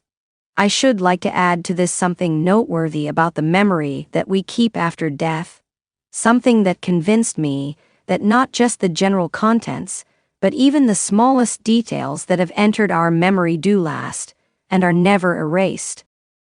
I saw some books with writing in them like earthly writing, and was told that they had come from the memories of the people who had written them, that not a single word was missing that had been in the book they had written in the world. I was also told that all the least details could be retrieved from the memory of someone else, even things the person had forgotten in the world. The reason for this was explained as well, namely, that we have an outer and an inner memory, the outer proper to our natural person and the inner proper to our spiritual person. The details of what we have thought, intended, said, and done, even what we have heard and seen, are inscribed on our inner or spiritual memory. There is no way to erase anything there, since everything is written at once on our spirit itself and on the members of our body, as noted above. This means that our spirit is formed in accord with what we have thought and what we have done intentionally. I know these things seem paradoxical and hard to believe, but they are true nevertheless. Notable examples of the fact that all experiences are accessible. There are especially notable examples of the fact that all experiences are accessible: savant performance, hyperthesmesia, psychic knowledge, past life regressions, precognition, remote viewing, mental medium communication, and experiencing the author's intentions in the life after this life. A remarkable range of experiences is accessed by someone whose conscious awareness is weak. Savants normally are autistic in most areas of their mental development, meaning they are withdrawn, don't react normally to their environments, don't communicate well, and have mental deficits. However, savants have abilities called splinter skills, meaning they are focused in a highly specialized area such as recalling facts, numbers, license plates, maps, books, and extensive lists of statistics after being exposed to them only once. It is likely that because their conscious awareness is weak, they have greater access to experiences in their subconscious awareness, where all experiences are accessible, and the processing speed is between 11 million and 20 million bits per second. George Finn and his twin brother are calendrical savants. George can state with perfect accuracy the day of the week any date will fall on, within a second or two of being given the date. He is also able to describe accurately the weather on every day of his life. The experiences of the calendrical calculations are accessible for him, most likely because his conscious mind is not so well developed. View a video about George Finn at www.earthschoolandswears.com/Finn/. Kim Peek, whose life inspired the movie Rain Man with Dustin Hoffman and Tom Cruise, had macrocephaly resulting in damage to the cerebellum. He didn't learn to walk until age 4 and walked in a sidelong manner throughout his life. He could not button his shirt and had difficulty with other motor activities. His IQ score was well below average.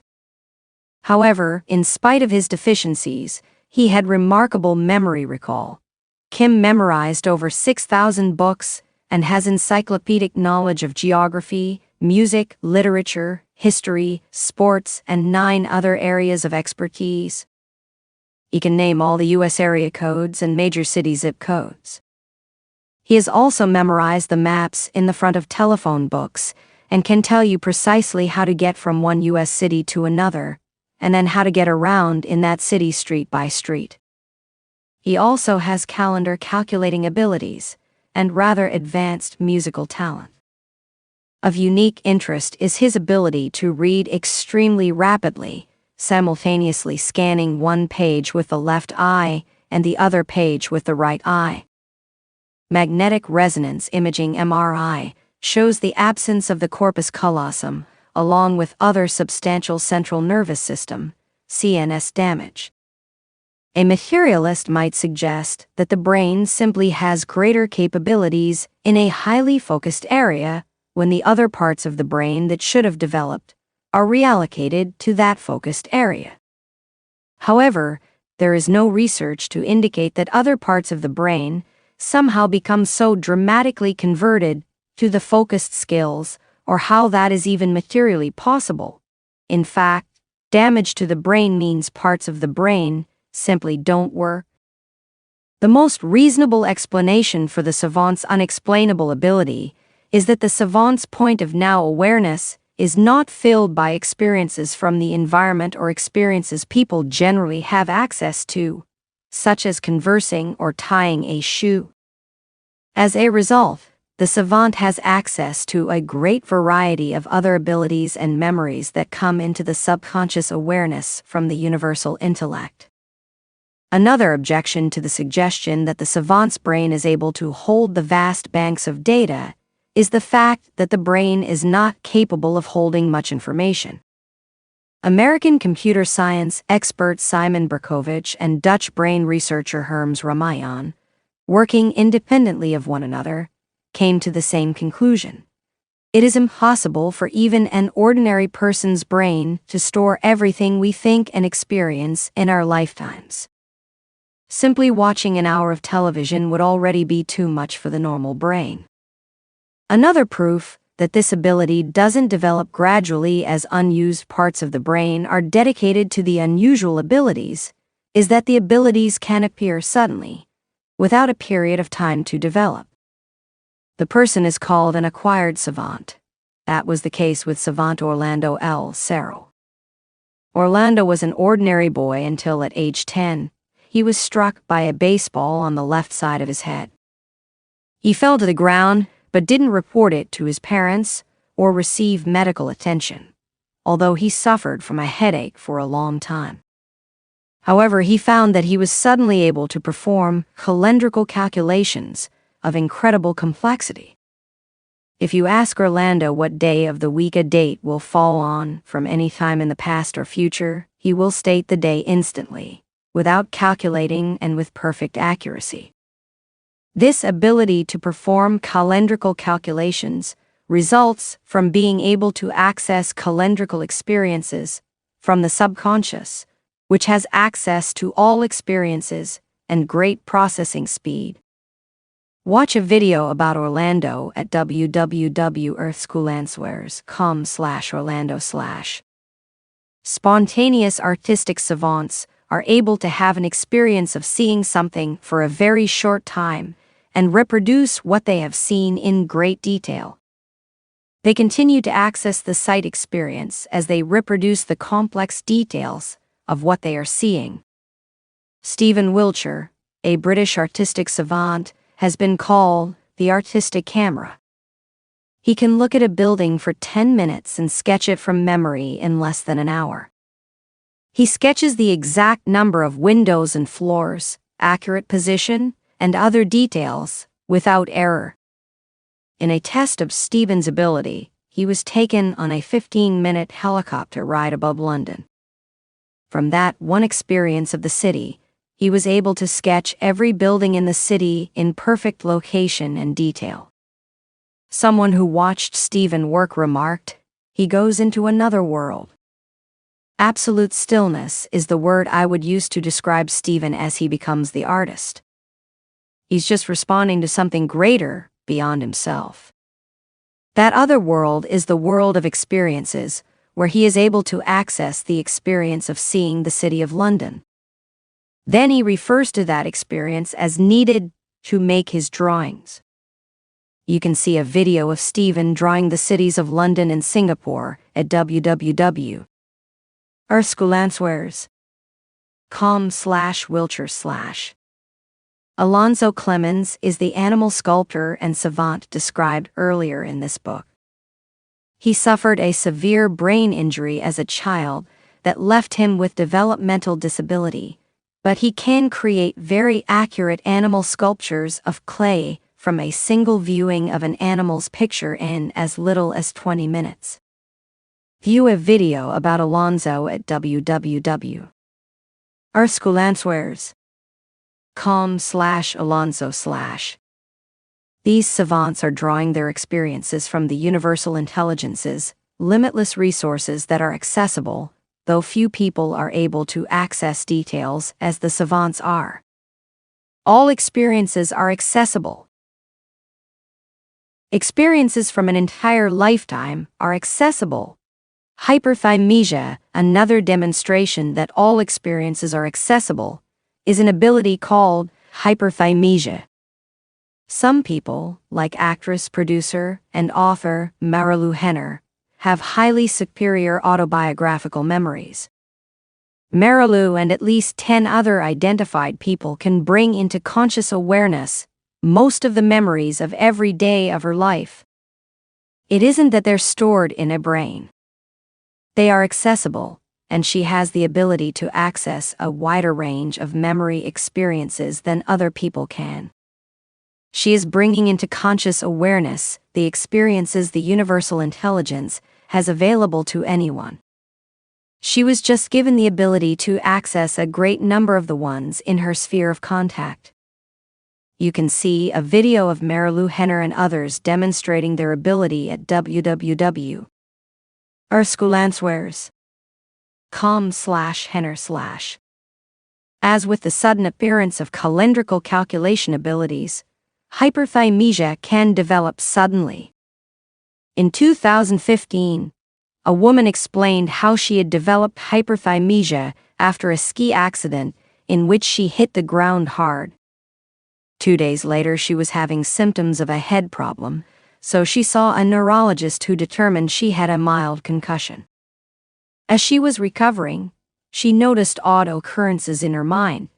"I kept telling my neurologist that I could remember too much. It wasn't right, I could remember everywhere, like flicking through the pages of a book. Every place I had ever been, but specifically the buildings."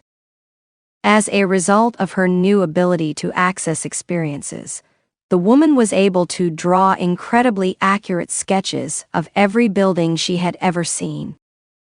After more than a year and hundreds of tests, she was diagnosed with acquired savant syndrome, meaning she had acquired her hyperthymesia quickly, without developing it over a long period of time. Experiences outside of a person's sphere of contact are accessible, Psychic knowledge psychics are able to access experiences outside of their spheres of contact. They can focus on a person and have impressions about the person come into subconscious awareness. They have the ability to then allow the experiences to rise into conscious awareness so they can explain to the person what they have learned. That ability illustrates that all experiences are accessible. Psychic Michelle Whitedove, in a televised demonstration, located a stuntman buried alive with an oxygen tank somewhere in a 10-acre area in the California desert. She had no clues about where the person was buried, and the ground surface offered no signs of the burial.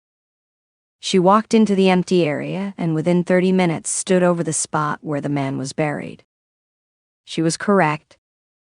You can watch the video at www.earthscholanswers.com/whitedove/. Some psychics do not need to meet with a person.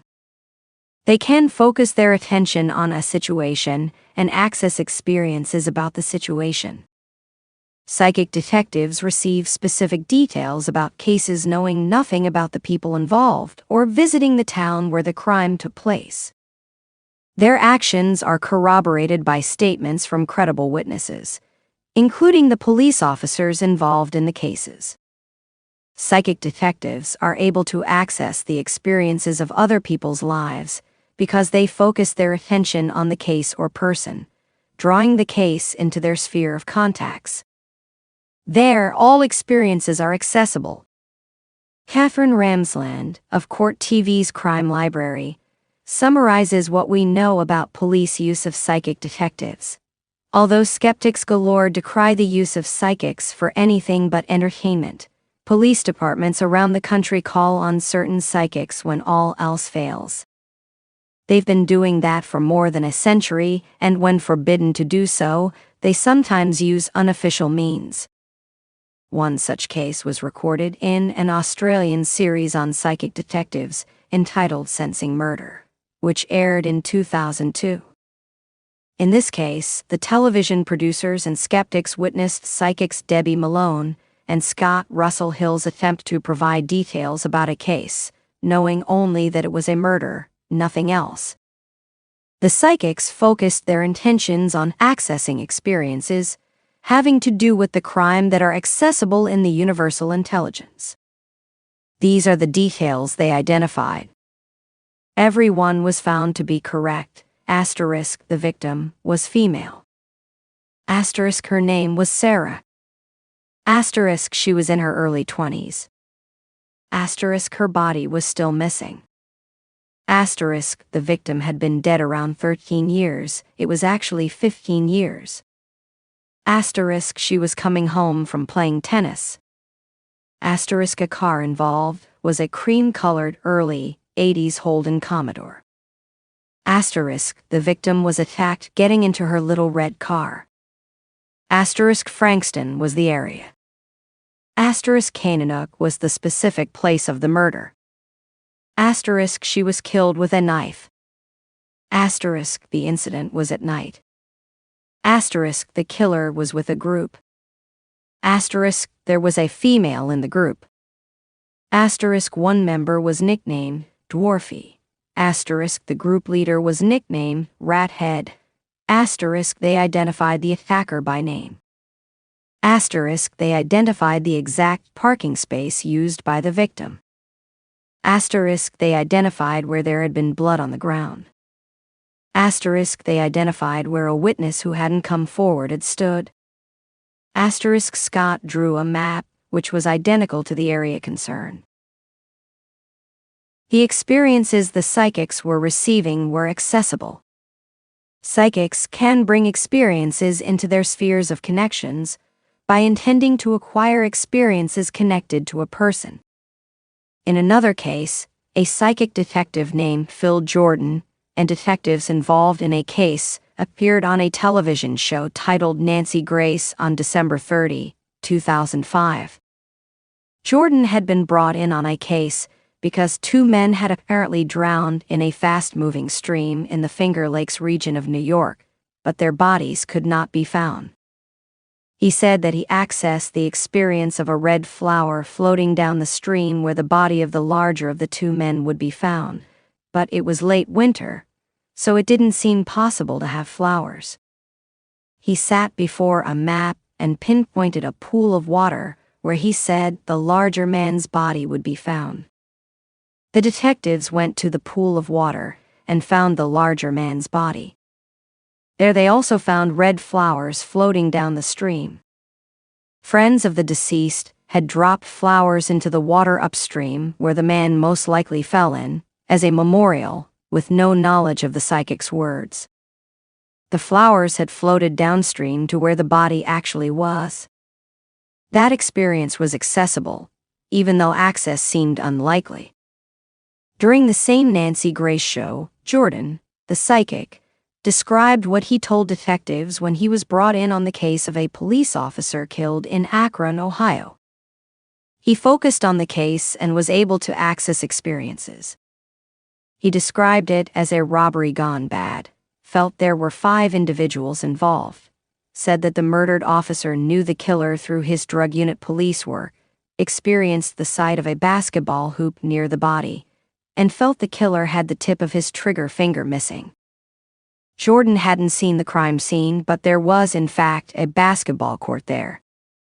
As a result of these statements by Jordan, detectives pulled photos of suspects known to the drug unit the murdered officer had worked in, narrowing them down to 35 or 40 suspects. They asked Jordan to see whether men in any of the photographs seemed to be among the murderers. He picked 5 of the photos as being the men most likely involved. The detectives interrogated all 5. 3 were eventually found guilty of the murder. The convicted shooter had the tip of his trigger finger missing. Psychic activity such as that reported in these documented cases happens commonly today. The psychics are accessing experiences in the universal intelligence that are available to all people. But few can bring experiences other than those in their sphere of contacts into conscious awareness. When the psychic intends to access the experiences, they become available in the psychic sphere of contacts, and the experiences come into the psychic's conscious awareness. Experiences from the past are accessible. Past life regressions. Another demonstration that all experiences are accessible is that experiences from someone's past life are accessible through past life regressions. The common assumption is that in past life regressions, people describe experiences they have had during some other life. However, we only have evidence that people can access experiences other people have had in prior lives. Our understanding of reincarnation from statements by people now living in the life after this life is that individuals remain individuals in the life after this life. However, other individuals who are part of our higher self or oversoul do incarnate.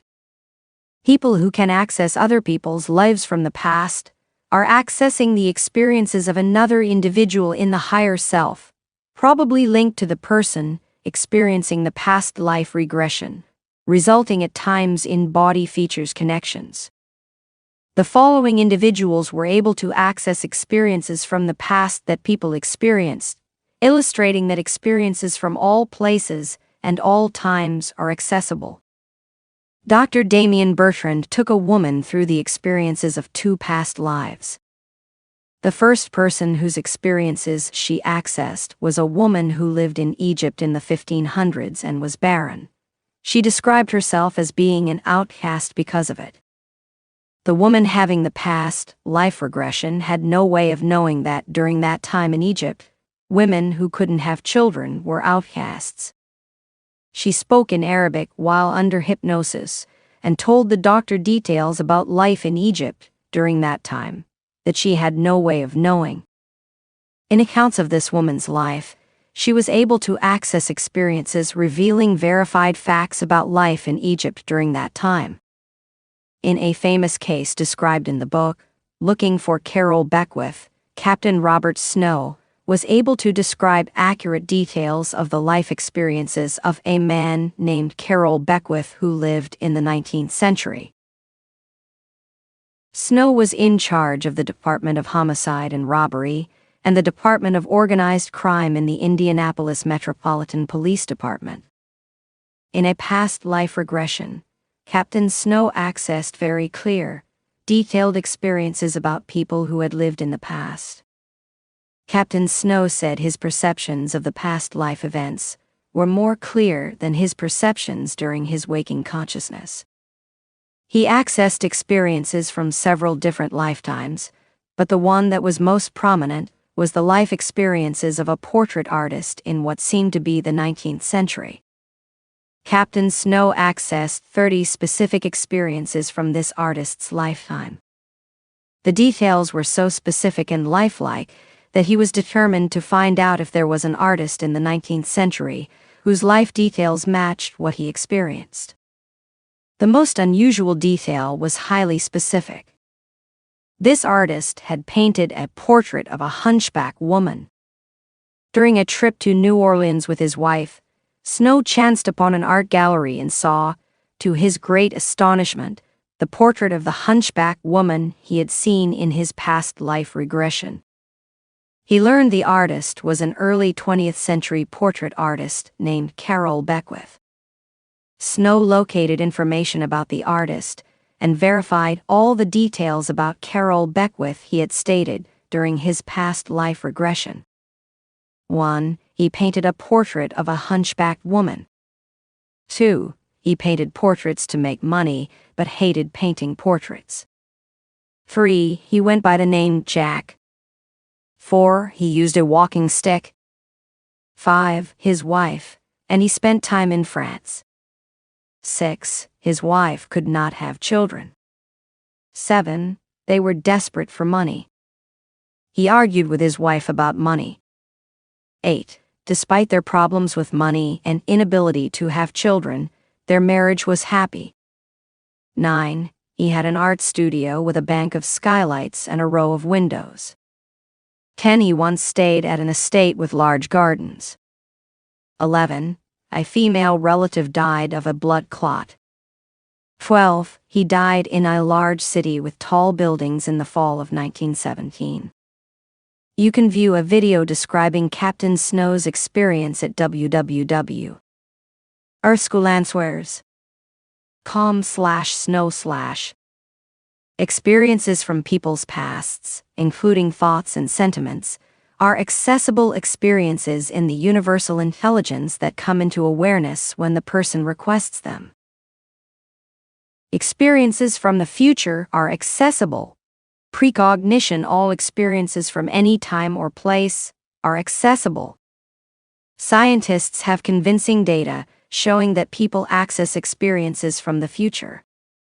Professor Dick J. Bierman of the University of Amsterdam and Utrecht University has been active in the field of parapsychology for over 2 decades, though he had been skeptical about the reality of psychic phenomena.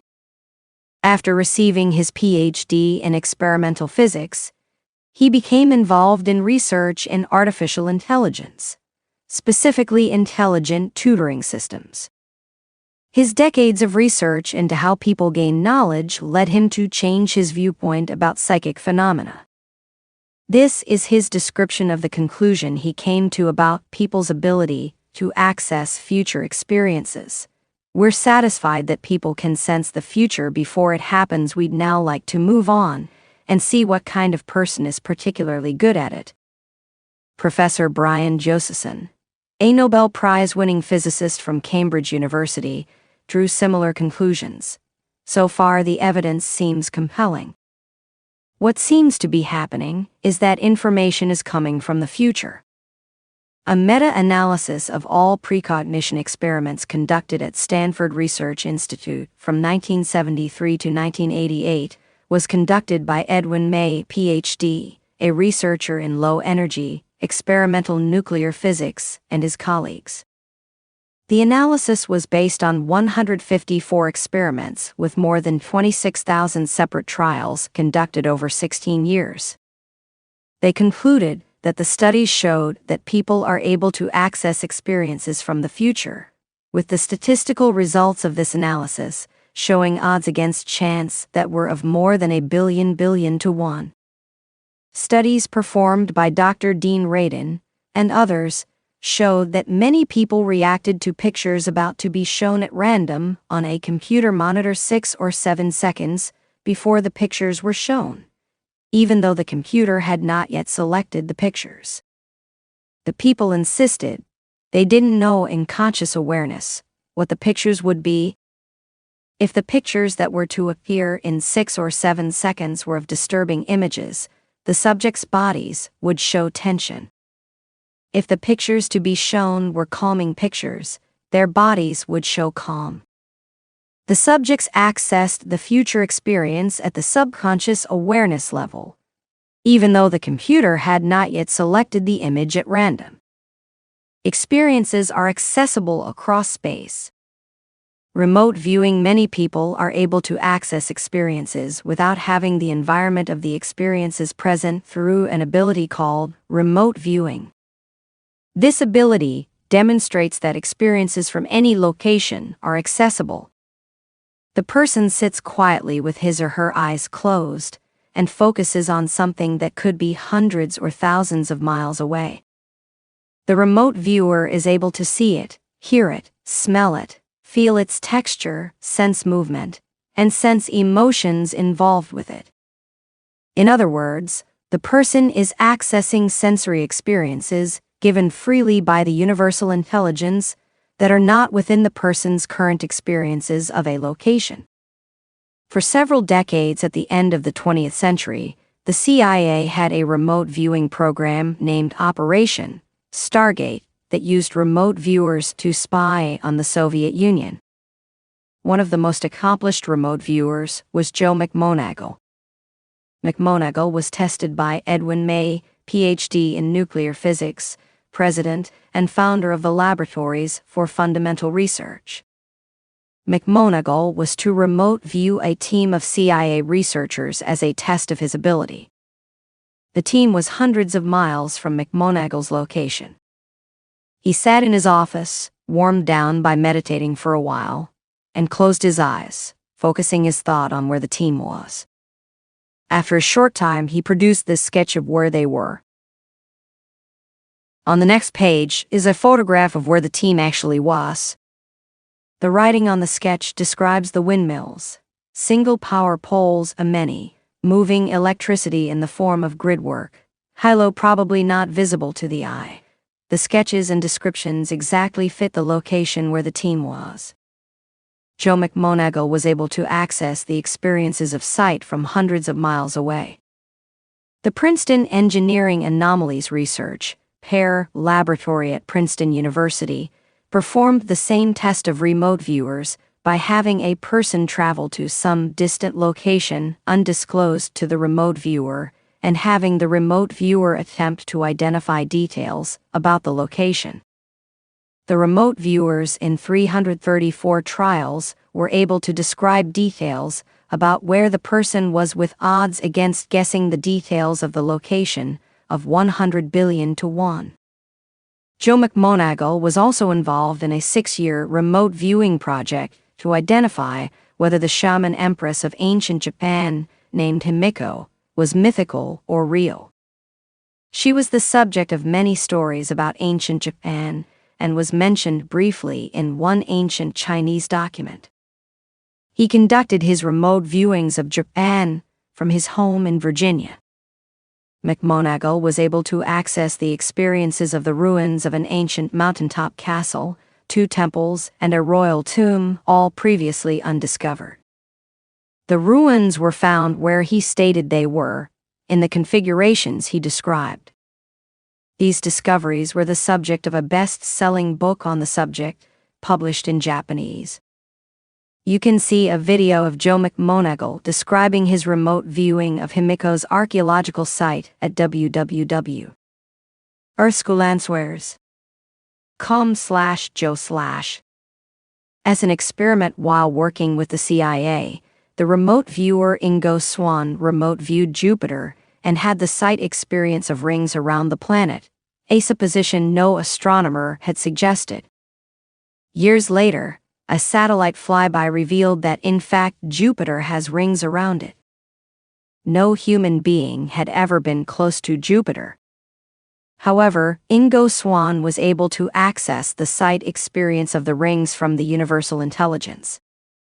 In an experimental project named the Caravel Project, remote viewers were tasked with finding sunken ships within a 435 square mile search area. The discovery of artifact and ship remains were made within the remote viewing predicted areas, and nowhere else, although substantial areas outside of the remote viewing locations were searched. The experiences of the knowledge of the sunken ships were accessible, even though no human being had ever experienced them before. A large number of studies have demonstrated that remote viewing is valid. The Stanford Research Institute (SRI) performed 154 experiments with 26,000 separate trials over 16 years. They concluded that the odds against someone merely guessing what remote viewers had described when focusing on a target at a distant location was more than 1 billion to 1. Congress and the CIA commissioned a study by the Science Applications International Corporation, SAIC. The study resulted in the following conclusion of Jessica Utz, professor in the Division of Statistics at the University of California at Davis. It is clear to this author that anomalous cognition remote viewing is possible and has been demonstrated. This conclusion is not based on belief, but rather on commonly accepted scientific criteria. The phenomenon has been replicated in a number of forms across laboratories and cultures. Read more about remote viewing in your eternal self. Science discovers the afterlife. Mental mediums. All experiences are accessible, including communications from people now living in the next realm of life. The residents of the next realm of life are part of the universal intelligence as we are, and so are able to communicate with us mind to mind. One of the most famous examples is of a housewife from St. Louis named Pearl Curran, who began spontaneously communicating with a person living in the life after this life called Patience Worth. Patience was a 17th century English woman who had emigrated to America. Curran had dropped out of school when she was 14, had no knowledge of life in the 17th century, and had no literary ability. Using automatic writing, Patience Worth produced through Pearl Curran's hand 2,500 poems, short stories, plays, allegories, and 6 full-length novels in 5 years. 4 novels were published: The Sorry Tale, Hope True Blood, Light from Beyond, and The Pot Upon the Wheel. Telka, a lengthy play of 60,000 to 70,000 words, is considered by researcher Walter Franklin Prince to be superior to analogous works. The Sorry Tale is considered by Dr. Roland Usher, professor of history at Washington University, to be the greatest story penned of the life and times of Jesus since the biblical Gospels were written. W.T. Allison, professor of English literature at the University of Manitoba, wrote that Patience Worth dictated words found only in Milton's time that sometimes had to be researched in old dictionaries and books to find their meanings. One evening when Allison was with Curran, she produced 15 poems at an average of 5 minutes per poem. Allison wrote that all were poured out with a speed that Tennyson or Browning could never have hoped to equal, and some of the 15 lyrics are so good that either of those great poets might be proud to have written them. The remarkable works by Patience Worth through Pearl Curran demonstrate that experiences such as authorship and language are transmitted to people from individuals living in the life after this life. Curran had no capability to produce the literary works she produced without Patience Worth's conveying to her the writing experiences. The author's intentions in books are available to experience. All thought experiences are accessible in the same way event or sensory experiences are available. An example is the fact that an author's thoughts are available to people living in the life after this life. In the life after this life, all books that were ever written are available in vast libraries. However, the residents speaking through mediums tell us they don't need to read a book. They can close their eyes, focus on the book, and experience the book's reading itself to them. In fact, they can experience the author's original thoughts as he or she was writing the book, so readers can experience the book as the author intended it to be. Leslie Flint was a direct voice medium in the 20th century.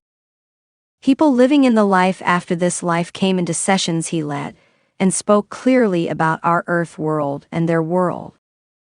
In a session on December 18, 1967, a woman named Alice Green came through from the life after this life and explained that every book that was ever written is available, and readers can access the author's thoughts and intentions. A transcript follows.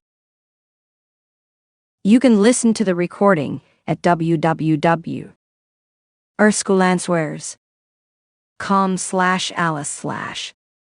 Transcript: Alice Green AG speaks. Oh, well, of course they've got every book that's worth reading, any book that's of value, you know. It's there, and you can take it down, and you can read it. But then again, you see, you don't have to read, really.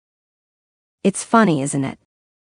There isn't much point in having books, is there? Betty Green BG, a sitter, speaks. You don't have to read. AG, well, not in the same kind of way. BG, well, how do you assimilate what is in the books? AG, well, I don't know. It's as if the book speaks to you. They really don't, of course not really. BG, can you take the books out of the library if you want to? AG, oh, as far as you can take the books out, I should say, you know, but oh yes, you can take things home, but it's really not necessary. That's the funny part about it when you come to think about it. It's as if there's everything there that you expect, that you would want, but you soon begin to realize that many of the things are not really necessary in quite the same sort of way. If you mentally sort of tune into a particular something or somebody that you want a communication or telepathy, it isn't as if you have to borrow a book and read it as such. It's as if you want to know about the book, perhaps a very famous book. You can either read it, but when you begin to realize that this book can express itself to you. How it's done, I don't know. It's as if you can sit there and you can close your eyes and you can hold the book in your hands and all the happenings in the book can just sort of tell you. You know, yes, it's funny, but I don't know. So instead of getting, you know, your own idea, which may not be quite what was intended, you can get the identical thought impressions of the author and publisher, you know. You can listen to Alice Green's entire session at www.leslieflint.com/Alice Green, December 1967. You can learn more about Leslie Flint at www.erscolanswears.com/Flint/. All experiences from anywhere, anytime are accessible. We are all individual manifestations of the universal intelligence. Anything that ever was or ever will be, anywhere, anytime, is accessible to us. We are normally able to access only experiences in our sphere of connections, but people with unusual abilities are able to access a wide range of experiences, illustrating that we have not found a limit to the experiences the human mind is capable of accessing. Copyright Resonant recording. Chapter 7. How do we have experiences? Experiences come into the point of now awareness. New experiences continually occupy the point of our lives we call now. The now point is like the reading head on a DVD player. A now experience plays, and is immediately replaced by another now experience in a ceaseless string. The experiences may seem to have a duration, but that is only because the experiences have continuity in the successive needle points of nows. Driving seems to be one seamless experience, but it is a series of experiences in the point of now awareness. Even when it seems a thought comes to mind and occupies the mind for a few seconds, the thought is continually changing and being interrupted by other experiences. The experience in the point of now awareness never remains the same. What duration is the point of now? A geometric point has no dimensions. A line is made up of an infinite number of points, regardless of how long the line is. A 1-inch line and a 1-mile line both have an infinite number of points. The points are seamless, from one to the next, without a duration. A state-of-the-art camera is capable of recording 1 trillion frames per second. That is like 1 trillion nows a second. But there's an even smaller duration of time. Physics suggests that there is no measurement smaller than the Planck time unit. A unit of Planck time is an inconceivably small 10 to 43 seconds. That is so small that there are more units of Planck time in 1 second than all the seconds there have been since the Big Bang, 13.7 billion years ago. But the point of now is even smaller. It has no duration. The I is always there. We are manifestations of the universal intelligence, individuated so we can have unique experiences in Earth School. But there is only mind and experiences. Throughout all the experiences in all the nows, our awareness is the same. Our awareness is our soul that is not changed by the wide range of experiences, interpretations, and emotions. We have the experience of sitting down to eat. We have the visual experiences of the table, food, the room, and our companions. We feel joy. We have the sound experiences of silverware, people talking, noises from the street, and chairs moving. We have the olfactory experiences of the smell of food. We have the tactile experiences of the chair beneath us, the feel of the table, the feel of our clothing, and the temperature in the room. And we have the taste experiences when we put food into our mouths. From instant to instant, our awareness contains the experiences that dominate.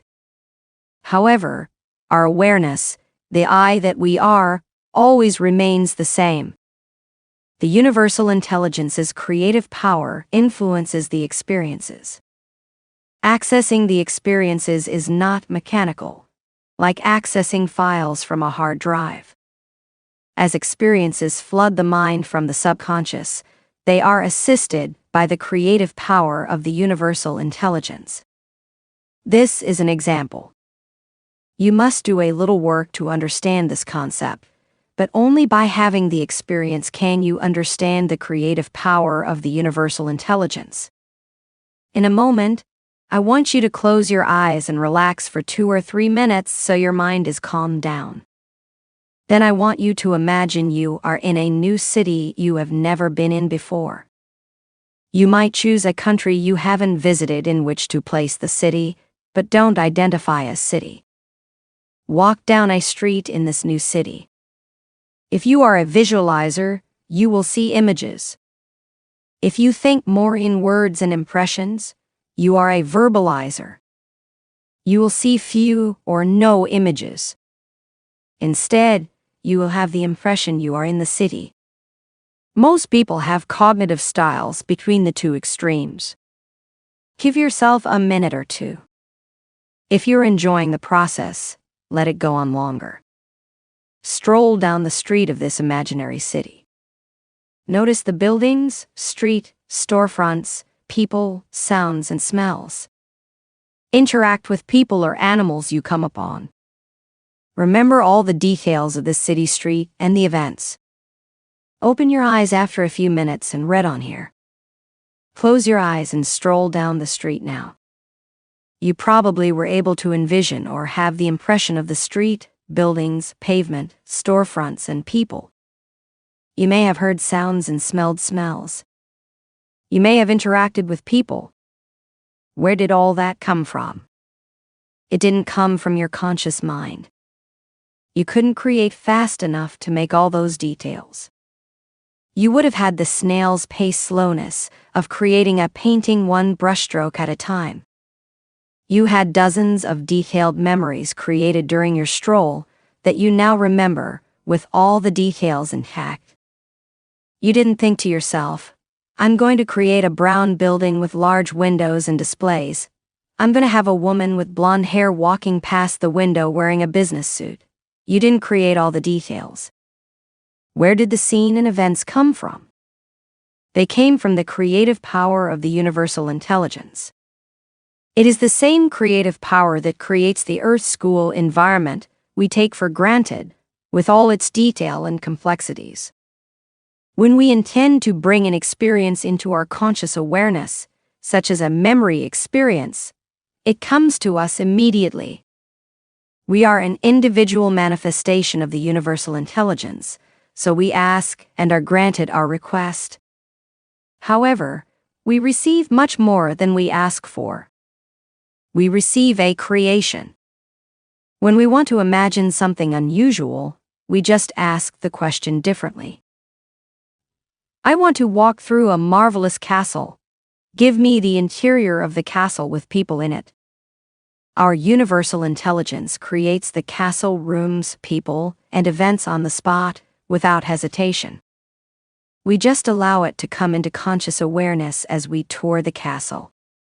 As a result, when we intentionally bring experiences to mind, or when we have an experience come into mind because of its affiliation with something in a current experience, our experiences are augmented by the creative power of the universal intelligence. In other words, we have godlike abilities to create what we want without the conscious mind's involvement in the creation. And so, we may be puzzling over a problem we have, bringing to mind experiences relevant to the problem, looking at all sides of the issue, using the repertoire of experiences we can access. Then, suddenly, the solution pops into our mind. It comes out of the blue. We have other phrases for the phenomenon. Dawned on me, realized, came to me, popped into my head, occurred to me, a notion, it hit me, a eureka moment, an intuition, a revelation, an epiphany. We have phrases in the language referring to allowing this creation to occur. I'll sleep on it. We'll let it percolate. People commonly describe experiencing the sudden revelation. It came to me in the shower. I awoke the next morning and just knew what to do. I solved the problems while I was going for a walk. I was just driving along, and it hit me. In descriptions of the process of creating, the sequence most often referred to is preparation, incubation, illumination, and verification. The illumination stage is where a solution or an idea comes to mind that was unanticipated or unusually suited to the situation. Illumination is described as a stage out of the person's control. It simply happens. As this process of unconscious activity, sometimes also conscious, goes on, suddenly, the individual finds a right answer to his problems, doubts, and questions. This sudden understanding or insight very often occurs when the person is sleeping or doing something totally different and far removed from the main problem or issue. Thus, Archimedes found an answer to his question about the displacement of water in his bathtub, the Eureka experience. Great theoreticians, writers, painters, and composers describe the process in which their breakthroughs and works of art come to them spontaneously. In 1862, the Scottish mathematician James Clerk Maxwell developed a set of fundamental equations that unified electricity and magnetism. On his deathbed, he said that something within him discovered the famous equations, not he. He admitted he had no idea how ideas actually came to him. They simply came. William Blake related a similar experience about writing his long narrative poem, Milton. I have written this poem from immediate dictation, 12 or sometimes 20 lines at a time, without premeditation, and even against my will. Johann Wolfgang von Goethe claimed to have written his novella, The Sorrows of Young Werther, with practically no conscious input, as though he were holding a pen that moved on its own. We are all familiar with the synchronicity phenomenon. Someone is searching for a solution or an idea and can't discover it with the conscious mind. Out of the blue, a stranger makes a comment that perfectly fits the situation and solves the problem or provides the idea. These perfect solutions can come from the universal intelligence's creative power, or from prompting by a guide, helper, or loved one in the next realm of life. Whatever the source, accessing experiences is not a mechanical process. The accessed experience is often a novel experience developed when needed by our minds, the universal intelligence, guides, and others interested in helping us. They are adding their input to the raw material of our repertoire of experiences. Deliberate approaches to allowing the power of the creative universal intelligence to solve problems and realize creative conclusions are through relaxation, meditation, and self-hypnosis. By shutting down the normal flow of experiences into conscious awareness, experiences in subconscious awareness can rise into the available space of conscious awareness. Accessing these subconscious experiences requires being positive and open to the universal intelligence, guides, helpers, loved ones, and people in the life after this life to bring realizations to us that cannot penetrate when the mind is dominated by the experiences coming to us from the focus on Earth school experiences. Acting from the subconscious in performances.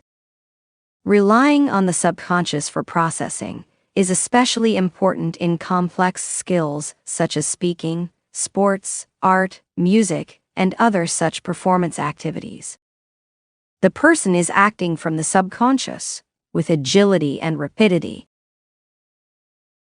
The conscious mind plays a minor role in the activity for accomplished performers.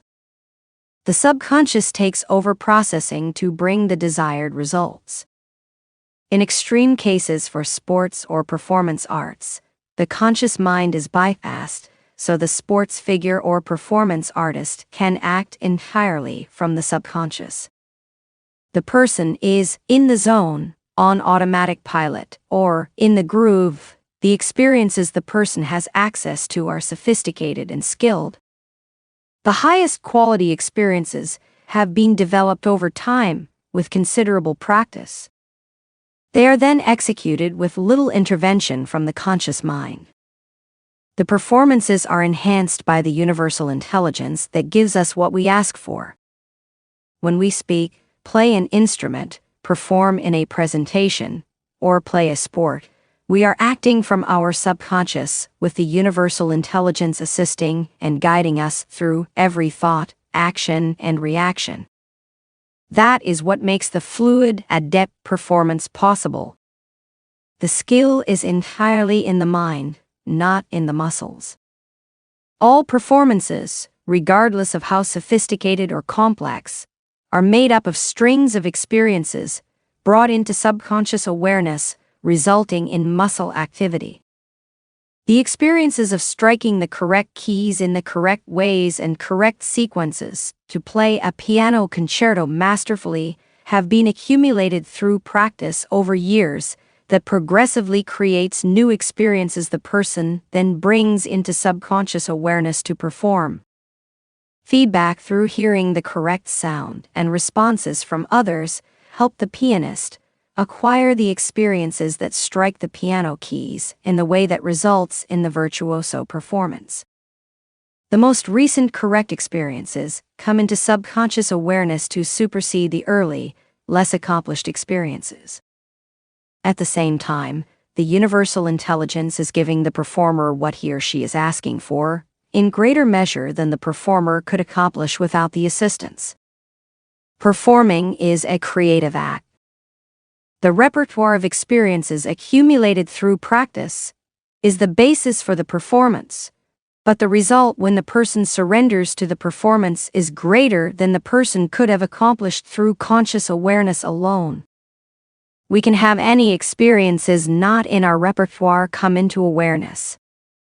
In Earth School, the rule is that we must develop our repertoire of experiences in playing the piano by experimenting over time.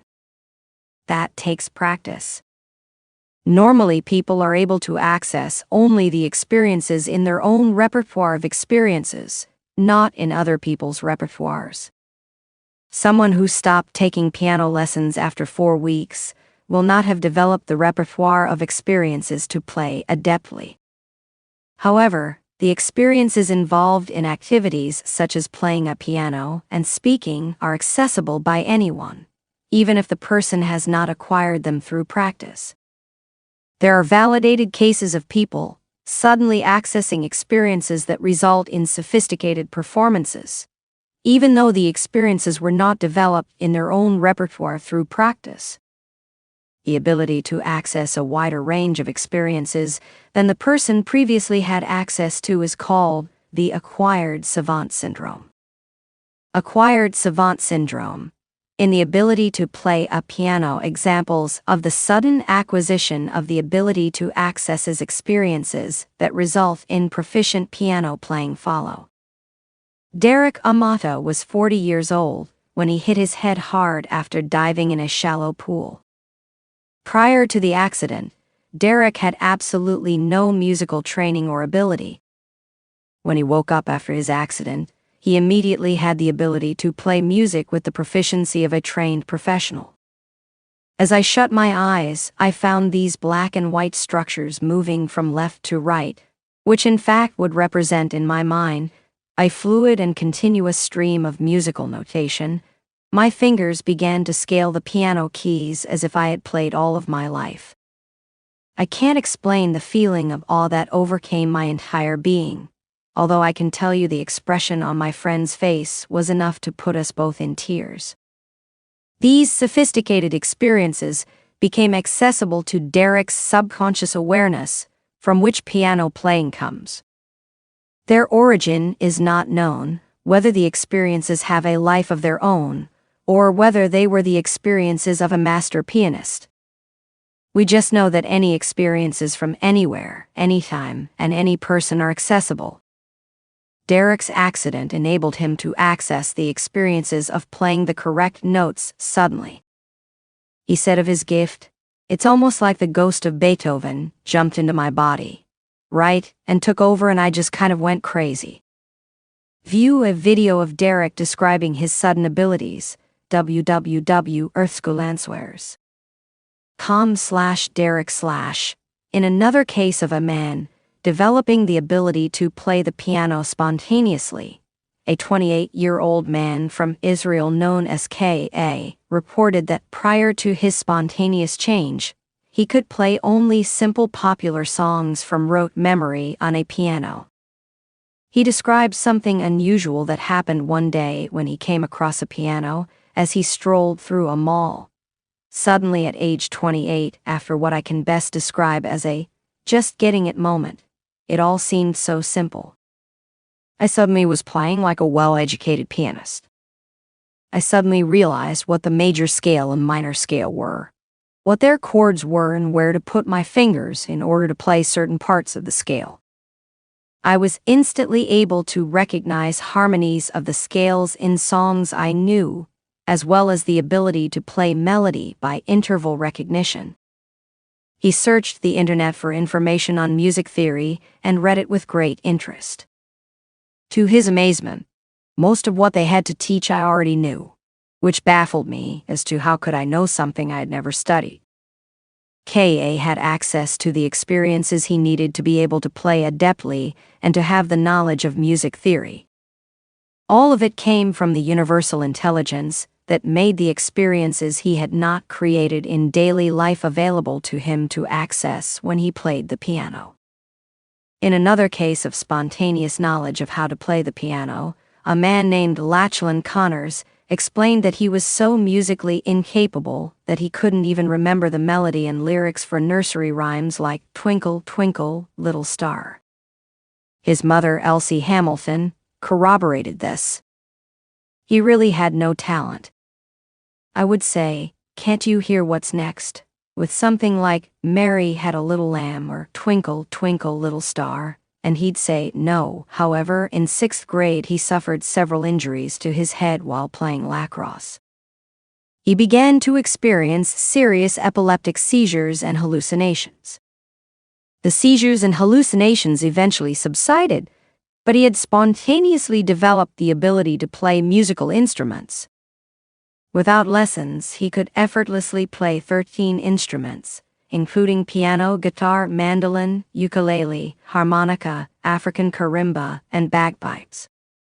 Connors played music solely by ear. He couldn't read music.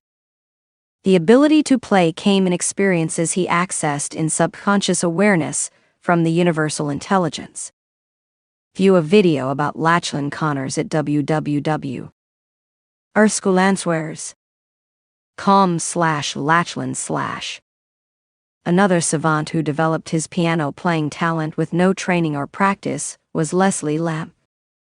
Leslie was profoundly mentally disabled, and yet he spontaneously, without training, was able to play piano concertos. At 16 years of age, Leslie Lamp bloomed. In the middle of one night, his adoptive mother woke up to find Leslie playing Tchaikovsky's Piano Concerto No. 1.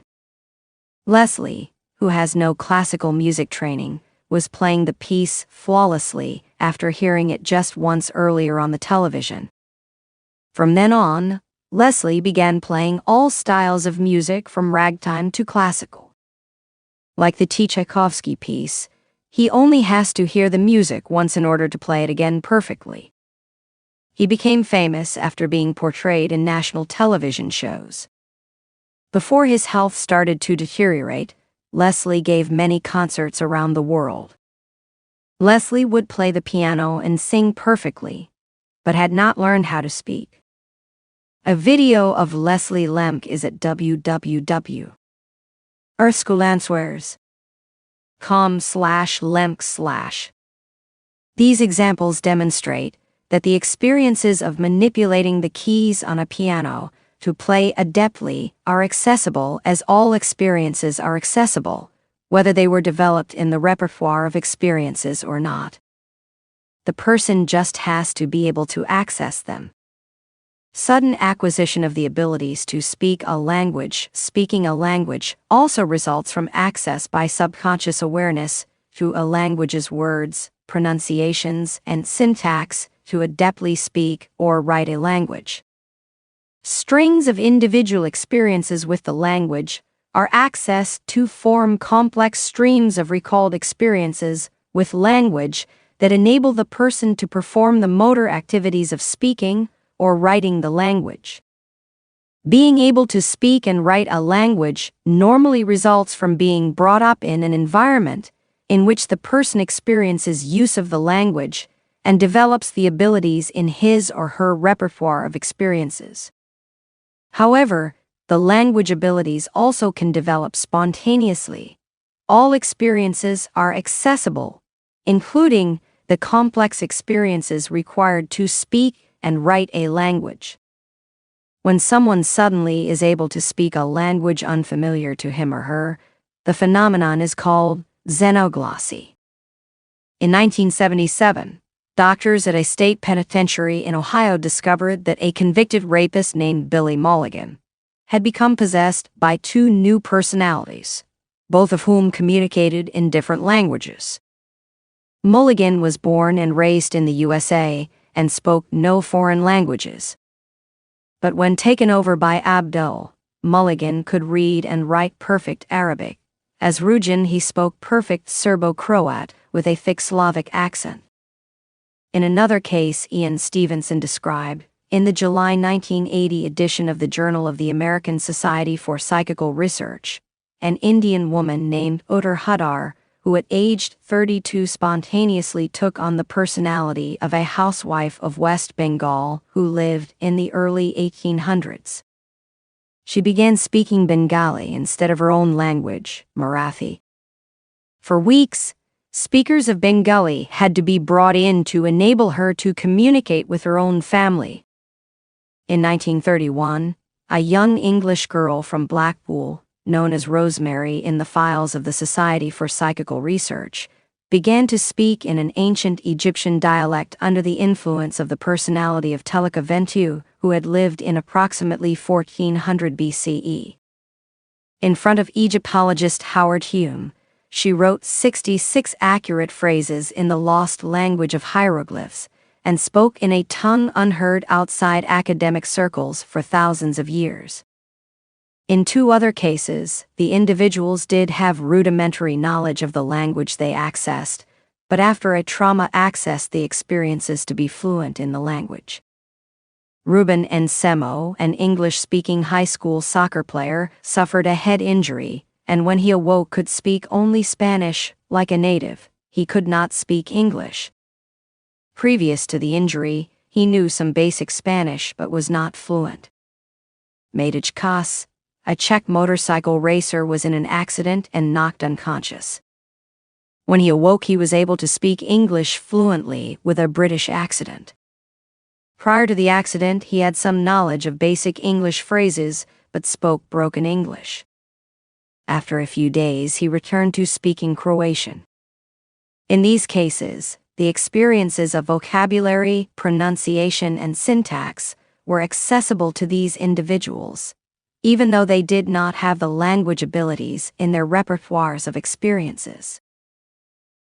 People in a state of hypnosis or trance take on other personalities and speak languages they do not know. In a state of hypnosis or trance, a person can access words from a language the person has no knowledge of or speak fluently a language other than the person's native language. Some people have accessed words from ancient languages, while others have accessed the entire lexicon and syntax of a language they don't know, speaking as adeptly as a native-born speaker. In the first example, Dr. Joel Witten describes the case of Harold Jaworski, who under hypnosis said he was a Viking named Thor in a past life. He wrote down 22 words and phrases he heard himself speaking in a past Viking life.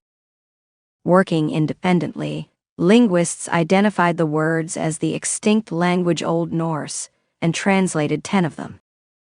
Several of the others were Russian, Serbian, or Slavic. All were words associated with the sea. 165. The same client, while in hypnotic trance, said he had lived as a Mesopotamian named Zando. Dr. Witten asked him to write down words for common things like clothing, weather, houses, and so on. Harold held a pencil very lightly and created mysterious Arabic-style figures. When Harold emerged from hypnosis, Dr. Witten asked him what the figures were. Harold had no idea. They looked like meaningless scribbles to him. Curious, Dr. Witten gave the figures to an expert in the Iranian/Persian languages. The expert researched the figures and determined they were letters from a language called Sassanid Pahlavi, used between 220 and 651 CE. The language has long been extinct. Jaworski accessed the experiences with no knowledge of the language or the period in history. They were experiences accessible from the lives of other people in the distant past, demonstrating that language experiences are accessible from any time. In other cases, people under hypnosis have been able to access the entire lexicon and syntax of a language not in their repertoire of experiences. Dr. Morris Netherton reports a case of an 11-year-old Caucasian boy who under hypnosis was taped for 11 minutes speaking in an ancient Chinese dialect. When the recording of the session was taken to a professor at the Department of Oriental Studies at the University of California, It turned out to be a recitation from a forbidden religion of ancient China. The famous reincarnation researcher, Dr. Ian Stevenson, documented a study he made of a 37-year-old American woman who, under hypnosis, experienced a complete change of voice and personality into a male. She spoke fluently in Swedish, a language she did not speak or understand. Dr. Stevenson's involvement with this case lasted more than 8 years. The woman was studied by linguists and scientists who meticulously investigated every explanation for her remarkable abilities, finding no reasonable explanation. Author Lyle Watson describes a case of a 10-year-old Igorot Indian living in the remote Cagayan Valley in the Philippines. The child had never had any contact with any language or culture other than his own. Yet under trance, the child communicated freely in African Zulu, a language the child could never have heard. Watson recognized it because he had spent his early life in Africa. Peter Ramster, in his book The Search for Lives Past, describes the case of Cynthia Henderson, whose only contact with the French language had been a few months of very basic instruction in high school. Yet under hypnosis, she was able to carry on a long, detailed conversation in French with a native speaker who commented that she spoke with no English accent and in the manner of the 18th century. The experiences of using the vocabulary, pronunciation, and syntax of a language are accessible in the universal intelligence. They can be accessed even though the person has not developed the experiences in his or her repertoire of experiences.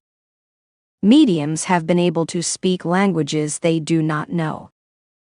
Mediums also are able to access the experiences of languages they do not know. American medium George Valentine under trance conducted seances in Russian, German, Spanish, and Welsh, languages he did not know. The Brazilian medium Carlos Marabelli spoke and wrote long technical documents in more than 30 languages, including Syriac and Japanese, in the presence of scientists and crowds of up to 5,000. Foreign accent syndrome. The act of speaking a language comes from recalled experiences with the words, syntax, intonations, and pronunciations. Someone learning a new language will mistakenly use the syntax, intonations, and pronunciations of his or her native language when speaking the new language. The result is what we refer to as an accent. There are cases of people suddenly speaking with a pronounced foreign accent, illustrating that all experiences are accessible, including the language-speaking repertoire of someone who speaks with a recognizable accent. The phenomenon is called foreign accent syndrome, or dysprosody.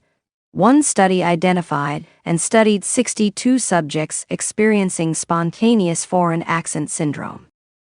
The same authors in another study found 112 cases of dysprosody in their meta-analysis of studies.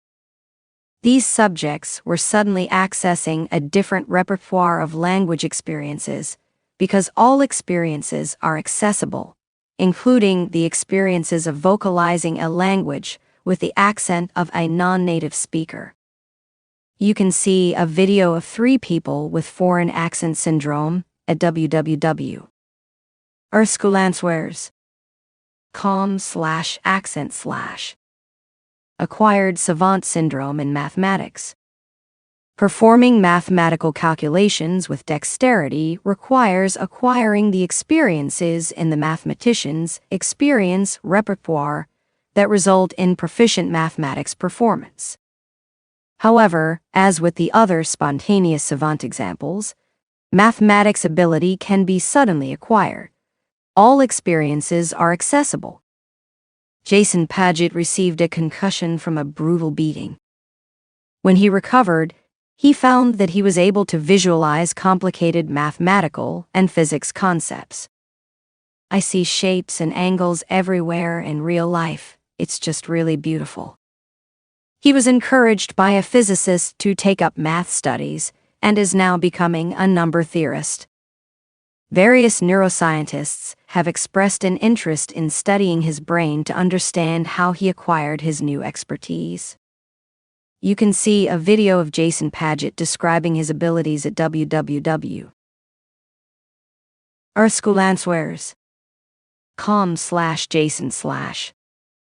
In another case, a man named Jim Carollo was involved in a severe auto accident at age 14 and spent several days in a coma. His injuries were so serious the doctors thought he wouldn't live. However, within a few months after he awoke, he had developed remarkable math abilities. He scored a perfect 100 on his next geometry test without studying, which was surprising because he had never been particularly good at math before the accident. He became especially proficient at remembering numbers and could recite any numbers from memory, including phone numbers, credit card numbers, old locker combinations, and the first 200 digits of pi. All of these acquired skills resulted from being able to access a far wider range of experiences from the universal intelligence. Acquired savant syndrome in art. Creating art is also a series of experiences the artist brings to mind as needed. Normally, the experiences have been acquired over a long period of artistic practice, but in some cases an individual with no artistic ability can suddenly access proficient art experiences. This acquired savant condition is known as sudden artistic output. One example is Ken Walters. Ken suffered a stroke in 2005. His speech was affected, so he used pen and paper to communicate. His hand spontaneously began to sketch patterns. I've never been a doodler.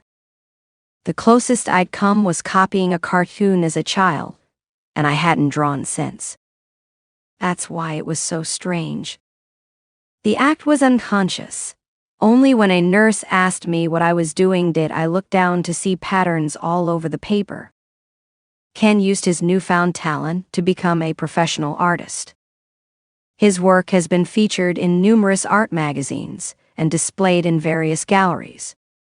In another example of sudden artistic output, John Sarkin, a chiropractor, was able to access proficient art experiences after suffering a stroke in his mid-30s. After the stroke, he became fixated on drawing. Soon his artwork was being shown in many galleries and typically sells for $10,000 and or more. Another example of sudden artistic output is Rick Owens' case. In 2011, Rick was a professional chef with a successful career. One evening his car was hit by a semi-truck, and although shaken, he didn't seem to have any injuries. Within a week, though, he started experiencing migraines and his speech began to slur. He was diagnosed with post-concussive syndrome. But he also found that he was no longer interested in making food. Instead, he was obsessed with abstract geometric art. Although neither he nor the doctors could explain how it happened, he could suddenly make art with anything he found around the house. A middle-aged woman from Liverpool, England, named Pip Taylor, had her own experience with sudden artistic output. Pip grew up with a passion for drawing, but was so bad at it that even her teacher advised her against taking it up as a career. Then, in 2012, she fell down a flight of stairs and hit her head hard. She recovered, but was amazed to discover that she had acquired the ability to draw realistic copies of almost anything. The doctors couldn't explain the change. In a fifth example of sudden artistic output, a 43-year-old woman with no interest in art or drawing woke up one night in December 2016 with what she called the urgent need to draw a multitude of triangles, which quickly evolved to a web of complex abstract designs. I stayed up into the morning with a compulsive need to draw, which continued over the next 3 days at an intense level. 3 days later, she was working on a drawing she named The Mayan, which took her 2 weeks to complete. 3 months later, she had created 15 pieces whose styles were similar to artists such as Frida Kahlo and Picasso. She uses a mandala style, even though she had no idea what that was before her remarkable sudden artistic output development. Today she spends about 8 hours a day drawing. In another example of sudden artistic output, a woman in her mid-40s called SS began noticing changes in her perception of the world around her. When she looked at things like trees and flowers, she was seeing colors, textures, and shadows in ways she had never seen before. She felt compelled to portray her new visions on paper. She had never painted before in her life and was not comfortable with a paintbrush, so she bought a cheap set of pastel pencils, found a photograph of a gorilla on the cover of an old National Geographic magazine, and drew it. The resulting drawing was a rich, complex pastel portrait of the gorilla with uncanny realism. Her creation stunned her friends and family because she had never shown an interest in art or any artistic ability, and she had never taken an art class growing up. She became able to access the experiences required to create great art. Franco Magnani also experienced a sudden artistic talent. Magnani was a cook in Italy who traveled to San Francisco in 1965 for a vacation. While there, he became seriously ill. After his illness, he suffered from high fever nightmares that had the qualities of seizures. During these episodes, he would see visions of his childhood city in Tuscany, Pontito, as it had been before the Nazis came. He described the visions as rising up in front of him. During this time, Franco began having astonishingly vivid and detailed dreams of Pontito, visions he could actually see before him. He felt called to paint the scenes of his childhood home, and was amazed to find that he could do so without ever having had any formal artistic training. He began to create hundreds of memory paintings of the buildings, streets, and fertile surroundings of his pre-war Pontito, with a perspective unique to him. The scenes he imagined were so real and three-dimensional that Franco would turn his head to see them from different angles as he painted, and he experienced the sounds and smells around him. This desire to capture the Pontito of his youth became the driving force of his life from this time forward. His need to turn his head to have the sight experiences illustrates that he was accessing experiences as a person actually in the city. You can see examples of his paintings at www.erskulancewares.com/Franco/. You can view a video of sudden artistic talent at www.erskulancewares.com/artistic/. All experiences that ever were or ever will be are accessible. The universal intelligence makes every experience that ever was or ever will be accessible to the individuals who have the sphere of contact to access them. Some people, such as savants, are able to access a much broader range of experiences. In some cases, people are able to access the experiences not in their sphere of contacts, illustrating that all experiences are accessible to the mind. We just have to be able to access them. What is thinking? When we are thinking, we're going through a complex review of experiences in conscious awareness and subconscious awareness. We intend to bring an experience into conscious awareness, and it comes. The experience in awareness cues subconscious and conscious experiences by their association links. We review and organize these experiences in the process of thinking. Thinking with verbalization is slowed down by the action of articulating words as though the person were speaking them. However, underlying the words is what is actually influencing the thinking and outcomes, the subconscious memory experiences and interpretations. The conscious mind's verbalizing is only a codification of what has already come to mind from the subconscious.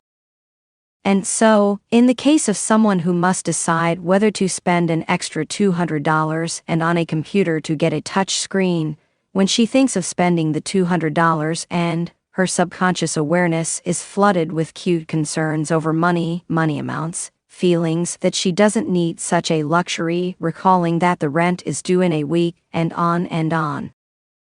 The conscious mind is hardly engaged. The subconscious experiences carry interpretations that give rise to the feelings or emotions that may tie her in knots. The reason is that the subconscious awareness is accessing experiences at a faster rate than conscious awareness can process them. They create confusion. Conscious awareness is initially dominated by these subconscious thoughts that flood in unbidden, but the conscious awareness is where our free will resides. After receiving the flood of experiences from the subconscious, the person can begin the part of the thinking process that is more deliberative. She can ask herself, will the touch screen be worth the $200? And immediately, a flood of new subconscious experiences flows into the mind, having to do with the pleasure of having the touch screen, the extra money coming in from a tax return, the image of her father telling her to be frugal, and on and on. The subconscious experiences fill the subconscious awareness, while the conscious awareness is ponderously articulating a single strand of thought stimulated by the subconscious experiences. Using her conscious awareness, she evaluates the subconscious experiences about the touch screen until she arrives at a combination of experiences that feels comfortable. The comfortable feeling thought in the conscious mind provides a compromise that stems the flood of experiences coming into the subconscious. If her decision feels good, she has built a structure out of the subconscious experiences that enables her to have the emotional response. That feels okay. The feelings are the temperature gauge for our life in Earth School. Thinking, then, is a complex process involving conscious awarenesses evaluating and rearranging the experiences and interpretations of experiences, welling up from the subconscious to arrive at a conclusion that feels good. It's as though someone had assembled 20 workers to build a house. One is good at nailing together wood to make the wall frame. One is good at using cinder blocks to make a foundation. One is good at installing windows. And all the other workers are each good at something else. Everyone immediately gets busy in his or her area of expertise without a plan. There is chaos. Windows are being built when the walls aren't even up. The foundation is being laid before the plans are complete. Every worker is doing what he or she is best at, regardless of what the consequences are for the house. Those workers are the experiences and interpretations flooding awareness from the subconscious. A general contractor must come onto the scene and sort out who does what when and give orders. That's conscious awareness. As conscious awareness is assembling the workers in a plan that will be satisfying to build the house, the workers are all still clamoring for attention. Finally, over the din of noise from the workers, the general contractor announces the plan that feels right. That quiets all the workers. In the same way, the subconscious awareness's experiences, interpretations, and emotions are the workers, each intent on having its experience and interpretation influence the outcome. The first response the person has to an experience will be from the subconscious interpretation that is strongest.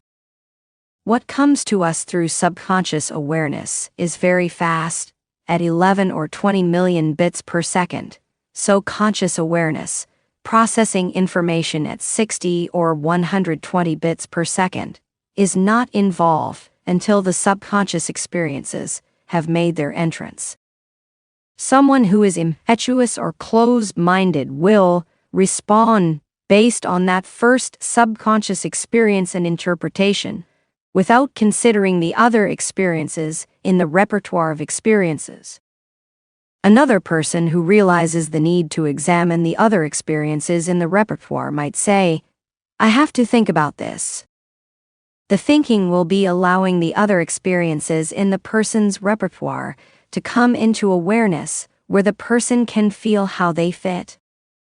The person then tries out different experiences, much like putting pieces into a jigsaw puzzle. The subconscious experiences and interpretations that are strongest will be most influential. Conscious awareness must review each experience and interpretation, weigh it based on reason and feeling, and as rationally as possible make the final decision. The final decision will be based on what feels comfortable or right or logical. That comfortable feeling is the goal of the thinking.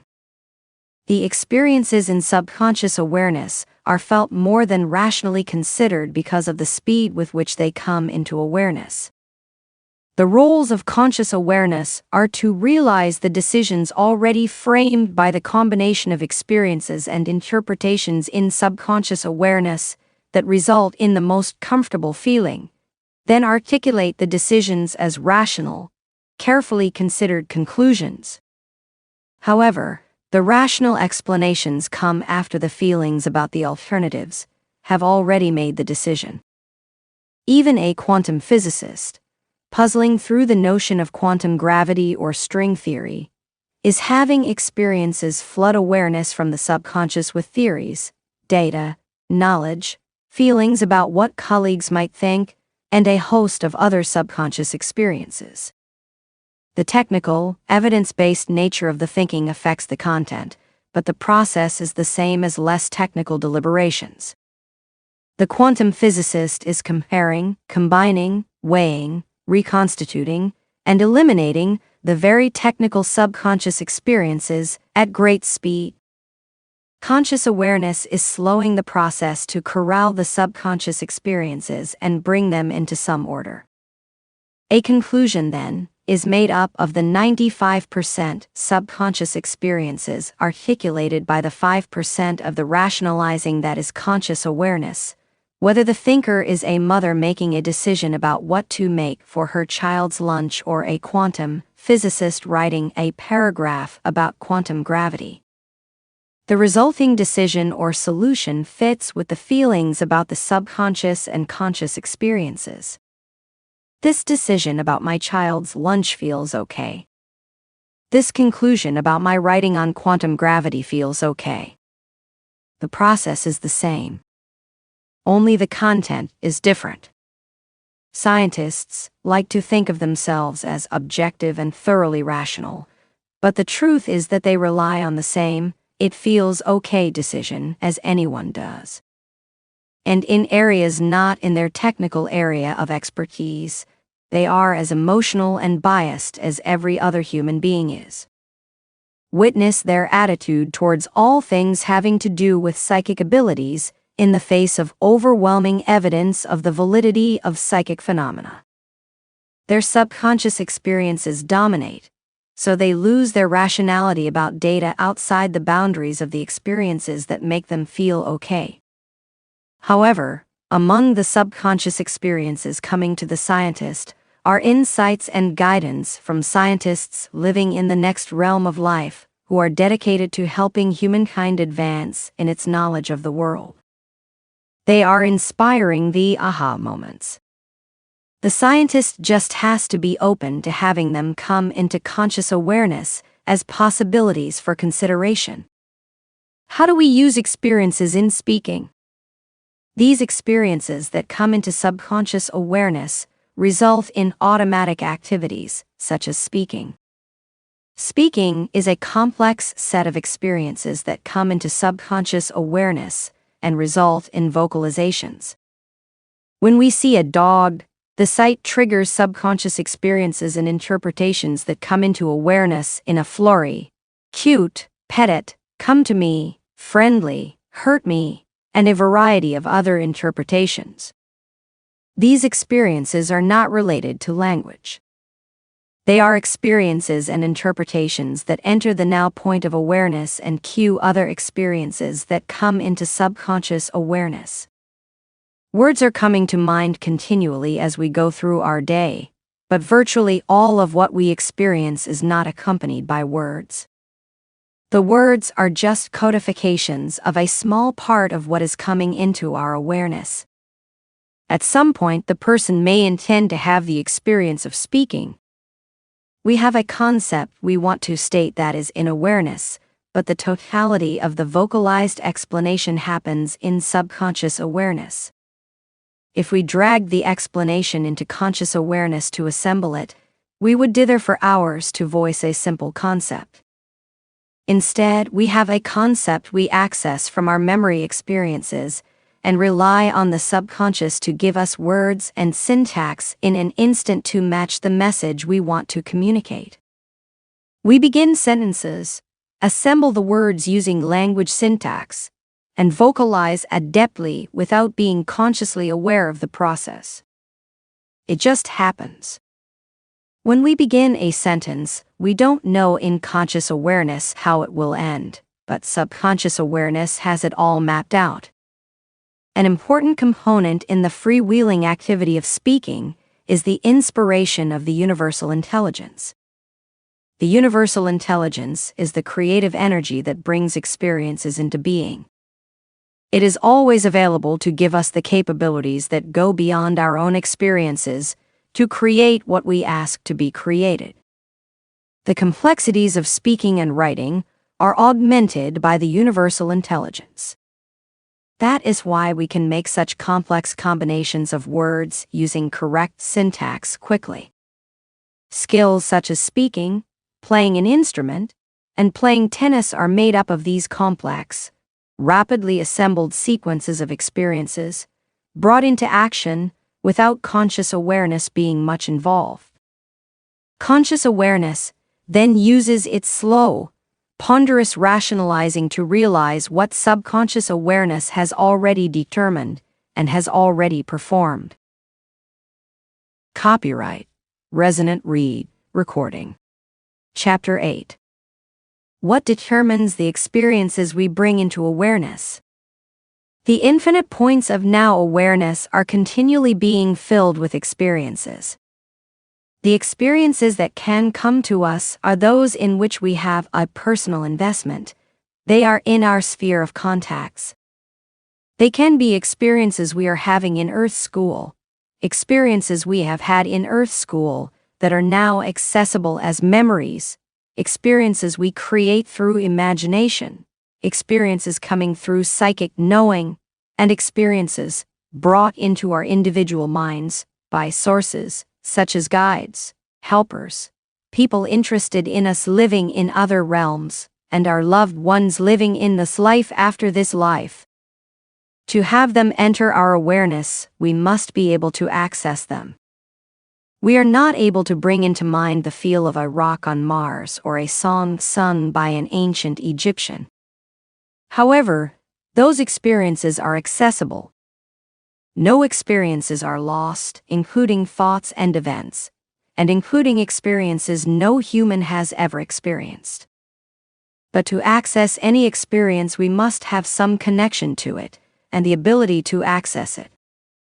The presence of cues and affiliations.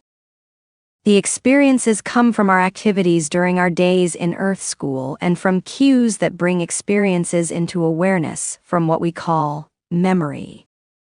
During our journey in Earth School, we might see a bird, hear the bird's song and the rustling of leaves, smell the pleasant natural smell of a forest, taste the mint we have in our mouth, and feel a cool breeze across our arms. Every now instant, the experiences in awareness change to a new set of Earth School sensory experiences. Our awareness is also filled with memory experiences and insights. The birds singing may bring to mind Mom's love of cardinals, which might cue into awareness Mom's face, which might cue into awareness the image of Mom's ceramic cardinal, and on and on. The experiences in awareness are a form of intention we do not manipulate. Having an experience in awareness is the cause of other experiences that are brought into awareness by the universal intelligence. The experiences come to us, because we are engaged in the experience of mom. The association of memories with other memories is called associative networks. Associative networks are cognitive models that incorporate long-known principles of association to represent key features of human memory. When two things, e.g., bacon and eggs, are thought about simultaneously, they may become linked in memory. Subsequently, when one thinks about bacon, eggs are likely to come to mind as well. Over 2,000 years ago, Aristotle described some of the principles governing the role of such associations in memory. Similar principles were elaborated by British philosophers in the 1700s and contributed to a variety of psychological theories, including those developed by contemporary cognitive psychologists to model memory. 185 cues increase the chances that we will be able to bring experiences into awareness. The cues are much like intentions. When we have an experience in awareness, the experience cues other experiences related to the experience. As we are trying to remember something, we are scanning our experiences to see whether one of them fits. Each time we bring a memory experience into awareness, it is a cue for other memory experiences. We perform this activity when speaking. We scan our repertoire of experiences, looking for the word that is associated with the concept we have in mind, or we scan our repertoire by thinking of the concept, hoping that will be a cue to accessing the word. The associated experience memories come into awareness automatically as we go through the process of remembering and speaking. Experiences come based on probabilities. The experiences come into our awareness based on probabilities. The highest probabilities are experiences from our presence in Earth School, in the form of sights, sounds, smells, tastes, touches, senses of motion, senses of position, and bodily sensations. While we are in Earth School, they dominate our minds because we must attend to them to navigate through the Earth School experiences and learn lessons. They are more often 100% probable to come into awareness than any other experiences. However, other experiences come to us as thoughts, impressions, sentiments, memories, and any of the other experiences we call inner experiences or mental experiences. When we intend to have an inner experience, it immediately comes to 100% probability because of our intention to have the experience. Conscious awareness is always occupied by some experience, unless we are sleeping, anesthetized, or in a coma. If we intend to remember someone's face, the face occupies that point of now in conscious awareness. Our conscious awareness, with its limited capacity, is not attending to anything else around us as long as we are focused on the face, although our attention can be interrupted by someone's voice, a loud sound, or other stimulus. The experiences we are able to access and the probabilities that we will experience them make up our Earth School mind.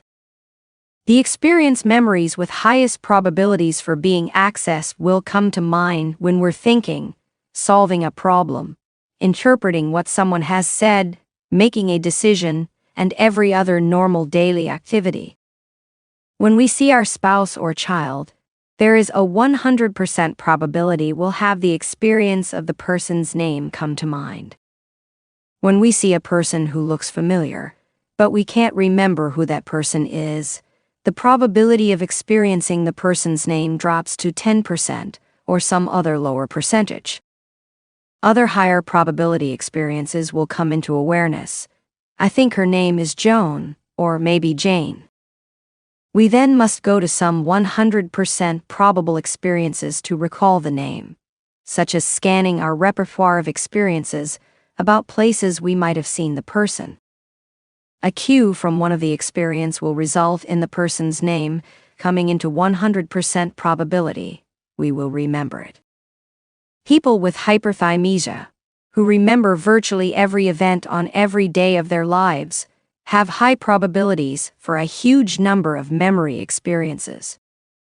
People with Down syndrome have very low probabilities for recall of most memory experiences in their lives. We chose the level of ability to access memories we have in Earth School during our pre-birth planning. We acquire the probabilities from events in Earth School and from our past experiences. We can change the probabilities. We are masters of our minds. But we must change the probabilities through effort. To change the probabilities, we must make the probabilities of accessing certain experiences higher, so they are more prominent than other experiences. Experiences that have lower probabilities don't disappear. The new experiences have higher probabilities, so they come up first in conscious awareness.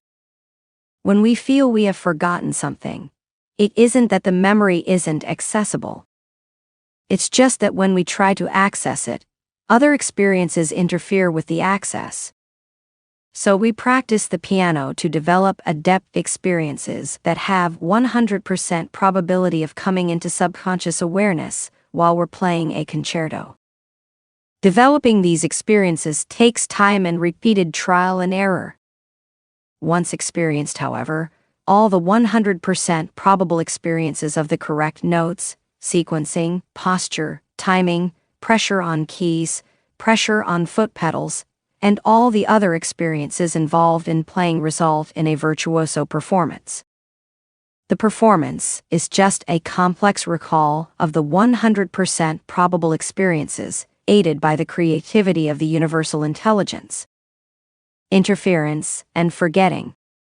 The probability an experience can be accessed reduces when the experience has not been accessed for a period of time, because other experiences become more prominent.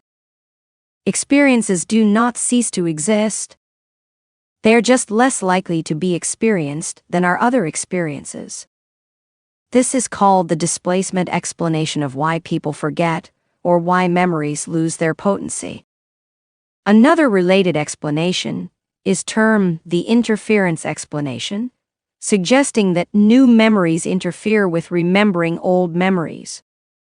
Interference is an explanation for forgetting in long-term memory, which states that forgetting occurs because memories interfere with and disrupt one another. In other words, forgetting occurs because of interference from other memories.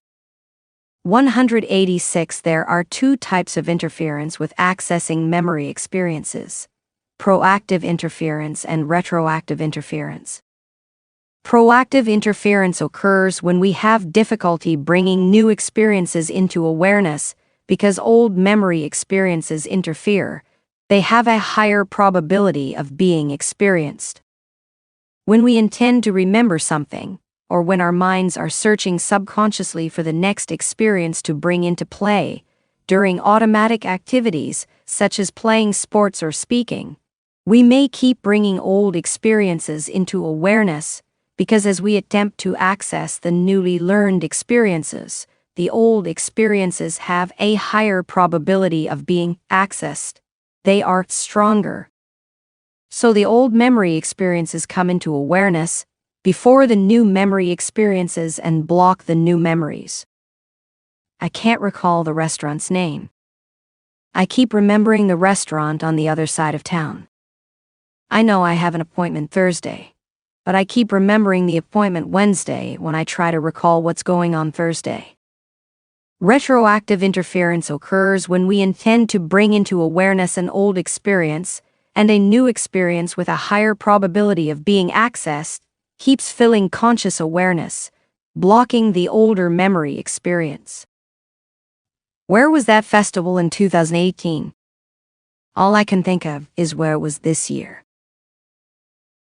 You must have some experience in mind to serve as a cue to bring another experience to mind. You may not be able to recall an experience because you have forgotten the cue experience. You may be driving in an unfamiliar town and know there's a big building where you must turn, but can't bring into awareness what the building is or what it looks like. The experience is in your repertoire, you just don't have the cue. As you scan your memory experiences of the town, you may chance upon a cue. You recall that you thought you might go back to the building the next day. That's the cue. Oh right, it's the post office, I'll take the package in and mail it tomorrow. The cues cascade into other memory experiences that cue each other.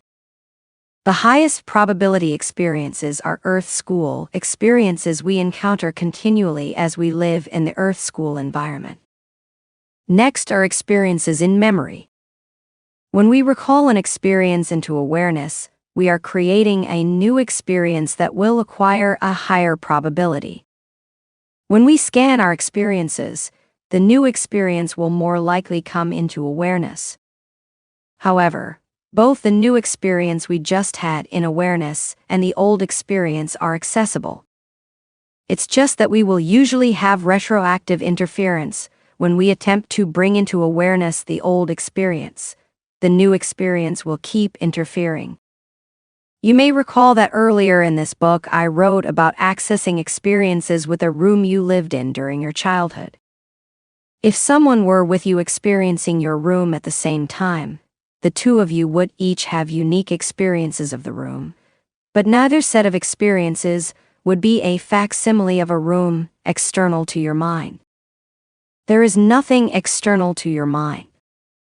There are only experiences your mind has, and the experiences are unique to you. Decades later, when you and your friend are reminiscing, you may share memories of the room. However, you are not accessing the same experience. It isn't the same room. You are accessing the memory experience you each have that was the cluster of sensory experiences relevant to you. While many of your recollections will be the same, the experience you are accessing is your unique experience, not an experience related to the other person's experience. Experiences, with all their unique properties, have lives of their own. They are accessible.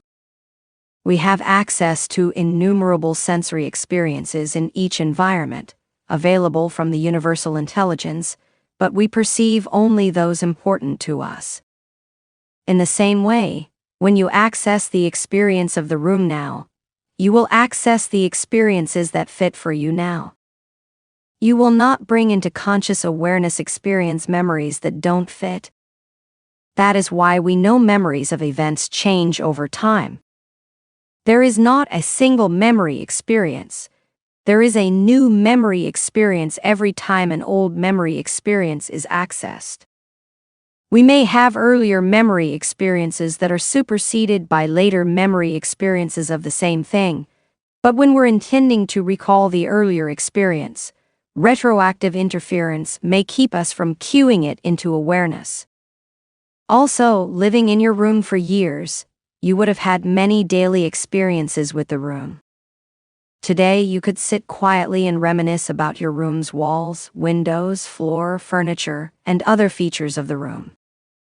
During your reminiscing tour, you would cue other experiences, so you might bring into conscious awareness features of the room you had forgotten about, created from an uncountable number of experiences over the years.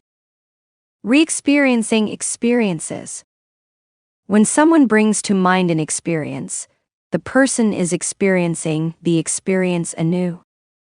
The interpretations and emotions are renewed with the new experience, so the new experience takes on a higher level of probability of coming into awareness.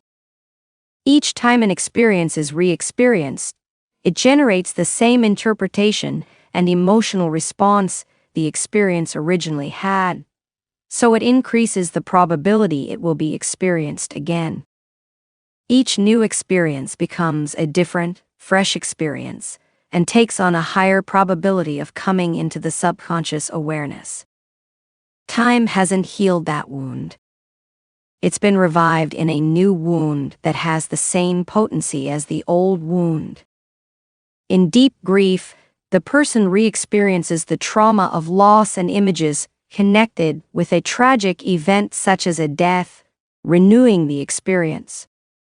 When an experience is re-experienced, the interpretations and emotions are the same. The interpretations and emotions don't distinguish between an event in awareness happening now in Earth School, and the event in awareness being recalled as a memory. The interpretations result in emotions that are felt as they were felt during the original experience, and new interpretations can make the anguish even greater. The disturbing image of the car accident that results in the interpretation that a loved one suffered, and the resulting grief, can take on additional interpretations that the loved one may have been in pain and fear for a long time. That would result in a new experience with additional feelings of grief. The new experience has more dire interpretations, resulting in more disturbing emotional responses than the original. The same is true of more trivial experiences. What was originally an experience of seeing a branch from the neighbor's tree in my yard that resulted in a neutral interpretation, "Things happen and that's okay," could, when recalled, become the experience of seeing the branch with the sudden interpretation that the neighbor needs to take care of her own tree branches. The new experience with the new interpretation would result in frustration, perturbation, and even anger. The experience that now comes into awareness is the newly minted experience with the new interpretation. However, the new experience could become a positive experience. For example, someone may have the experience pop from subconscious awareness into conscious awareness that she felt bad because she spoke angrily with her brother in a phone conversation.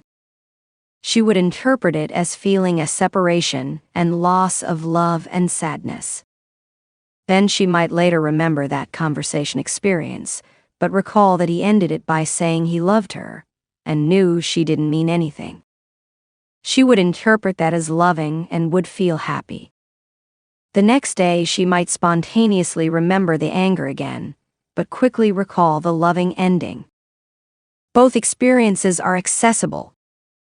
However, the later, positive experience will have a higher probability of coming into conscious awareness, so she soon will not recall the older, negative experience.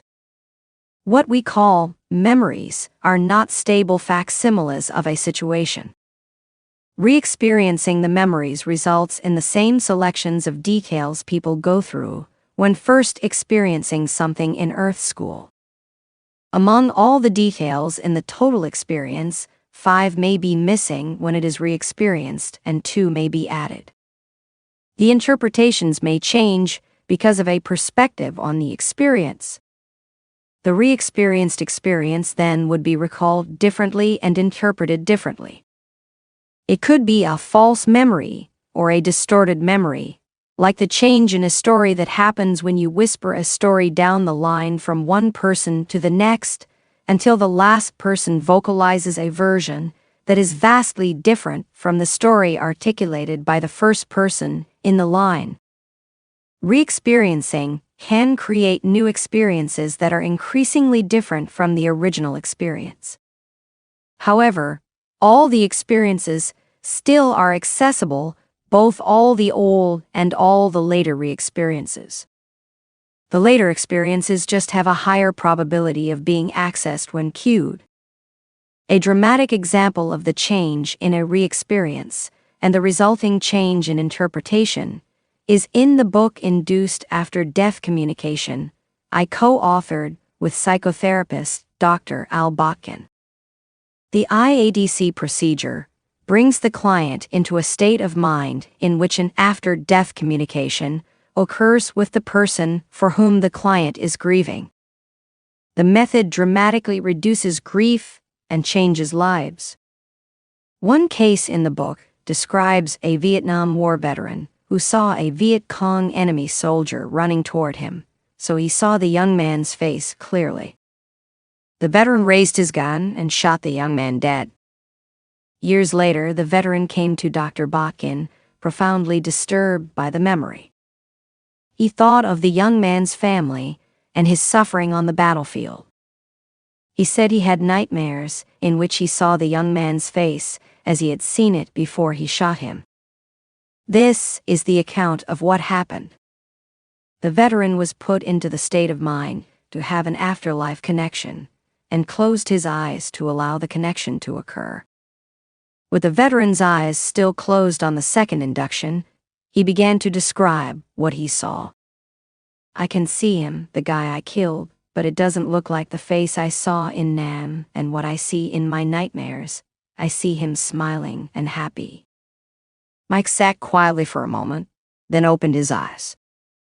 He communicated to me that he is very content where he is, and he understands that I had to do what I did. After that session, the look on the enemy VC's face, before he died, that had haunted Mike for over 25 years, was replaced by the smiling and happy face he experienced in his IADC. He told me at the end of the session, "I'm trying to remember the old face I always saw in my nightmares, but I can't." 187. The new experience of the smiling young man had gained a higher probability of being experienced when the veteran intended to bring an image of the young man into conscious awareness.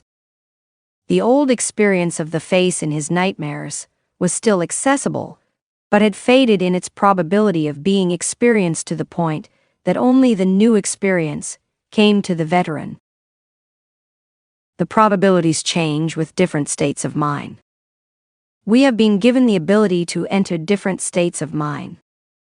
We are in Earth School because we plan to have the Earth School experience. We decided our life circumstances, family of origin, general circumstances, and other details.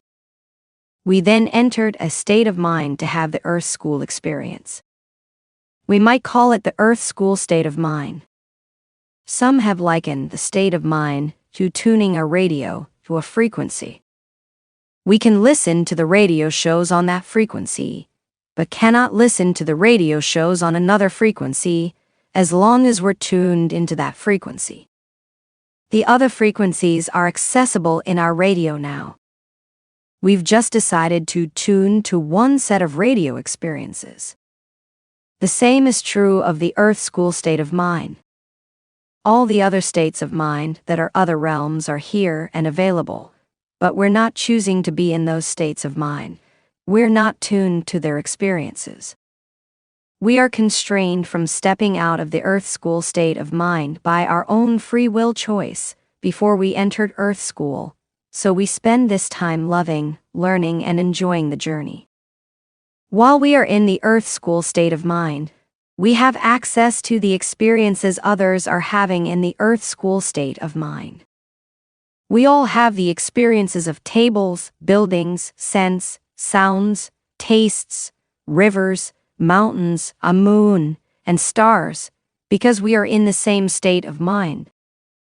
Other people are in other states of minds, such as the realm of the life after this life, so they have experiences with their fellow travelers in those states of mind. They have their own tables, buildings, scents, sounds, tastes, rivers, mountains, a moon or two, and stars if they want them. There are millions of other states of mind, but they are all here. There is only here. Within the Earth School state of mind, we have the ability to will ourselves into many varieties of states of mind that allow us to have different experiences, just as we would have different experiences if we were in the state of mind to attune ourselves to another realm. These states of mind are commonly known, so we have words in English for them: awake, sleep, dream, daydream, nightmare, hypnagogic, dream, fantasy, imagination, imagining, trance, reverie, meditation, problem-solving, focus, in the zone, pipe dream, psi or psychic ability, mediumship, ecstasy, orgasm, hypnosis, deep in thought, coma, near-death experience, out-of-body experience, spiritual experience, concentrating, brooding, oceanic, boundlessness, non-dual awareness, and others. We are able to will ourselves into these states of mind. Many will themselves into meditation, self-hypnosis, and other states that relax the mind so they have experiences more fully that are accessible in that state of mind, such as peace, calm, communication with people living in other realms, psychic experiences, non-dual awareness, and Kundalini awakening. Entering a creative state of mind can result in creativity, visions, fantasies, art, music, writing, and the other fruits of this state of mind. When someone is in a creative state of mind, among the millions of experiences the conscious awareness and subconscious awareness can access in the point of now, creative experiences will have higher probabilities. In this state of mind, creative minds living in the life after this life may inspire the person and even compose music and literature through the person. Entering the creative state of mind gives the person access to experiences outside of his or her repertoire that result in creative masterpieces. Pearl Curran, the housewife from St. Louis, Missouri, entered a state of mind in which a woman named Patience Worth, who lived in Dorsetshire, England, from 1649 to 1694, dictated literary works through her. 188. I explained Curran's works on pages 123 to 124 of this book. Entering other states of mind doesn't normally have the dramatic results Pearl Curran had, but nonetheless opens the person to the subconscious experiences in the universal intelligence that result in remarkable creations. A business person enters a state of mind to solve a problem or develop plans. In this state of mind, novel experiences of insights and solutions come to mind in aha moments. While working on the problem, the person seems to be in a different world and loses track of time. Those are the signs of being in a different state of mind. Getting into the zone in athletics and the performing arts can result in brilliant performances that seem to be inspired by a creative impulse outside of the person. The performer has learned how to enter an alternate state of mind in which the experiences come so the performance occurs flawlessly.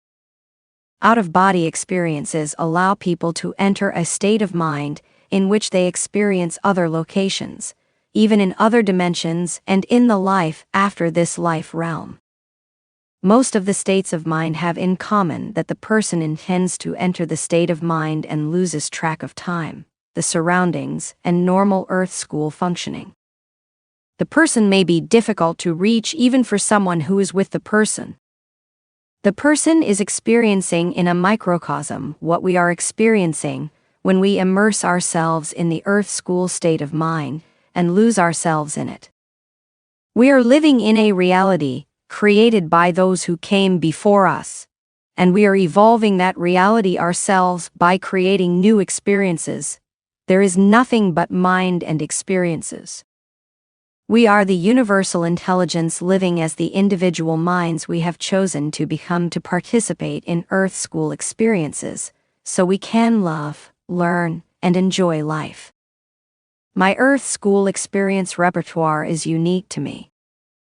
Your Earth school repertoire of experiences is unique to you.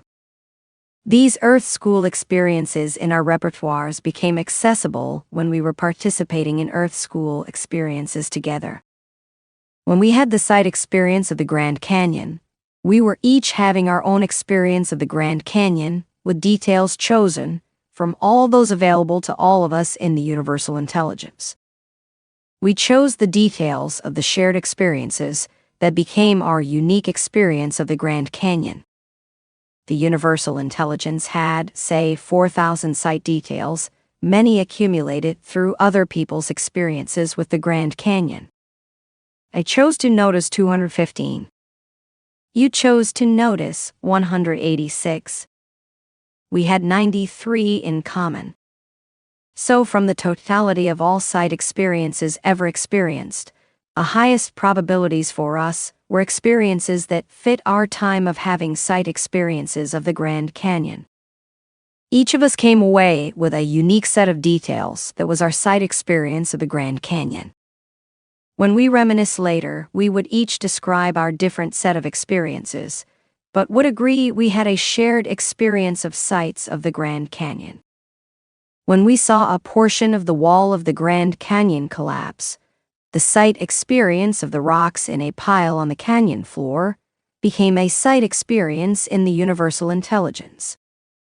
Someone coming to the Grand Canyon the next day would have the experience of the pile of rocks and surmise, the rocks must have fallen from the wall of the canyon. We are creating new experiences others will access. When we change the environment, the change becomes an experience others will have when they access experiences of the location.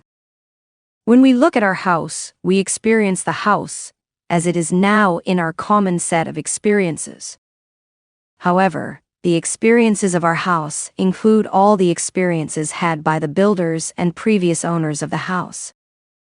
Those experiences are accessible, but we will experience the set of experiences of our house we hold in common as it is now. We must do so to have experiences together in Earth School. However, I could paint the house blue when you weren't there to see it. When I painted it blue, the new color sight would be accessible from the universal intelligence with 100% probability when you came the next day to see the house. I created a new experience that you shared the next day. There is no house outside of us. We each have the sight experience of the house from the universal intelligence. And so the sense of past is those experiences accessible now that we and others have created. We are maintaining the experiences by perpetuating them through experiencing our repertoire of experiences that has causes, effects, and continuity. The universal intelligence accommodates our need for causes, effects, and continuity by co-creating Earth School with us. We are then creating new experiences that become part of the accessible set of experiences of everything in our Earth School life. We are creating the world of love and other-centeredness, or the world of insensitivity and self-centeredness. Among the experiences we have are subtle experiences that are not the normal sensed experiences, such as sight. They are subtle positive experiences, including love, healing, and peace, or negative experiences such as fear and foreboding. These subtle experiences are also part of the shared experience we have in the universal intelligence. When we have experiences of a location, included in the experiences are the subconscious feelings described as positive energy, positive vibrations, or bad vibes. Tiller's experiments. One example of these subtle experiences comes from work by William A. Tiller, Ph.D., Stanford University Professor Emeritus in Physics. Tiller performed experiments to discover whether conscious intention influences the Earth realm. In carefully controlled experiments, people were asked to focus on specific things, trying to influence their composition. The focused attention of subjects had these effects on the things. The acidity pH of water was intentionally raised or lowered by 1 pH unit. The activity of a human liver enzyme was increased by 15 to 30%. The larval growth rate of a fly was increased by 25%. The results were highly significant. The possibility of occurrence by chance was less than 1 in 1,000. 189 Tiller's experiments had one other finding that showed how we are creating subtle positive experiences. The spaces in which the experiments were conducted seemed to become increasingly conducive to enhancing the positive experiences the more they were used. People's focused attention on positive experiences in spaces was resulting in the experiences of the spaces becoming more positive. Even when no people were involved in the experiments, just magnets, the spaces were more conducive to having positive effects. As Tiller put it, in those spaces the laws of physics no longer seem to apply. 190 The experiences of the spaces available for our access in the universal intelligence include the subtle positive experiences. That means anyone having experiences in those spaces will experience the feeling of the positive nature of the space. More indications of subtle experiences by Radin, Taft, and Yount. This development of positive subtle experiences in a space was demonstrated in experiments by Dean Radin, senior scientist at the Institute of Noetic Sciences, and Ryan Taft and Garrett Yount of the California Pacific Medical Center Research Institute. The results were published in the Journal of Alternative and Complementary Medicine. 191 In this study, the experimenters placed flasks of living astrocyte central nervous system cells into a chamber over a period of 3 days to see whether the brain cells were influenced when spiritual practitioners directed healing to make the cells grow strongly in the space. He also placed an inanimate object in the space, a random number generator, to see whether the spiritual practitioner's healing intentions would influence the numbers it produced. A random number generator creates a stream of numbers at random. If the numbers start to show some order, that means something has influenced the machine. In shifts, spiritual practitioners focused on the brain cells and the random number generator in the healing space chamber, intending to have the brain cells grow more strongly and give the numbers produced by the random number generator some order. Between healing intention sessions, the spiritual practitioners entered the chamber and performed spiritual chanting. On the first day of the experiment, there was negligible growth of the cells and negligible change in the random number generator outputs. On the second day, there was more notable growth of the cells and more notable changes in random number generator outputs. On the third day, the improvement in the cells was most pronounced, and the output of the random number generators was most notable. As the experiment progressed and the spiritual practitioners repeatedly focused healing energy on the chamber, the cells grew more strongly with each day that passed, and more ordered numbers came from the random number generators over time. That most likely showed that the experience of having the spiritual practitioners focus healing intentions in the healing space changed it. So over repeated healing sessions, it became more conducive to healing. What we're calling the chamber was an experience of a chamber, provided by the universal intelligence. We are experience makers.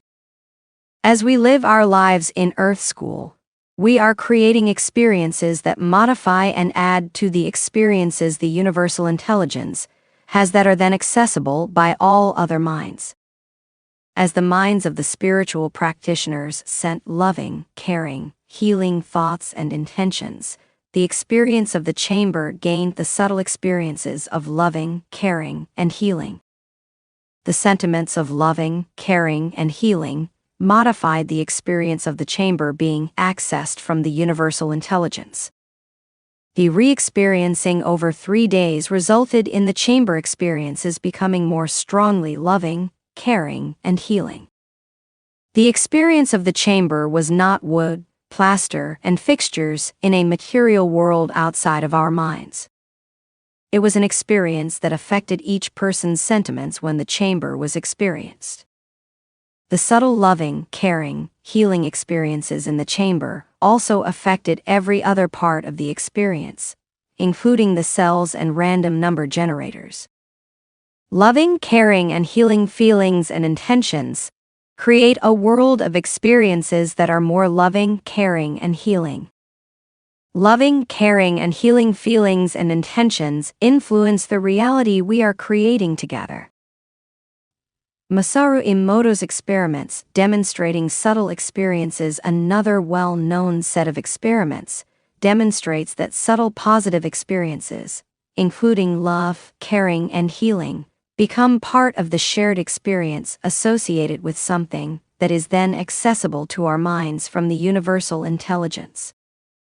Dr. Masaru Emoto conducted thousands of experiments with water crystals, showing that spiritual intention experiences affect how people experience frozen water crystals. 192 When tap water is frozen, it doesn't form clear crystals, the forms are disorganized. But when the same water is prayed for, the water crystallizes into beautiful, delicate crystals. The subtle experience of prayer influences the experience of the water crystals and the universal intelligence. When Emoto took a sample of water from a Japanese city reservoir, Fujiwara Dam, and froze the sample, it showed misshaped crystals. Hitohoki, a Shinto priest, offered an hour-long prayer on the edge of the reservoir. A film crew had the sight experience of the water becoming clearer as they watched it. They were even able to make out the foliage at the bottom of the lake that had been hidden by the cloudy water. This experience of a prayer over the reservoir resulted in a subtle experience accessed by those assembled who were experiencing the reservoir. When the water from the reservoir sampled after the prayer was frozen, the crystals were in beautiful, snowflake-like shapes. The experience of the water had changed. You can see an explanation of Dr. Emoto's water crystals at www.earthscholanswers.com/Emoto/.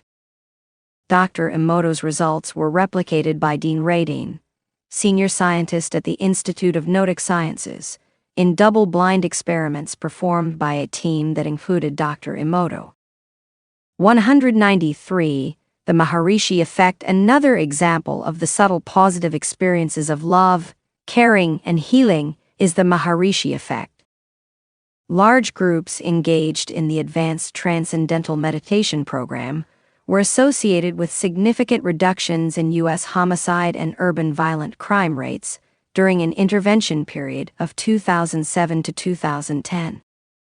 During the time when large groups were engaged in the Advanced Transcendental Meditation program in the U.S., there was a drop in the homicide rate of 21.2%. A rising trend of U.S. homicides during the 2002 to 2006 baseline period was reversed during the 2007 to 2010 period of the study. The decrease in the violent crime rate was 18.5% for a sample of 206 urban areas nationwide with a population over 100,000. 194. In another study, as a group of 4,000 people meditated in calm and peace, the minds of the people in the geographical area seemed to be influenced by the subtle positive influence, even though they had no knowledge of the meditation or positive influence. A 1993 study found that, when 4,000 people meditated together, violent crime in Washington, D.C. declined 23% over the course of the experiment, in contrast to its rising in the months before and after.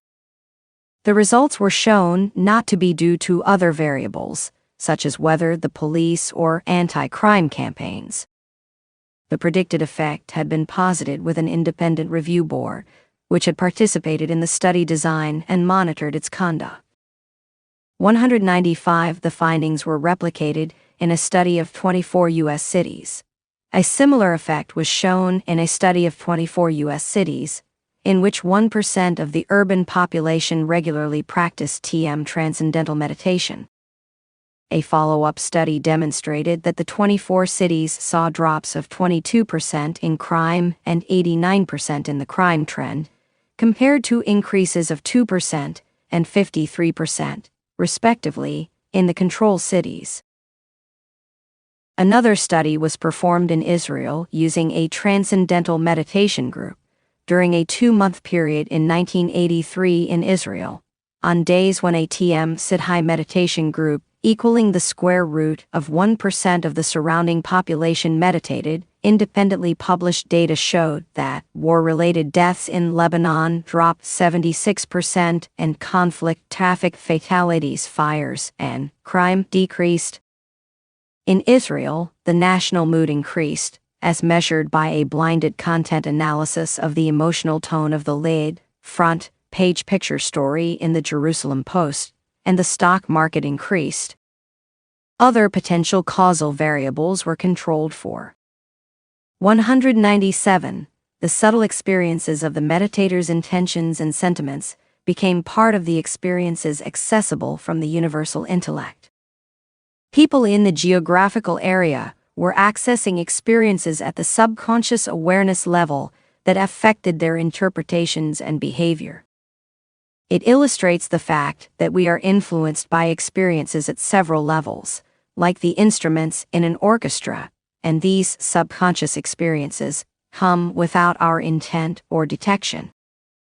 Our loving, peaceful acts and gestures affect the subconscious experiences being accessed by people around us without their knowledge of the effects. Experiences are affected, not people. It may seem that the effects of healing messages and spiritual practices are affecting people. However, when we think of people, we must realize that we are the soul in awareness. We are assuming the role of the individual in Earth School to love, learn, and enjoy the experiences. However, the experiences come into awareness and are immediately replaced in a continuous stream of changing experiences. We develop a repertoire of experiences and interpretations that we can change to be more loving, caring, and healing as we live our lives and overcome challenges in Earth School. Our soul is not making the decisions or being influenced by healing messages and spiritual practices. Instead, the experiences we have in Earth School and in our repertoire of memory experiences change, and the interpretations we have of experiences change. The experiences and our interpretations become more loving, caring, and healing. As a result, we feel loving, caring, and healing in more of our now moments, and the world we live in has more loving, caring, and healing inherent in experiences. So instead of saying the effects of prayer, meditation, and spiritual practices change people, we must say they change the experiences and interpretations people have. The apparent evidence of the past doesn't mean things happened. If a tree falls in a forest, does it make a sound, or does a sound exist? Existence is a slippery concept. If we walk into a forest no human being has ever walked into, the experience of a tree lying flat on the ground becomes 100% accessible to us. The experience is given by the universal intelligence that provides experiences in Earth School to give us an environment resulting from apparent cause, effect, and continuity. However, there are no experiences of a tree, seed on the ground, a sapling growing, a tall tree rising through the canopy, the tree falling into decay, the tree falling to the ground, and the sound it would make when it fell to the ground if someone were there to hear it. Those experiences didn't happen as we think of happening, that occurs when someone is having an experience. The first experience of the tree is the sight of the tree lying on the ground, experienced by the person venturing into the forest. The tree sight experience has the characteristics of the trees having grown and fallen, but the characteristics were not collapsed into reality until someone had the sight experience of them. After seeing the tree, the memory sight experience was easily accessed by the person having the experience because the sight was in her repertoire of experiences. In other words, it became a memory that could be accessed with 100% probability when the person intended to remember the tree lying flat on the ground. If that person then carved her initials into the fallen tree, she would have added an experience to the tree. When someone else entered the forest the next day, the sight experience of the tree lying in the forest, with the initials carved into it, would be accessible from the universal intelligence, so the person would experience the tree lying there and notice the initials. However, there is no tree outside of our minds. If someone could enter a state of mind in which he or she had a past experience of the forest, as happens in what we call a past life regression, we can assume that the experience of seeing the tree falling would be accessible. But the experience of a tree falling would be accessible only because the person was observing it. The universal intelligence gives us the experiences we expect to have, even if the experience likely didn't happen in a sunrise, sunset, sunrise, sunset of days that exist apart from us. We can't demonstrate that they did happen. John Wheeler, American theoretical physicist and professor of physics at Princeton University, noted that the observation of a quantum system not only defines the state of the system at that moment, but also defines its history. Could our asking about the origin of existence, about the Big Bang and 13.8 billion years of cosmic history, could that create the universe? Quantum principle as tiny tip of giant iceberg, as umbilicus of the world, Wheeler scrawled in his journal on June 27, 1974. Past, present, and future tied more intimately than one realizes. And just as observers can make measurements that determine a photon's history stretching back billions of years, the history of the universe only becomes reality when an observer makes a measurement. 198. The work by Dean Radin shows that an experience can come into being when someone just thinks about it, demonstrating that going into a state of attention can cause an experience to come into reality, even if the person is not there at the time of the experience. Dr. Radin set up an experiment based on an experiment performed by Thomas Young in 1801 called the double-slit experiment. In the double-slit experiment, when someone is observing or measuring light going through two very narrow vertical slits, the light casts two vertical lines of light on a back wall, showing the light is going through the two slits as particles. We must have particles to create the reality of sight experiences.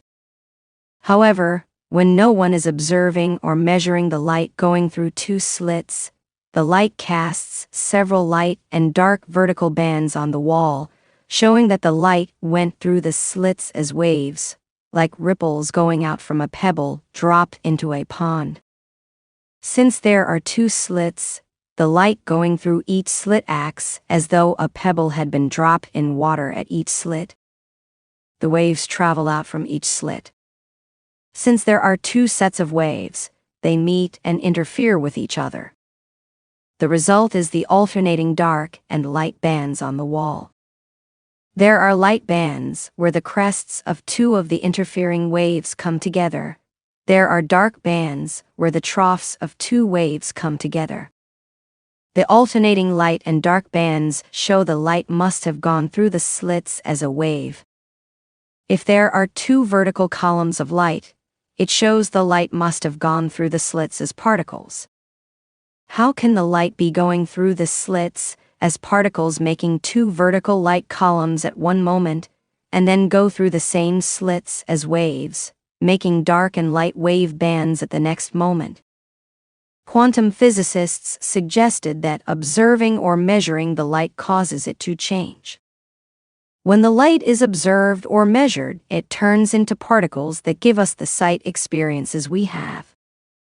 When we're not looking, the light is in waves that are not the solid world we see. The wave world is just possibilities that the particles could be at some place if someone observed or measured the location.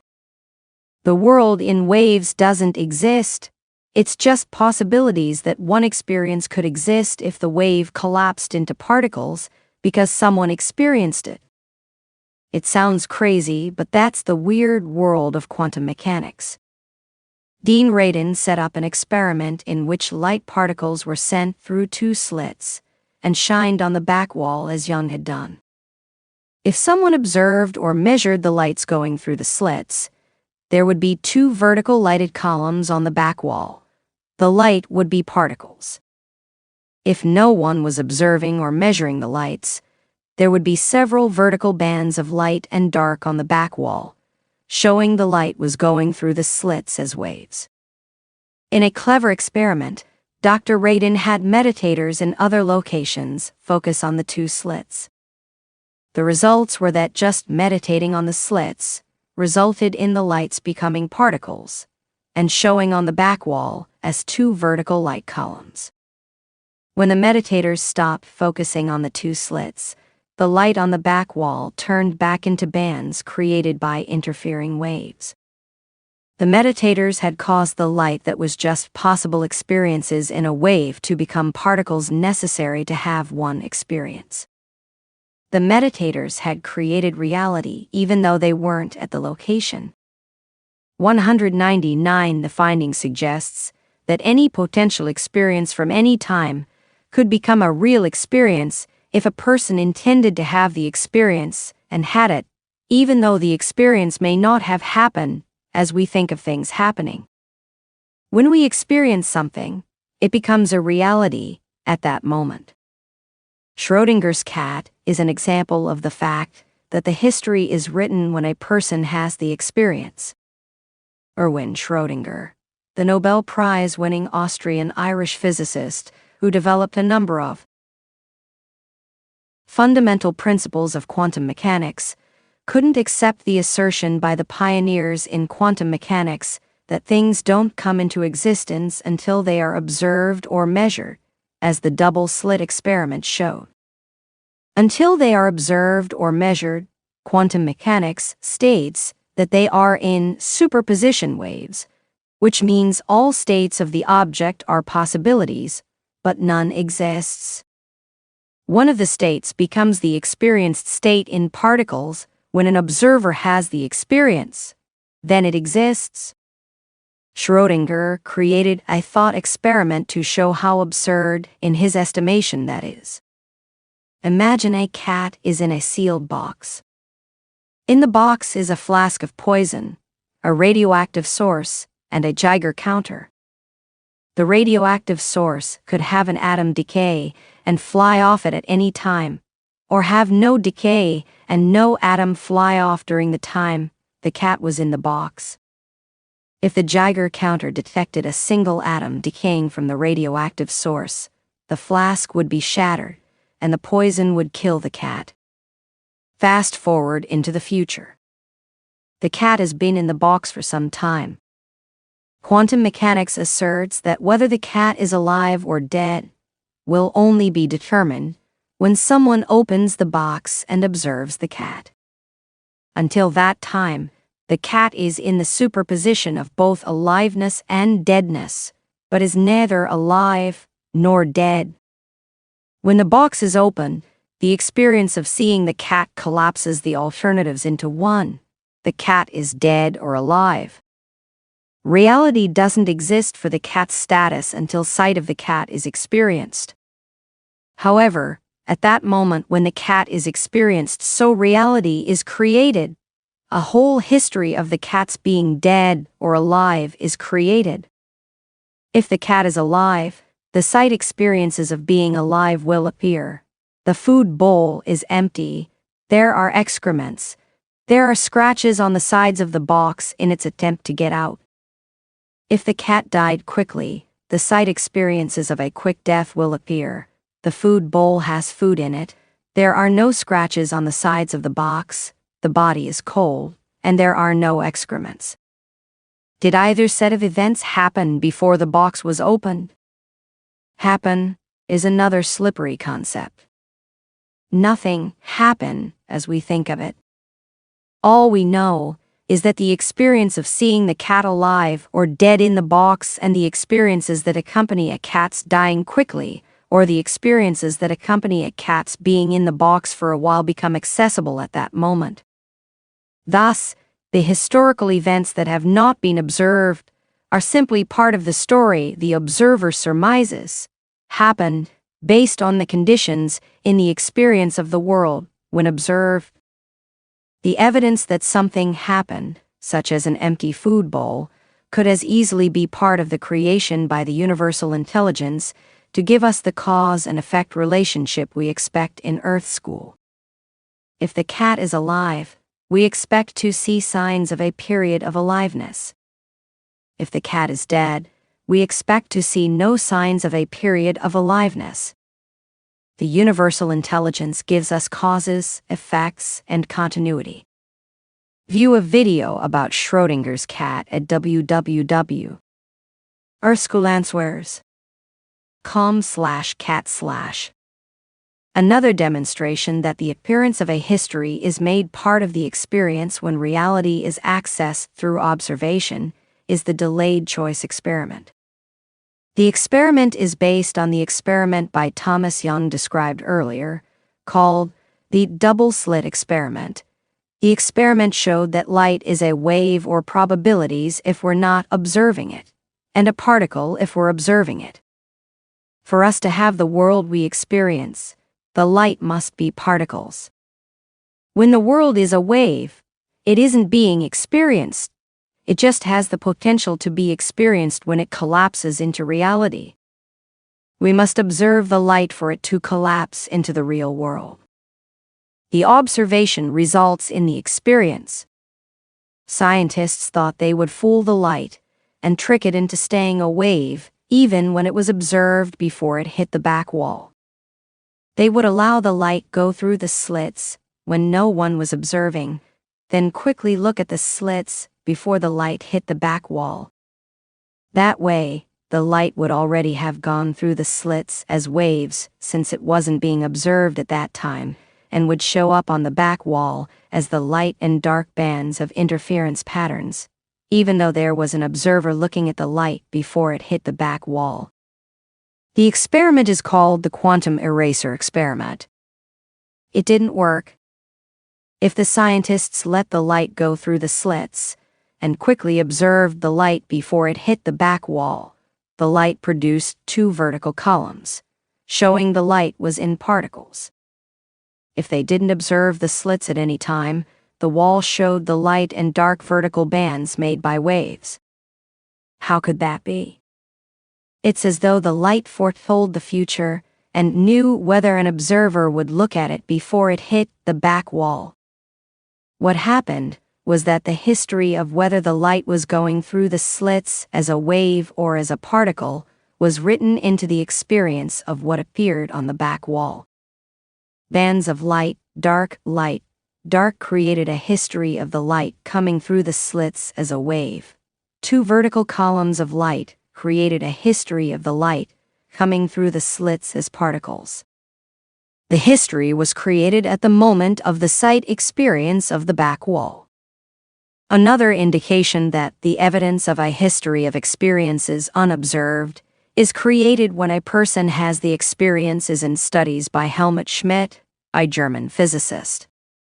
Schmidt knew the often replicated research showing that a person can influence the types of light flashes produced by signals from random number generators. For example, if the random number generator is producing random light flashes of red and green, you would expect an equal number of red flashes and green flashes because they are occurring at random.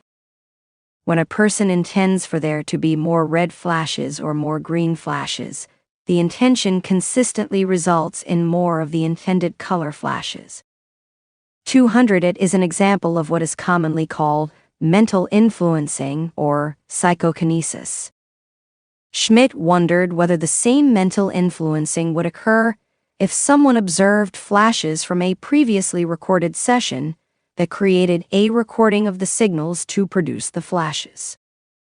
We would expect that since no one watched the original event, the recording would have 50% red and 50% green signals for flashes.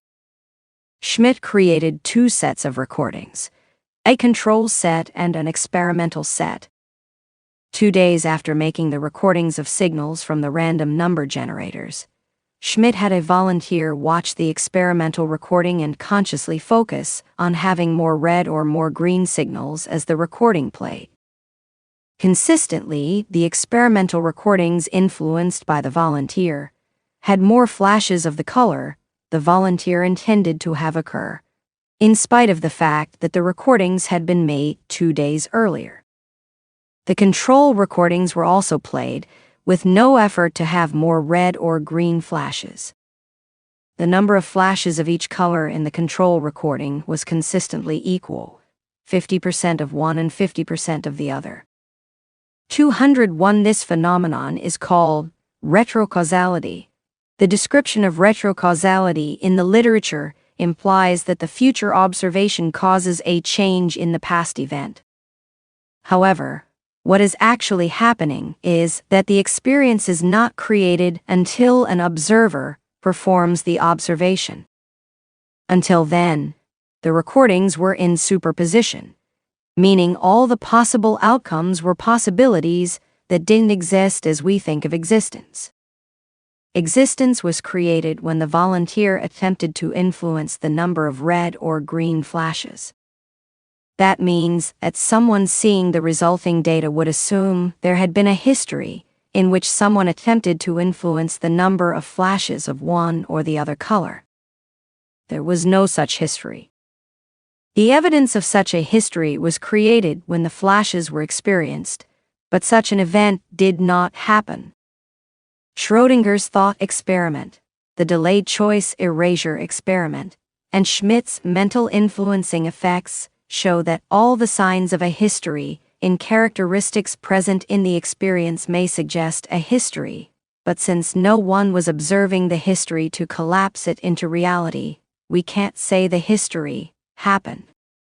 What the observer experienced was the cause, effect, and continuity characteristics we expect in our reality. So the universal intelligence gives them to us. For example, we experience coal, with all the signs that plants fell to the ground 360 million years ago and over millions of years compressed into coal, but the characteristics suggesting this evolution of plants into coal were only accessed when someone first observed coal. So, whether there was a history of plants falling 360 million years ago and developing into coal isn't necessarily a sunrise, sunset, sunrise, sunset of days for millions of years. Whether the Carboniferous period really happened over millions of years is impossible to determine. It appears unlikely, just as it's unlikely Schrödinger's cat had either the actual events of the cats being alive or the actual events of the cats being dead in the box before the observation. Whether the cat was alive or dead wasn't established until someone looked inside to see the cat. Earth School is the realm of causes and effects. For every effect, we will have the experiences of causes, even if the causes themselves were never experienced by a person. Our minds are so formed by the notion that causes must have happened, that we assume there have been 13.7 billion years of actual experiences, with 4.5 billion years of solar system experiences, 175 million years of sunrise, sunset experiences since Pangea started evolving into the continents we see today, and eons of experiences of all the other events that seem apparent in rock stratification and the fossil record. However, we can say only that we have the experience of the present signs in the earth that would give us the impression everything happened in vast geologic time. And so the musing about whether the universe had a beginning or whether it will have an end is only a mind game played by the Earth School intellect. Beginnings and endings are just part of the Earth School scenery. The universal intellect, and we are eternal. We now have our personal repertoires of experiences. We are living in the Earth School now that has experiences we are choosing to access. They are the experiences at the highest probabilities of being experienced by each of us based on our experiences in this Earth School life. We have similar experiences in Earth School because we are accessing the same sets of experiences accessible in the universal intelligence, but the details we experience from the accessible experiences depends on our unique life perspectives, needs, and expectations. The experiences have been accumulated by other people who have lived in Earth School and have built on the experiences that were available to them by changing the experiences as they went through their lives. We are creating experiences that build on the experiences already available in the Earth School dream. We are creating reality. Chapter 9. What effects do the experiences have on our lives? It is not things that disturb us, but our interpretation of their significance. Epictetus, the Enchiridion. These experiences in awareness are accompanied by interpretations we have learned to associate with the experiences. The interpretations result in emotions. The combination of experiences, interpretations, and emotions is unique to each of us. The interpretations and resulting emotions are not in the experiences. The person has learned the interpretations in childhood based on early experiences in similar situations, the reactions of others to the experiences, and overt teaching that molded the interpretations. These interpretations and the accompanying emotions arise spontaneously and immediately when similar experiences come into awareness. They may result in conditioning, so the emotion is triggered without a clear perception of the experience and interpretation. We can change the experiences and interpretations. We cannot change the emotions in themselves. Mood-altering drugs change the script in the Earth School experience, so we have the reaction experiences in Earth School that the drugs have caused, and we have an expectation the drugs will make us feel better, so we have a placebo effect. However, to have a lasting effect on the emotions without the support of drug experiences and our expectation that drugs will make us feel different, we must change our interpretations of experiences. The emotions arise from the interpretations of experiences spontaneously. If we change the interpretations, the emotional responses will change. If we want to change the magnitude of love, compassion, peace, and joy in our lives, we must change the interpretations we have of experiences so they are loving, compassionate, peaceful, and joyful. This chapter explains interpretations, beliefs, body experiences resulting from beliefs, emotions, response strategies, conditioning, and rationalizing. Interpretations. Interpretations arise with the experiences. I use the term interpretation because the interpretation is a personal assessment of the experience. Each person has a unique repertoire of interpretations of experiences. The famous Vedantic rope and snake story called Rajdusarpa Nyaya, the rope and the snake, is an example. I have adapted it for this explanation. A man living in a region with many poisonous snakes walks into a dimly lit shed. He can barely make out something coiled in a corner. If his interpretation is that it is a snake, he will feel fear. If his interpretation is that it is a rope coiled up, he will feel no emotion. However, the emotion is a result of the interpretation, not anything in the experience of the coiled up thing. Once he discovers what the coiled up thing is, the next time the man enters the dimly lit shed, he will immediately experience the emotion, fear, or calm. That is the conditioned component of the experience. If he first thought the coiled up thing was a snake, but then learned it is a rope, he will feel calmer, but may have some trepidation about going into the shed. The conditioning must be overcome by repeated experiences with the harmless coiled-up rope.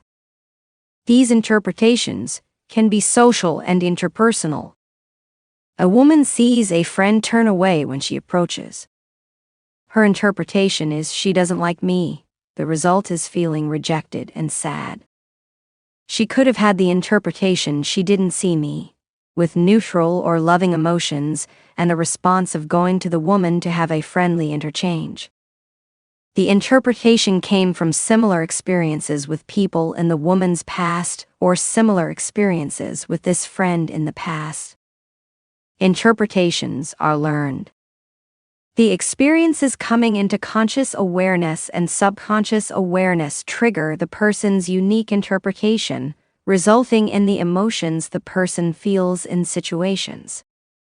The experiences and interpretations coming into subconscious awareness may cause generalized anxiety, worry, and a sense of dread, even if the person is not consciously aware of the reason for the negative emotions.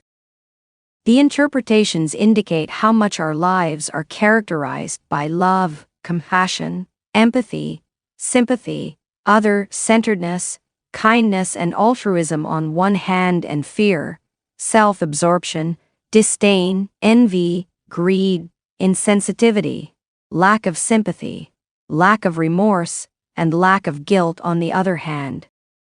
The types of interpretations we most commonly have are what characterize our nature.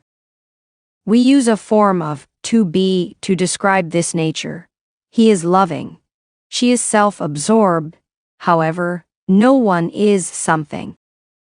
Instead, each of us has interpretations of experiences that result in loving actions or self-absorbed actions.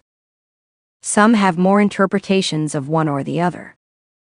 One person may see an injured squirrel on the side of the road and interpret it as distasteful, with no sadness or empathy. Another person with the same experience may interpret the image as a suffering animal that needs help, and so feel sad and empathetic. The difference is in the interpretation, not the experience. Some tendencies to have interpretations are inborn. While the interpretations are learned, the propensity toward having negative interpretations can be built into the person based on the pre-birth plan for the person's life. For example, people with antisocial personality disorders, called sociopaths and psychopaths, have conditions that are inborn and cannot be changed easily. Their learning in childhood may exacerbate the condition, but it is part of their life plan. The interpretations that come into awareness for the person with an antisocial personality disorder will be molded by the inborn condition. A sociopath has automatic interpretations that are followed by antisocial behavior, such as failure to conform to social norms, unlawful behavior, deceit, repeated lying, impulsiveness, aggression, and irresponsibility. A psychopath can be very well organized and have normal relationships and career success. However, the interpretations that automatically come to the psychopath's mind are characterized by self-gratification, self-absorption, impulsivity, aggression, anger, lack of remorse, perversion, criminal thoughts, and amoral behavior. They are said to have no conscience. Both sociopaths and psychopaths chose to live with their conditions when they were planning their time in Earth School. No one plans violence during the pre-birth planning, but the propensity to be violent is acknowledged among all who will be part of this person's life. During the life planning, this person and all who will be involved in life with this person have agreed in love to accept the possible negative behaviors. The likely hope of all involved in the life plan is that the person will endeavor to change his or her interpretations so the person develops some measure of other-centeredness and sensitivity. Interpretations we call beliefs. Many of these interpretations are codified into what we call beliefs. The beliefs are articulations of the spontaneous interpretations that come into awareness from the subconscious when we are confronted with an experience. Perhaps someone believes people may eat a fish, but not a cow, or eat a cow, but not a dog. Or someone else may believe people should not eat animals at all. We feel these are rational beliefs, but they are simply the interpretations that come into awareness spontaneously on thinking of eating a fish, a cow, or a dog, because of our learning from our family, institutions, and society, or our unique development of the interpretations resulting from experiences. In childhood, we rely on others to tell us or demonstrate to us the interpretations we should have about experiences that result in beliefs we and those around us articulate. Our families, institutions, and society mold our interpretations, and thus our beliefs. That socialized set of interpretations results in articulated beliefs that make possible the progress we have made as human beings. We learn from others and accept their beliefs, so we can move forward socially to build on what we all have learned. We believe tiny, invisible organisms cause disease, so we wash our hands and cook food thoroughly. We haven't seen the little organisms, but we trust those who have taught us about them and follow their direction in taking care to avoid contracting illnesses. So it is with virtually all of our beliefs. Beliefs affect the body experience. We are creating this reality. We expect our houses to be where we left them when we return home from work. That doesn't mean there is a house in a world outside of us that we leave and return to. It means our experience of the house is among the experiences we all have in our repertoire from the universal intelligence, based on the experiences those before us in Earth School made accessible by their activities. We then expect that when we leave our house, it will be there when we return. Our experiences, beliefs, and expectations are creating the reality we all share as individuals. However, our beliefs and expectations can also affect the personal area of the world that is our body experience. Creation of our body experience that reflects our beliefs and expectations will not affect someone else, so our body experience can change to fit our unique personal beliefs and expectations about ourselves. The most dramatic demonstrations of that fact are changes in the body resulting from beliefs and expectations generated by psychological suggestion, the placebo effect, and changes in body chemistry of people with dissociative identity disorder, multiple personality disorder. The changes are evidence that there is only mind and experiences, and the experiences can result from our beliefs and expectations. Body experience changes from psychological suggestion accounts in the literature describe people's physiology changing when they are given the suggestion that something is true about their bodies. When a person's interpretations of experiences or beliefs change, the body experiences may change to match. In one study reported in the American Journal of Psychiatry, a combat veteran was placed into a hypnotic trance. He was then told he was back in combat, and a shell just exploded, dropping a small particle of molten shell fragment on his hand. When he came out of the trance, the veteran complained of a pain in his hand, as though he had a cigarette burn. 4 hours later, a full blister about 1 centimeter in diameter had appeared on his hand, just as though a small particle of molten shell fragment had landed on his hand. Of course, none had. His beliefs and expectations changed the experience of his body.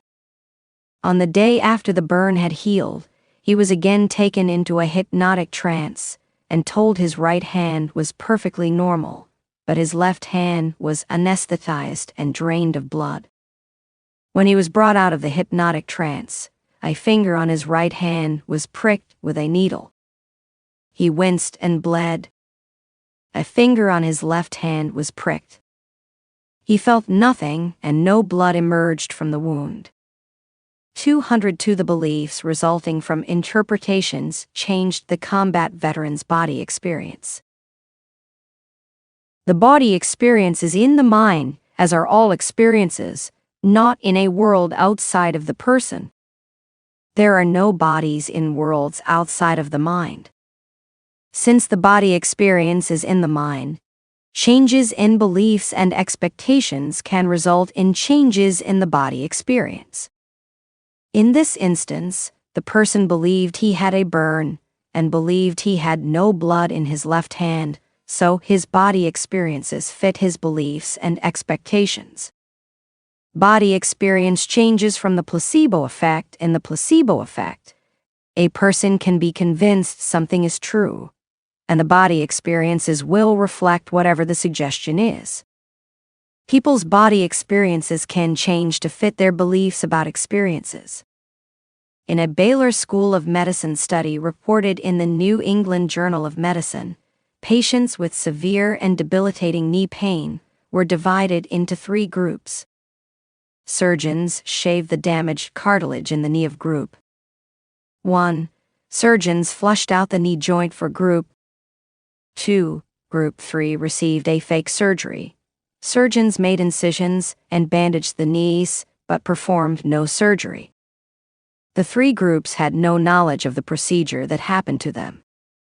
All 3 groups went through the same rehab process. The result was that the placebo group improved as much as the other 2 groups that had surgery.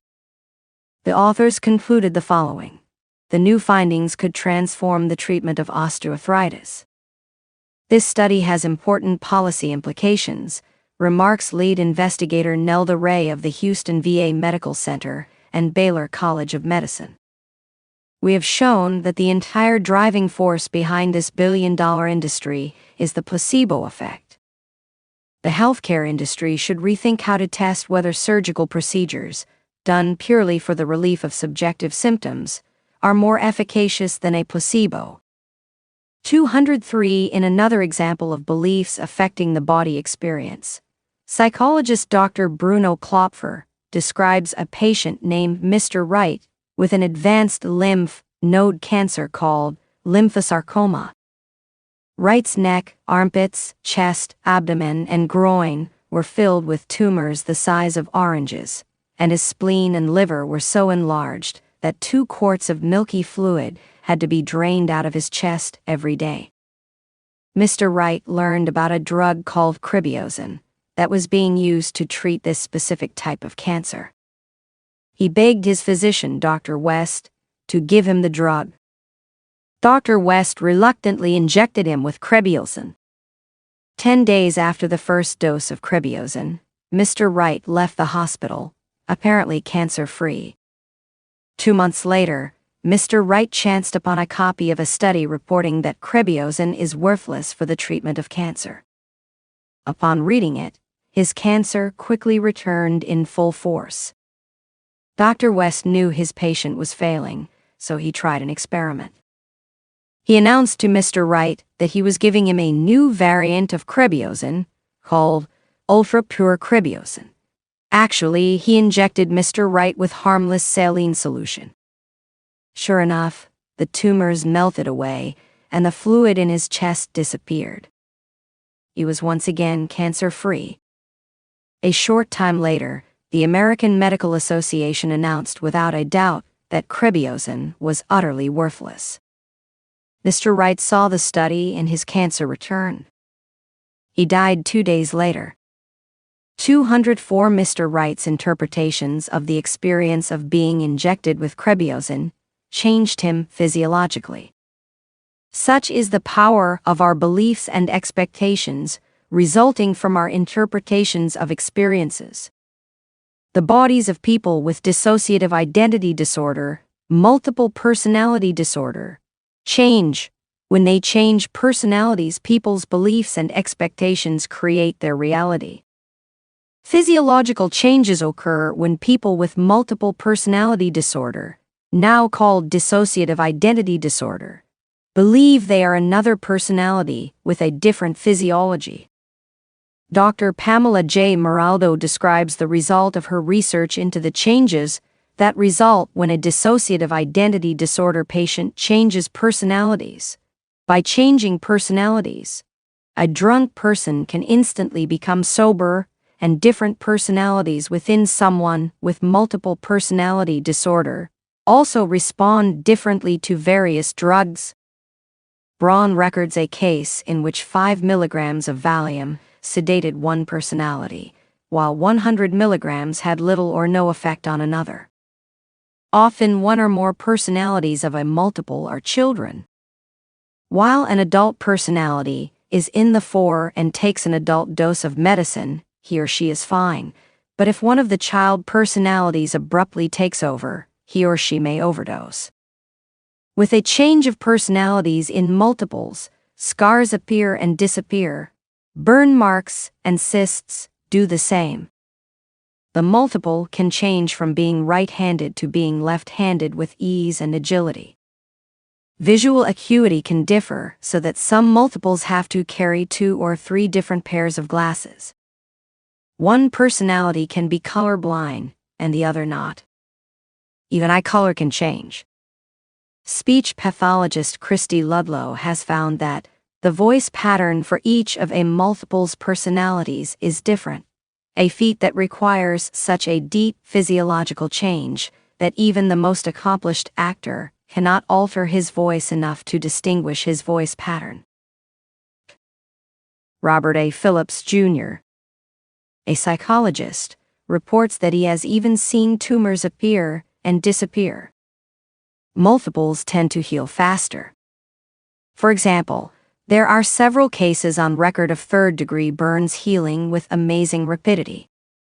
Most incredible of all, at least one researcher, Dr. Cornelia Wilbur, the therapist whose pioneering treatment of Sybil Dorset, of the book and movie Sybil, is convinced that multiples do not age as fast as other people. 205 Sybil was a psychiatric patient of Dr. Wilbur, who had dissociative identity disorder with 16 distinct personalities that emerged over 40 years. One of her personalities was diabetic, while another was not. Sybil's blood sugar levels would be normal when she was in her non-diabetic personality, but when she shifted into her diabetic alter ego, her blood sugars immediately rose, and all medical evidence demonstrated she was diabetic. When her personality reverted to the non-diabetic counterpart, her blood sugars immediately normalized. 206 Dr. Francine Howland, a Yale psychiatrist specializing in treating dissociative identity disorder, describes a patient who showed up at an appointment with one eye swollen shut from a wasp sting. Dr. Howland called an ophthalmologist to treat the patient, but as they were waiting for the ophthalmologist to arrive, the patient changed to another personality, and the pain and swelling ended in a short time. When the ophthalmologist arrived, he confirmed that there were no signs of the wasp sting or other trauma to the eye. When the patient returned home, the personality that suffered the wasp sting came back, and the pain and swelling returned with a vengeance. The patient went to the ophthalmologist and was treated. The ophthalmologist attested to the fact that the patient indeed had an eye swollen shut from a wasp sting. He was perplexed and had no explanation for the strange phenomenon. 207 Psychiatrist Bennett Braun, author of The Treatment of Multiple Personality Disorders, describes a patient named Timmy who had multiple personalities. One personality, who was allergic to orange juice, would break out in blistering hives shortly after drinking it. However, when he changed to another personality who was not allergic to orange juice, he was able to drink it uneventfully. If the allergic personality was in the midst of an allergy attack and shifted back to the non-allergic personality, the hives would disappear instantly. 208 The people with dissociative personality disorder change the sets of beliefs and expectations that come to them when they change personalities. The experiences, such as drinking orange juice, remain the same. However, the beliefs and expectations result in changes in the body experience. Mind cannot change matter, so the material body must be made of mind stuff. That means Earth School is made of mind and experiences only. Matter and energy are just mind stuff. We are affecting our body experiences every day. What we believe deeply, without reservation, about our body experience is what the body experience becomes. The literature on healing attests to the fact that the body experience can become what we want it to become. Our belief makes us whole. Emotions. Emotions result from the interpretations of experiences. Fear, joy, anxiety, frustration, grief, delight, and the other emotions are not in the experiences. They result from the interpretations of the experiences. Emotions are fundamental to the mind.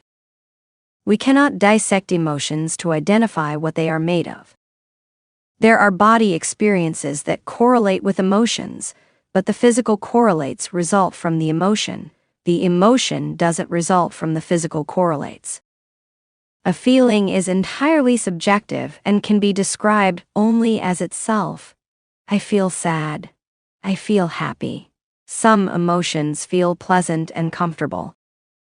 Others feel disturbing and uncomfortable. The emotions are indications of how we interpret each experience. They are the thermometer showing us our mind's state in Earth School. Our interpretations of experiences might precipitate negative emotions such as fear, sadness, annoyance, guilt, anxiety, discouragement, and frustration. We can seek experiences that have more love, peace, and joy inherent in them, but we will still encounter the other experiences that we attach negative interpretations to. To feel more love, peace, and joy in our lives and eliminate the negative emotions, we must change the interpretations of experiences. One spiritual goal in Earth School is to grow to have interpretations of life, who we are, and who other people are that cause every experience that comes into awareness to bring us love, joy, and peace. When we interpret experiences as being loving, joyful, and peaceful, we will most often feel happy. We will choose strategies for our behavior that result in others feeling loving, joyful, and peaceful, and they will respond with love. Some people have interpretations and emotions that are socially unacceptable. Sociopaths and psychopaths, for example, feel little sadness, regret, or remorse from their behaviors. The lack of emotional sensitivity allows them to continue antisocial behavior without emotional consequences. The tendencies are inborn components of their life plans. Some experiences we interpret negatively come into subconscious awareness, without rising to the level of conscious awareness where we can identify them. We may feel anxious or fearful and don't know why. The words for the resulting feelings from these subconscious experiences are worry, anxiety, stress, hopelessness, depression, brooding, gloom, anguish, despair, discouragement, foreboding, misery, sorrow, woe, despondency, downheartedness, low spirits, malaise, blues, unsettled feeling, uneasiness, and loneliness. The negative responses can take a toll on the mind and body. We know experiences in subconscious awareness affect the body because of the studies performed by Dr. Dean Radin and others, see pages 50 to 51.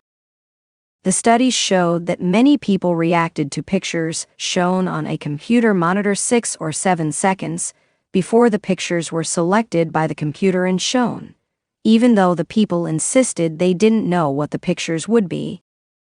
If the pictures were of disturbing images, the subject's body experiences showed tension. However, they had no idea a disturbing image was about to be shown. Their body experiences showed the effects from experiences coming to subconscious awareness that never rise to conscious awareness. 209. There are other indications that subconscious experiences and interpretations affect us. In many studies, twins have felt sensations in the body because of their twins' experience, even though the reason for the feeling did not rise into conscious awareness. 210 feelings of tension or negative emotions can be sent from one person to another, causing the receiver's body to react, even though the receiver realizes nothing in conscious awareness. 211. The experience and interpretation, coming into subconscious awareness, result in a body experience and underlying emotions. Response strategies. The responses the person has to the interpretations are learned from models in childhood and repeated success or failure in using the responses.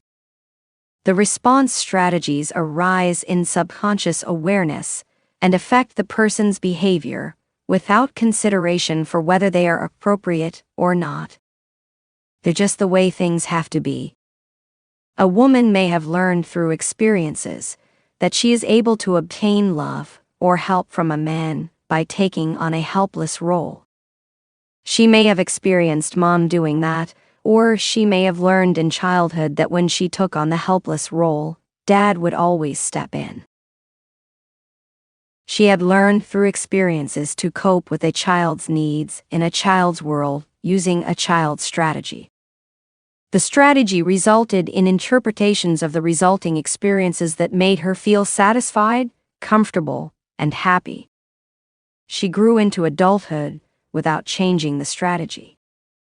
As a result, now when she wants her husband to do something, the experiences from childhood spontaneously come into her subconscious awareness, and she uses the child's strategy of acting helpless.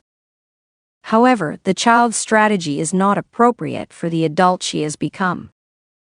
She has not learned to be confident and self-reliant, so she may have conflict with her husband because of her feigned helplessness. When the strategy is successful, experiences result that make her feel satisfied, comfortable, and happy. However, the strategy also results in experiences she interprets as threatening her security and feeling of belonging. So when those experiences with her husband result, she feels fearful, rejected, and sad. The system isn't working with the childhood strategy.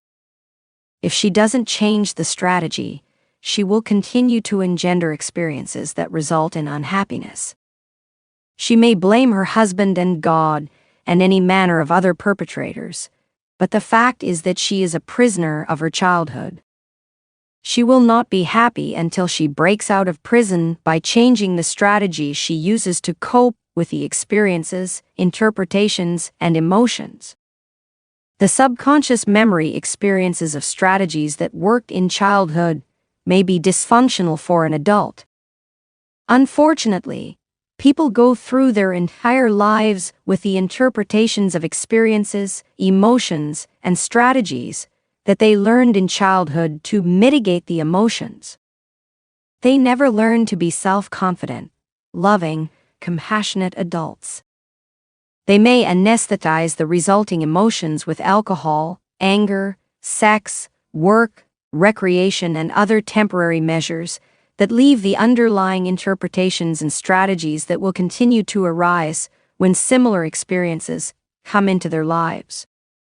Conditioning the experiences can become conditioned. As soon as the experience comes into awareness, the conditioning gives rise to the emotional response. These emotional responses can come to the body experience even when the experience itself doesn't come fully into the mind. As a result, someone may have a nagging fear or a free-floating anxiety. The results of these chronic emotions can be debilitating to the body experience. Rationalizing and balancing interpretations to change emotions from negative to positive. We often seek ways through conscious awareness of making the experiences coming through subconscious awareness give us satisfying, positive emotions. We do so by manipulating the interpretations. We barter with ourselves.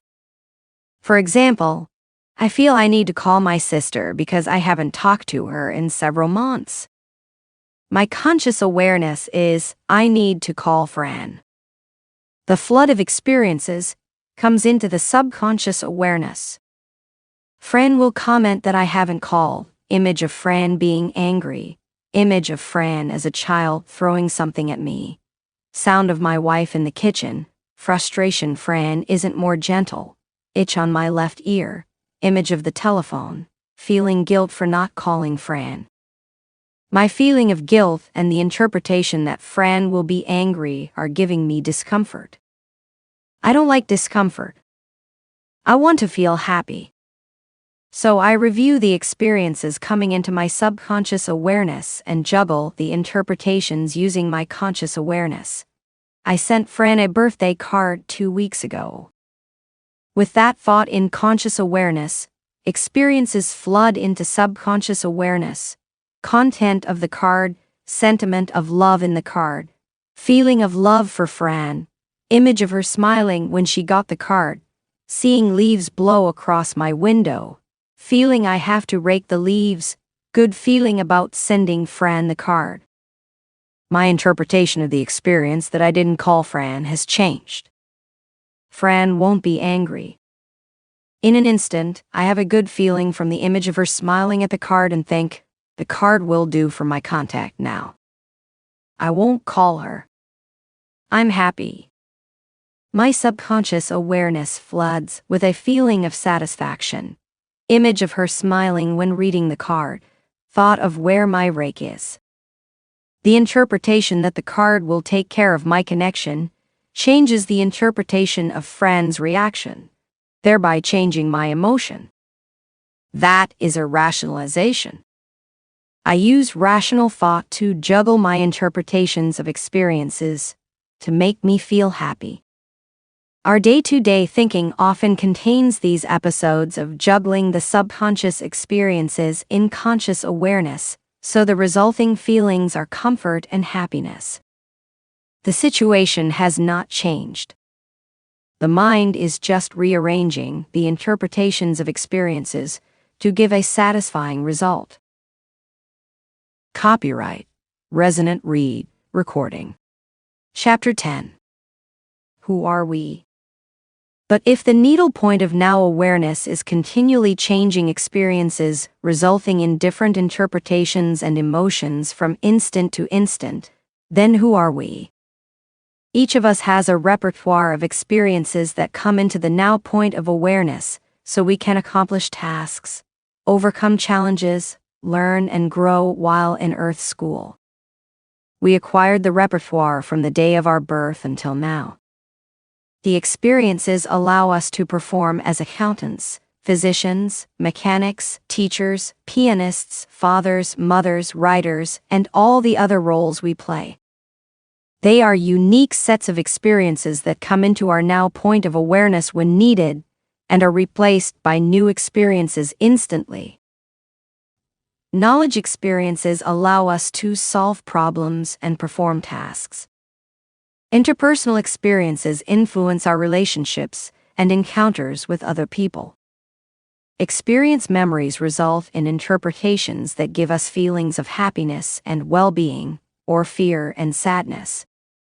All the experiences and their interpretations we have accumulated in our repertoires give us the capabilities and emotions we experience in our daily lives.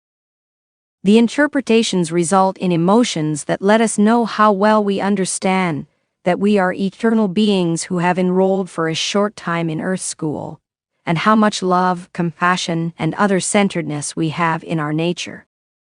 However, the unique experiences and interpretations are transients. They come into awareness and are instantly replaced. When they are not in the now point of awareness, they are potential experiences and interpretations, accessible but not stored in some depository with our name on it. They don't exist as such. They are just potentials. They are not who we are. Then who are we? We are the aware soul having the experiences, an individualized manifestation of our higher self or oversoul that is part of the universal intelligence. As the soul, we have accepted the role of an individual self, so we can love, learn, and be happy in Earth school. During Earth school, our individual selves grow spiritually by coming to understand who we are in eternity and adjusting our interpretations of experiences based on the understanding. We know we are being successful when we feel love, compassion, peace, and happiness naturally and spontaneously as experiences come into awareness. If our interpretations of experiences are filled with love and compassion, we will automatically feel love and compassion during experiences and act in loving, compassionate ways. That will be our nature. If our interpretations of experiences show disdain, greed, self-absorption, and hostility, we will live in the disdainful, greedy, self-absorbed, hostile world we have created. Every experience will set off negative interpretations, resulting in negative emotions. But we are creating that awful world. Our actions show the nature of our interpretations. This paraphrased story by a great teacher illustrates. He was asked which people in the story are loving and compassionate toward others. He told this story to teach those listening about how their interpretations of experiences display their spiritual natures. A man was attacked by robbers who stripped him of his clothes, beat him, and left him for dead on the side of a road. A clergyman happened to be going down the same road, and when he saw the man, he passed by on the other side. Then a deacon in the local church, walking the road, saw him and passed by on the other side of the road. But a member of a sect deemed heretical came to where the man was, and when he saw him, he felt pity and sadness for the man. He abandoned his plans for where he was going and put his coat around the suffering man. He supported him as they walked to a motel where he found some medical supplies, bandaged the man's wounds, and had a meal brought to him. He paid for a room for the night. The next day he came to the motel to see how the man was doing out of great concern for him. As he was leaving, he gave the clerk his credit card information and said, "Look in on him and let him stay tonight if he wants to. Let him order food and take it all out of my credit card." The first two men were religious officials. The third was a heretic to them. Which of these three do you think was a spiritual man? My recast of the story in Luke 10:30-36. The interpretations of the experience of seeing the beaten man by the clergyman and deacon were how disgusting, he's dirty, and may have germs. Those automatic interpretations of the experience were their nature. The member of a sect deemed heretical felt pity and sadness. That poor man, I have to do something for him. That automatic interpretation of the experience was his nature. Our interpretations of experiences are our spiritual nature. They arise spontaneously and unbidden when we have experiences. Since these interpretations arise spontaneously at every moment, without our control or intention, it may seem we are determined, with no free will. However, we do have free will. When we act and react based on interpretations of experiences that come to us without our deliberation or control, we are then able to use our conscious awareness to examine these experiences and decide whether we want to continue to have them as our nature. We decide of our own free will who we want to be. In the Dhammapada, the Buddha is reported to have said, "Your worst enemy cannot harm you as much as your own thoughts, unguarded. But once mastered, no one can help you as much, not even your father or your mother." The purpose of our lives in Earth School is to live with the realization that we are eternal beings, one with the universal intelligence, and one with each other. We fulfill our purpose by desiring to become a naturally loving, compassionate person, then remaking ourselves to be that person. We must grow to have interpretations of experiences that result in our being spontaneously loving and compassionate, peaceful, other-centered, and happy, even with obstacles and setbacks. We are the masters of our destinies and ultimately the destiny of humankind. We can and must become what we want the world to be, loving, peaceful, and joyful.